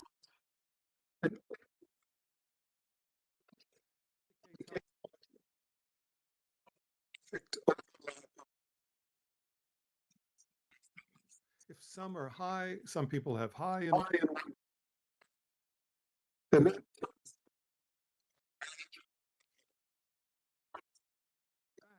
smoothing is seen as a lower level of inequality. So you I said group. based on other sorts of analyses. You have a term that are subtracted. Also, getting a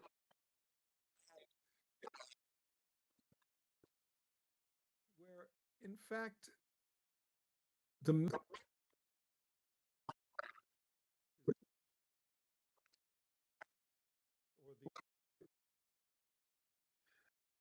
highest is in income is given the highest, housing given the highest in each of the other dimensions, and all the way down. That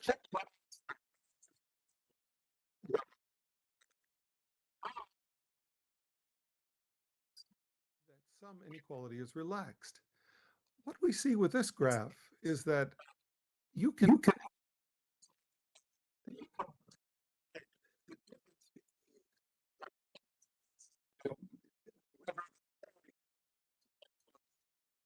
important it is, the kind of structural component is in bringing down inequality from that max. The Lorenz curve. Finally,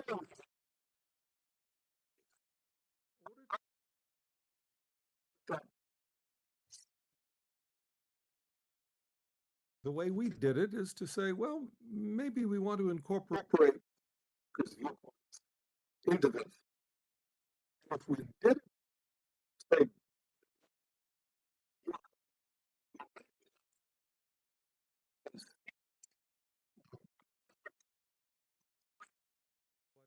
a policymaker might see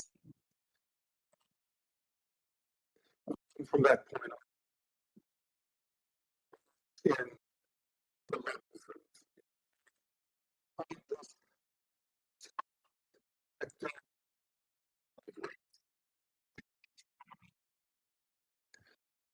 One thing that I should mention is that important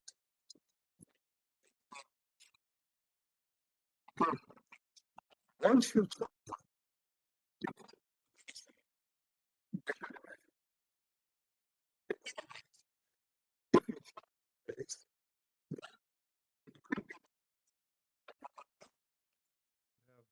meaning attached to them. So the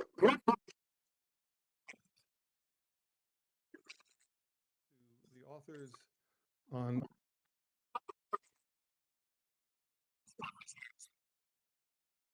it's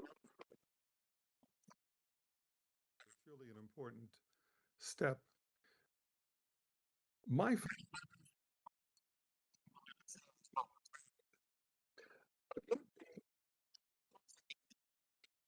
own paper, we used actually income, education.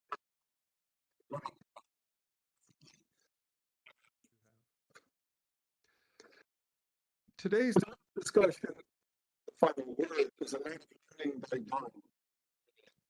So iterate between and now there are two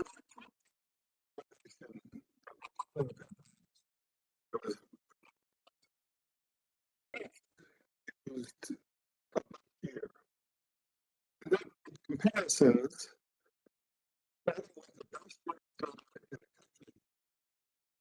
over time the country's results.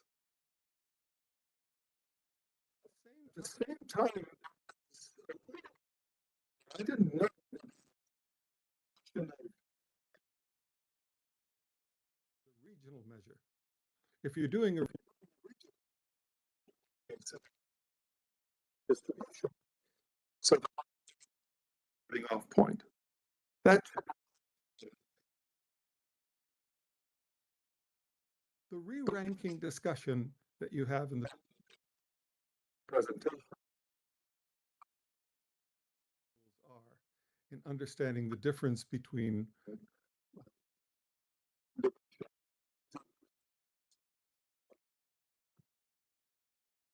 in addition, you had an interesting discussion Now, that meant that you would take in the initial year and you would from that. But then you would now have an up 2003, 2013, 2023. So for 2000, you basically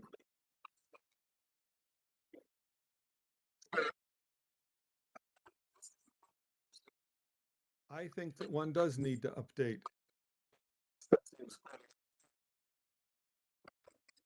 Compare the numbers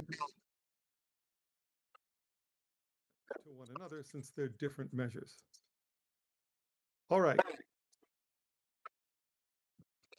Comparability, but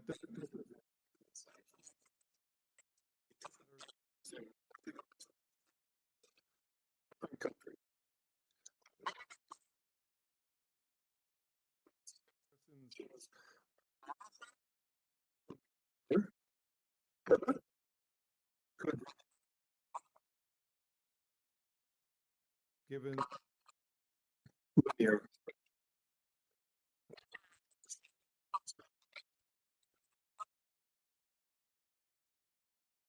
But let's carry on.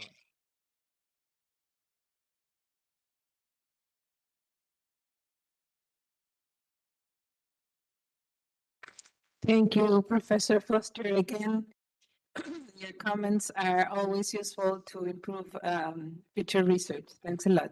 Profesor Ferreira, adelante con sus comentarios. Muchas gracias, Daniela. Again, I'm going to spare you my portuñol and switch to English because some of the subject matter here is quite complicated, and I'm more confident of my ability to address it in English if I am able at all to do so. But thanks to Alberto and Andres again for the opportunity to comment on this work, and very nice to see James again, even if not in person. James and I had offices about 2 blocks from each other in Washington for many years, but now see each other only occasionally. I want to congratulate the authors again of this work because it's I think it's a thing of beauty, and in a way it's a thing of double beauty because there's real beauty in the methodology, and I say beauty, people may find that strange, but there's real beauty in the way that James and Michel Lokshin derive something that looks very simple, but that require a lot of work to prove that it has the properties it's supposed to have. So underneath this simple weighted sum of inequalities of margins plus a term that measures re-ranking, there's a lot of work. And James referred to it in passing with this theorem and so on, but you know, there's a very important proof here that you needn't necessarily worry about, but it's a very important proof that says if we want the basic axioms of inequality, that is, if you give something from somebody who has a lot to somebody who has a little, inequality should not rise or it should fall. The generalization of that to a multidimensional context is this uniform majorization theorem. So I'd like you all to use this in your next dinner party.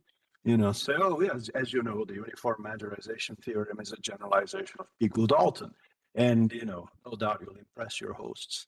But that axiom was the thing that only works if you've got that linear structure, or is only guaranteed to work if you have that linear structure, which is what James was referring to earlier. And that, you know, that's very powerful and it's very useful. And it's very nice that it then generates this thing which illustrates, you know, like I teach a course of economics of inequality to non-economists at the LSE. And when I talk about multidimensional or multivariate inequality, I say just a very simple thing to them. I say, when we look at multivariate inequality, there are 2 things you got to remember. The inequalities in each margin, but then there's the association between them. And here they are in exact terms like that. There's a term there that captures that association, which is this re-ranking term. So that's very nice. So it's a thing of beauty from the methodological side, and it meets the beauty of CEPAL's rich database and the sort of empirical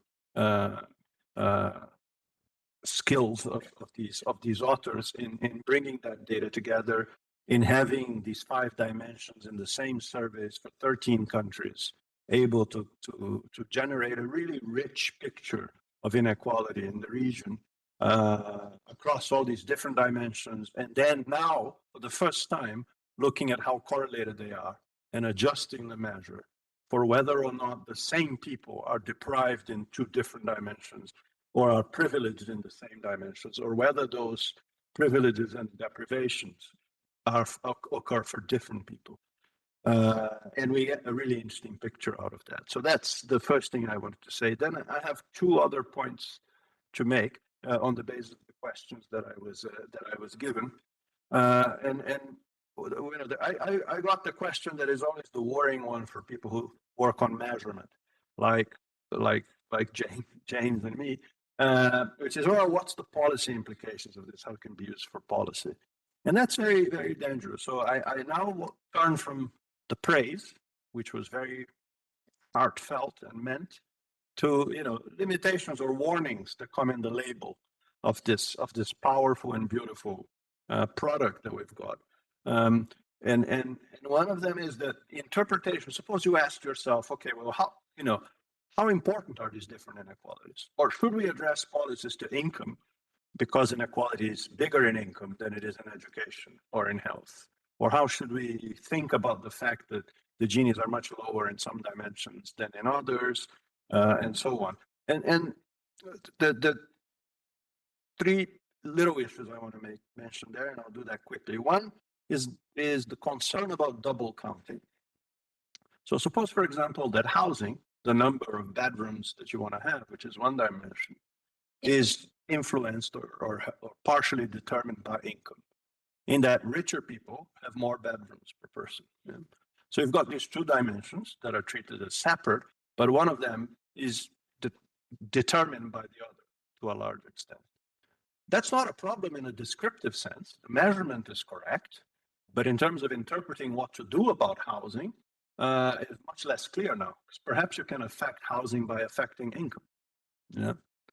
So whenever the margins, whenever the dimensions are functionally or causally related, interpretation of these decompositions has to be quite careful.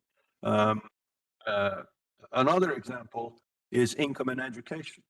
Suppose income is a convex function of education, as it probably is, right? So wages, for example, tend to rise with education. You know, often we'll write wages are a function of education, education squared, and experience, and a bunch of other things. And so you could have a very limited amount of educational inequality and a lot of income inequality, but it could be that the way to reduce the income inequality is actually to expand the education, thereby lowering the returns to education and therefore lowering income inequality. So what to do about these things is something that you don't necessarily take out of these measures. Now, this is not meant as a criticism of the measure. The measure is a measure, it's a descriptive tool, but asking for it to tell you what to do in terms of policy is like asking a hammer to chop down a tree. You know, it's not a chainsaw, it's a hammer. It's meant to do one thing and not another. The final point on this, on these warning labels, is the rearrangement term itself, right? The rearrangement term is part of the beauty of this measure. It tells you the overlap, so the association. Now, how to interpret that may also differ depending on the nature of the economic processes that generate the rearrangement. Consider 2 societies. One in which 2 societies that have the same inequalities in income and education, so the same margins, but the associations are different. In one of them, there's a lot of correlation. Bad thing, you know. Income, the educated are rich, the uneducated are poor. In the other, this is not true, but it's not true because there's discrimination. For example, people are giving men larger salaries than women, even though the women have more education. Or people are saying, I don't care so much about your education, you're my father's nephew, or that will make you my cousin. Anyway, you know, I know you, or, you know, you're the same race as I am, or we grew up in the same place. That will re-rank things from education and income. It'll augment that epsilon term. It'll make this rearrangement term bigger. But is that a good thing? We don't know. Right? So again, interpretation or policy in particular needs to be very careful. So you know, there was a question which was about whether this informed prioritization of interventions for me. And I noted here in my notes, and my conclusion on that is that the prioritization of interventions, of policy interventions, should not be derived from any descriptive measure, this beautiful one or another, without an understanding of mechanisms. Okay, so that's one thing. And then my very final point is another question to me was, how does this relate to the stuff I was talking about earlier about inherited inequalities? And there, the only thing I want to say is that actually here there lies another very interesting measurement challenge, and maybe James will help us there too, as he has in so many other occasions, which is the following. You know, in our measures of mobility or inequality of opportunity, we were looking at the association between income across generations, right? Between income today, income in my parents' generation, or income today and previous circumstances. This measure looks also at associations, and so the rearrangement term in particular at associations, but at associations across dimensions, not across generations. So in fact, in some sense, if we wanted to understand intergenerational mobility in a multivariate index of this sort, we might be looking for a correlation of correlations, a correlation across generations of the correlation across dimensions, for example. You know, if we were interested in how this rearrangement term changed. So is a society becoming more or less, what's it called, collinear, right? More or less correlated, more or less strongly correlated across dimensions, across generations? That's a correlation of correlations. I'm not aware of any work done on that. That could be quite interesting, be a potentially interesting frontier. So let me end that. Thank you.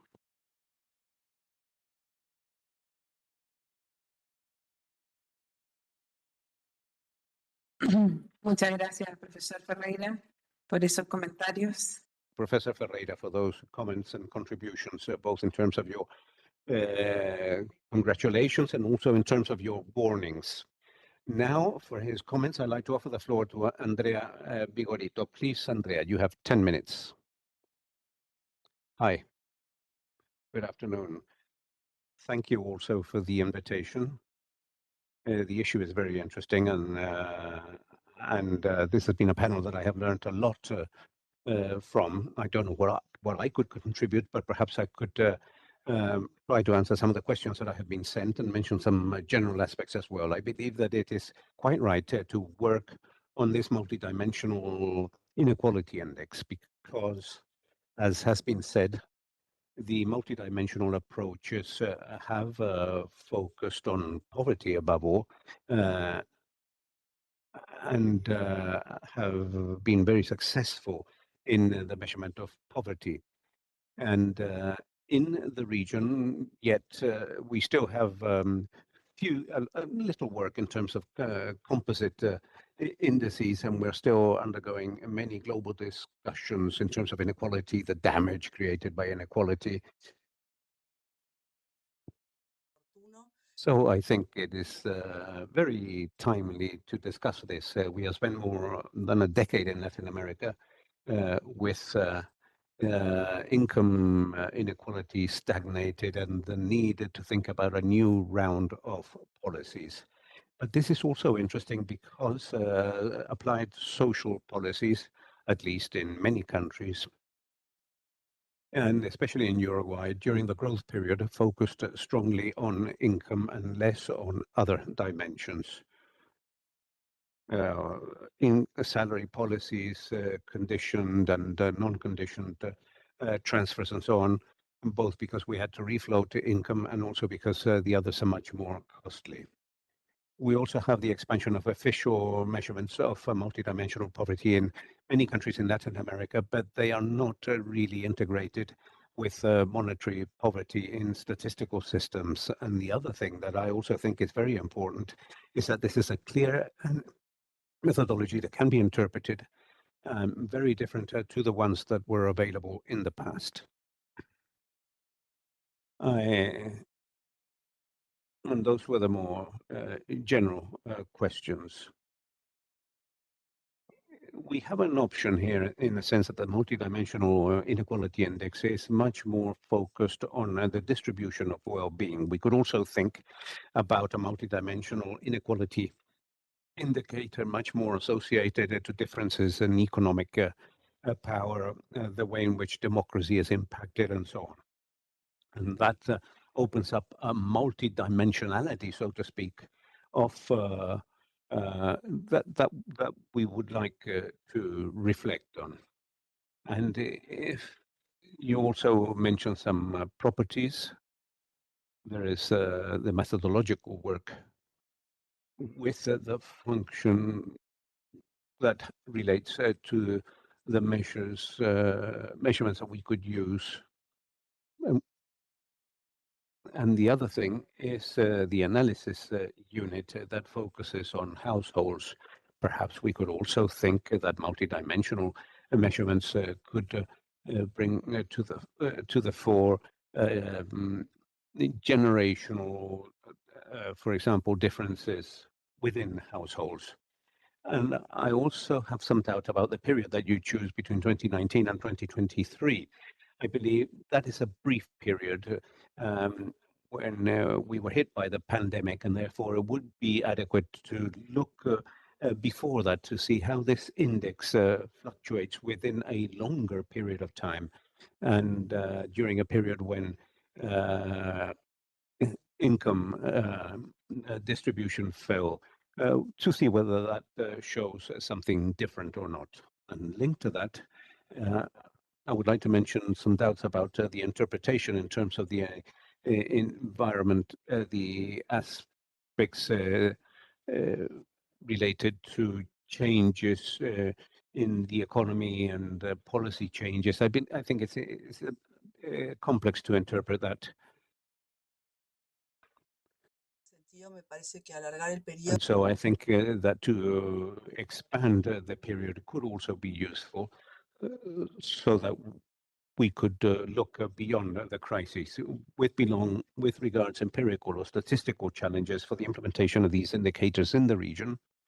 I believe that the definition is relevant to the analysis unit, the composition of households, how we take into consideration the different members of the households, and this could be very sensitive for the type of configuration.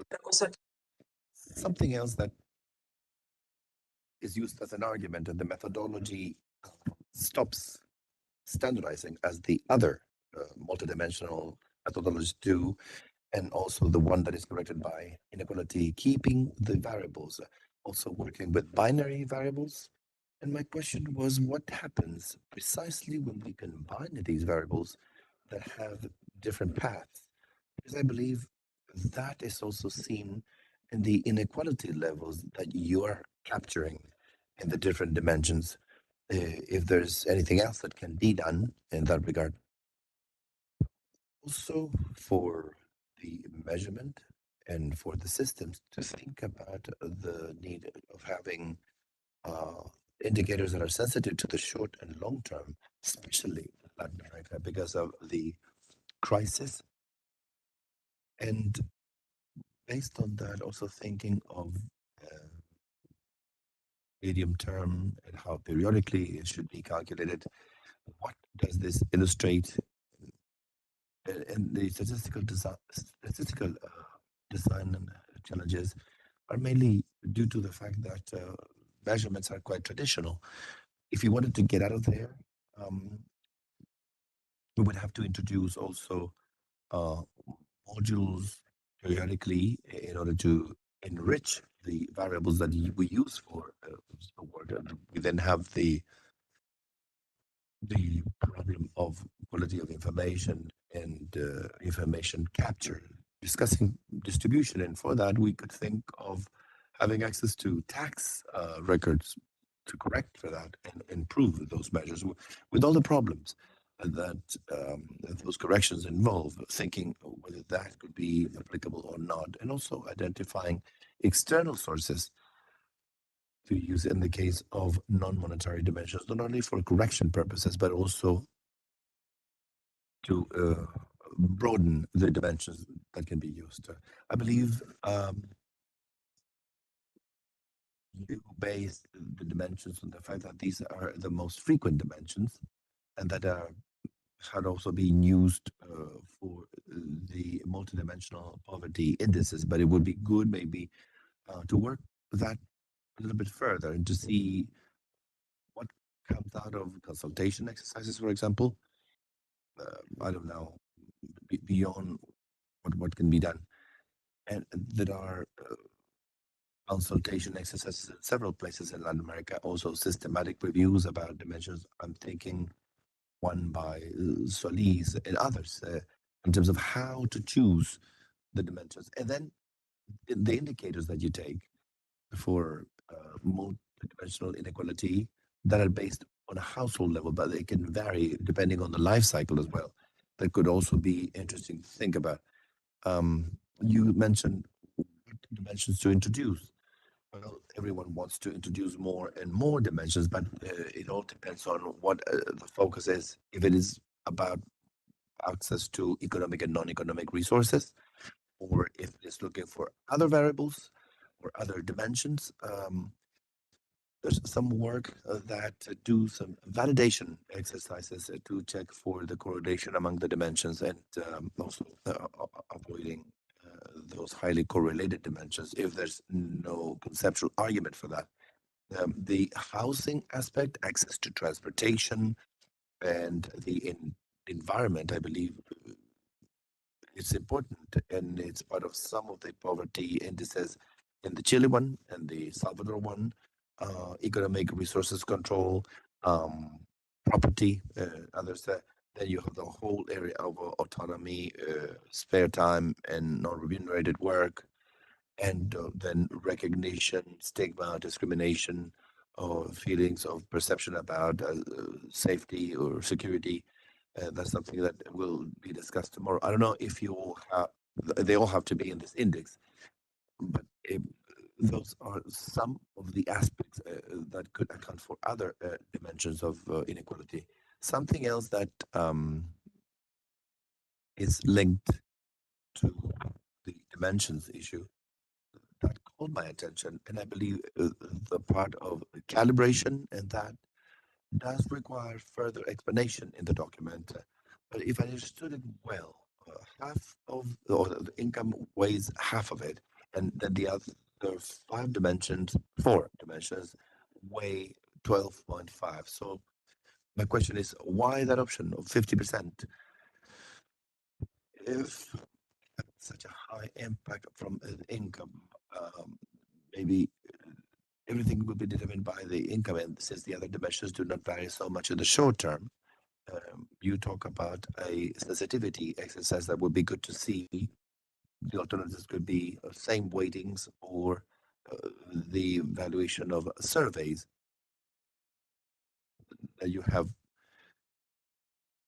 Sometimes you cannot base many of the indices from many countries on that, but one could work with that. There's also work by Balima Santos and Guillermo Cruces, Luis Felipe Lopez Calva, that is used for the evaluation of poverty, and you can see how the index varies. Then, as to the dimensions, income, I already mentioned the one about the potential correction beyond the issues in education, the option of capping the number of years in 12. Well, it's not a poverty index of inequality.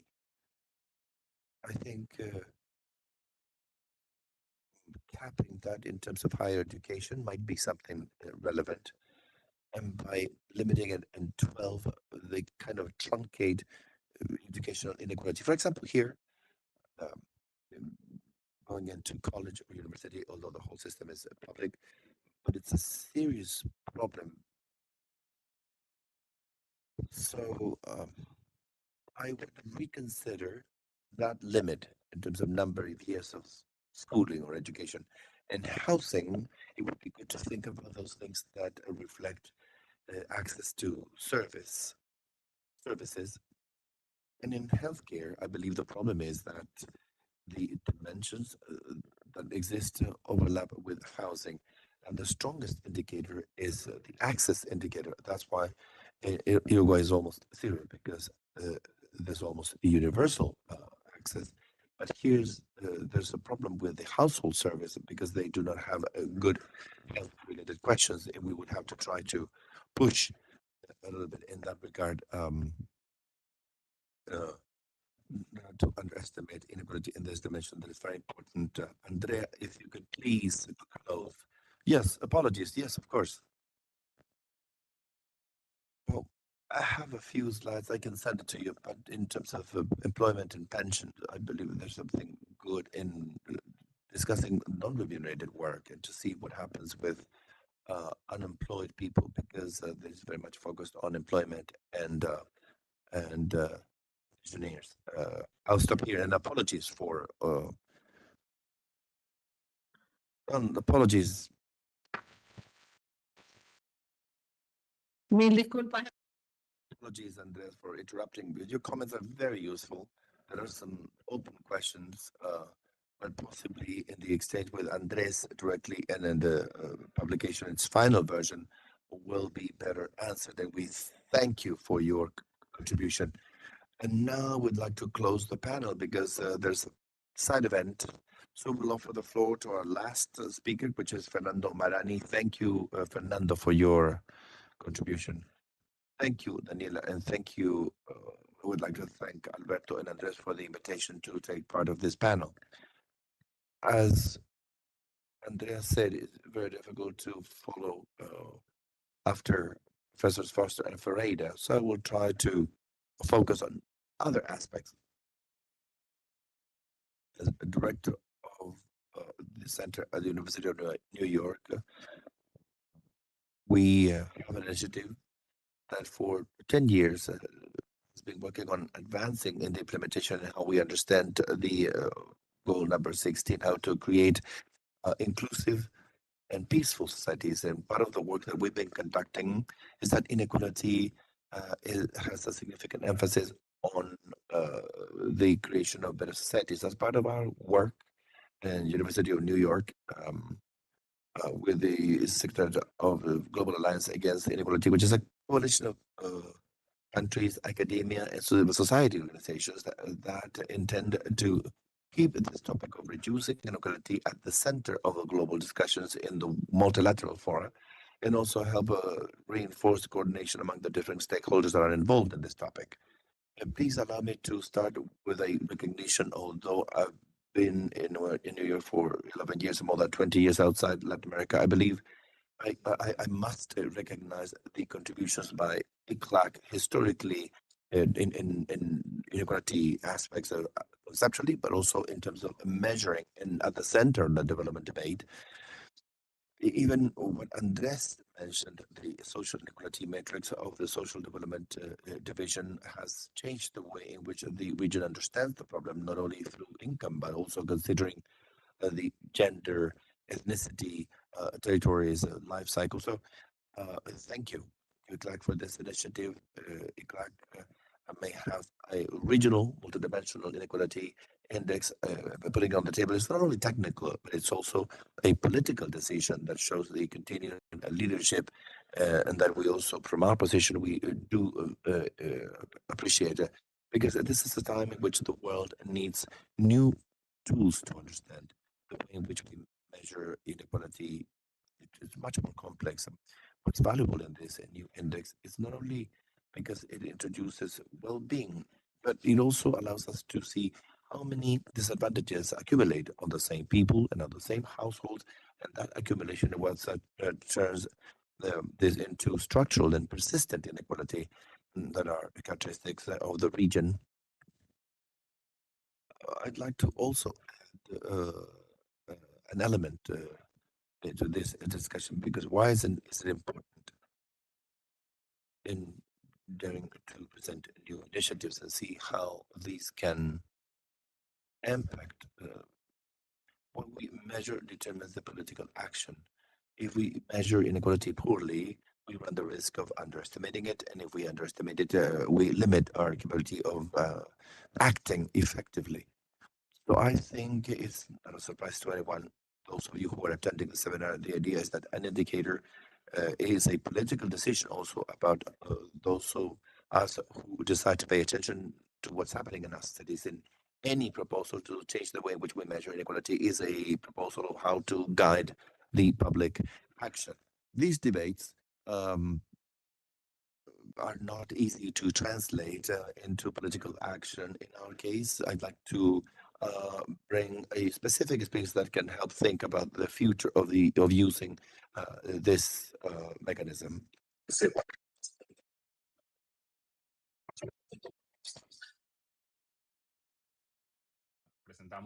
And together with UNAID, we elaborated a proposal to measure the way that the SDG 10 is measured. Within the 2030 agenda, this objective is one of the ones that has had the least progress. And of course, it is about mobilizing political action and seeing how the governments decided to measure SDG 10 of the 2030 agenda and focusing on the poorest 40% as a way to measure success and the problem of distribution. In 2023, we presented a proposal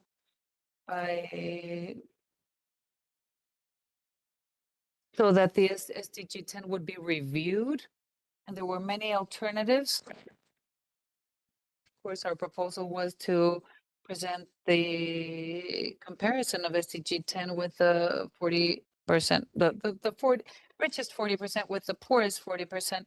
And it's a situation where the richest 10% does not concentrate the same amount of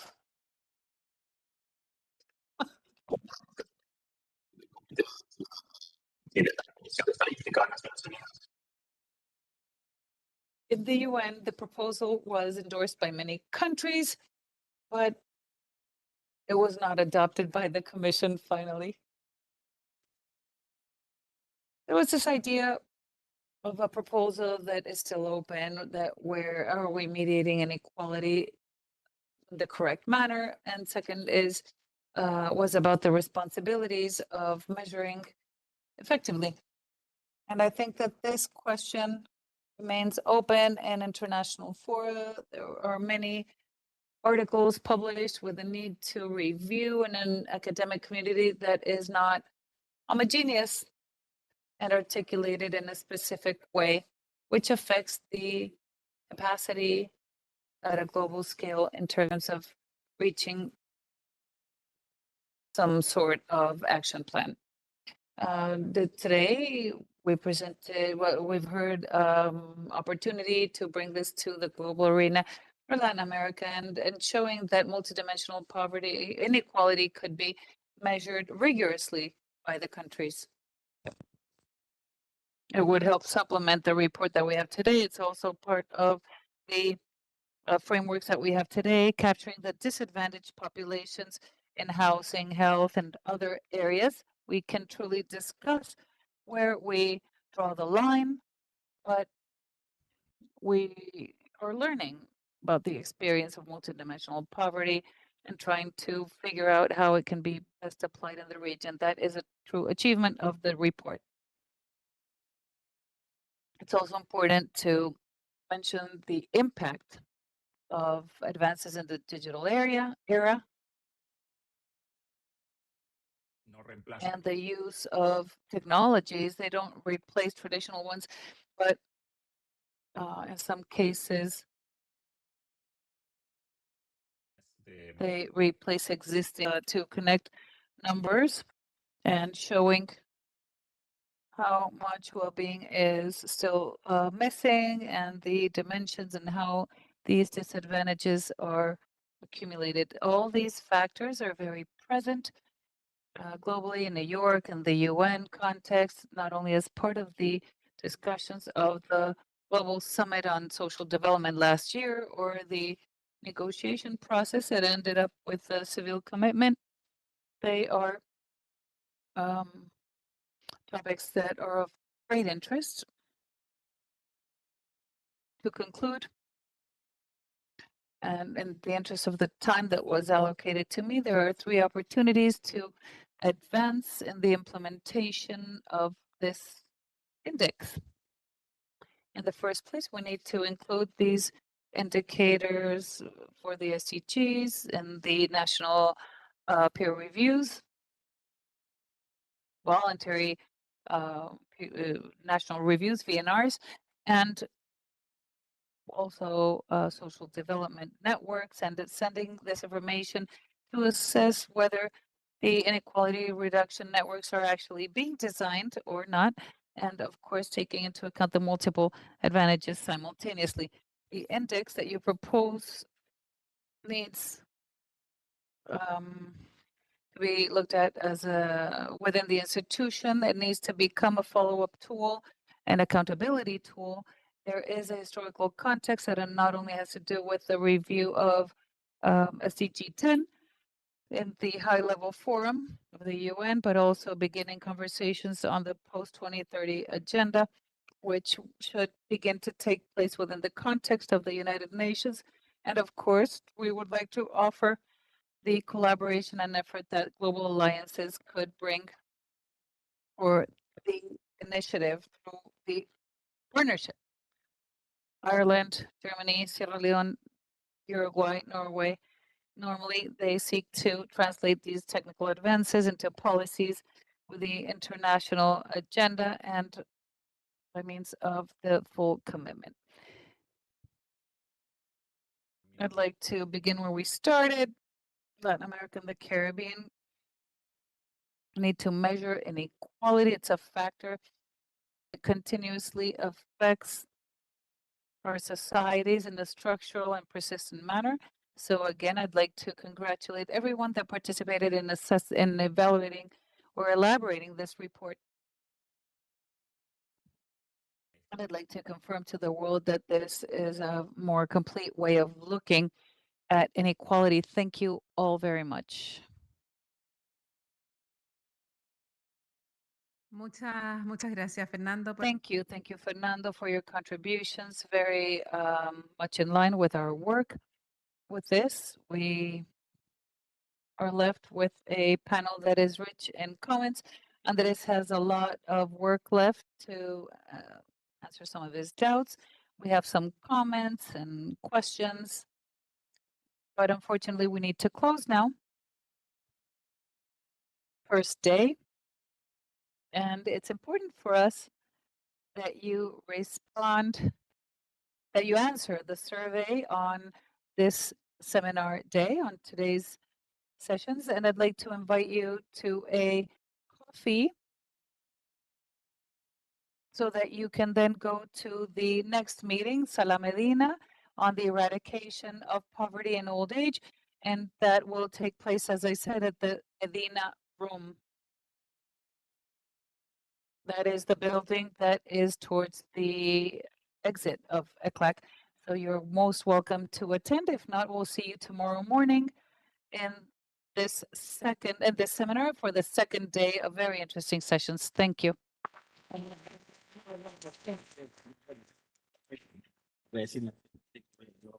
Ya.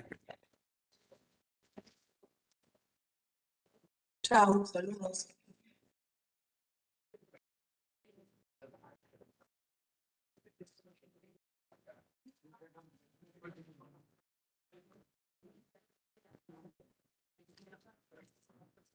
Ay, de nada. No sé si respecta a la mía. Sí. Sí, disculpen.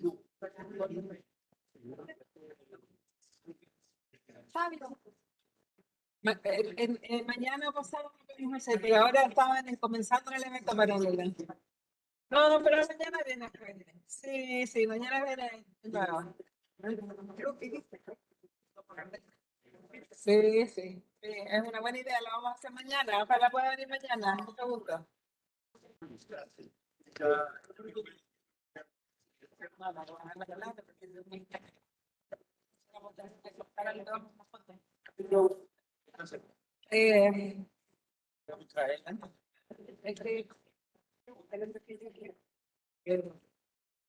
Bueno.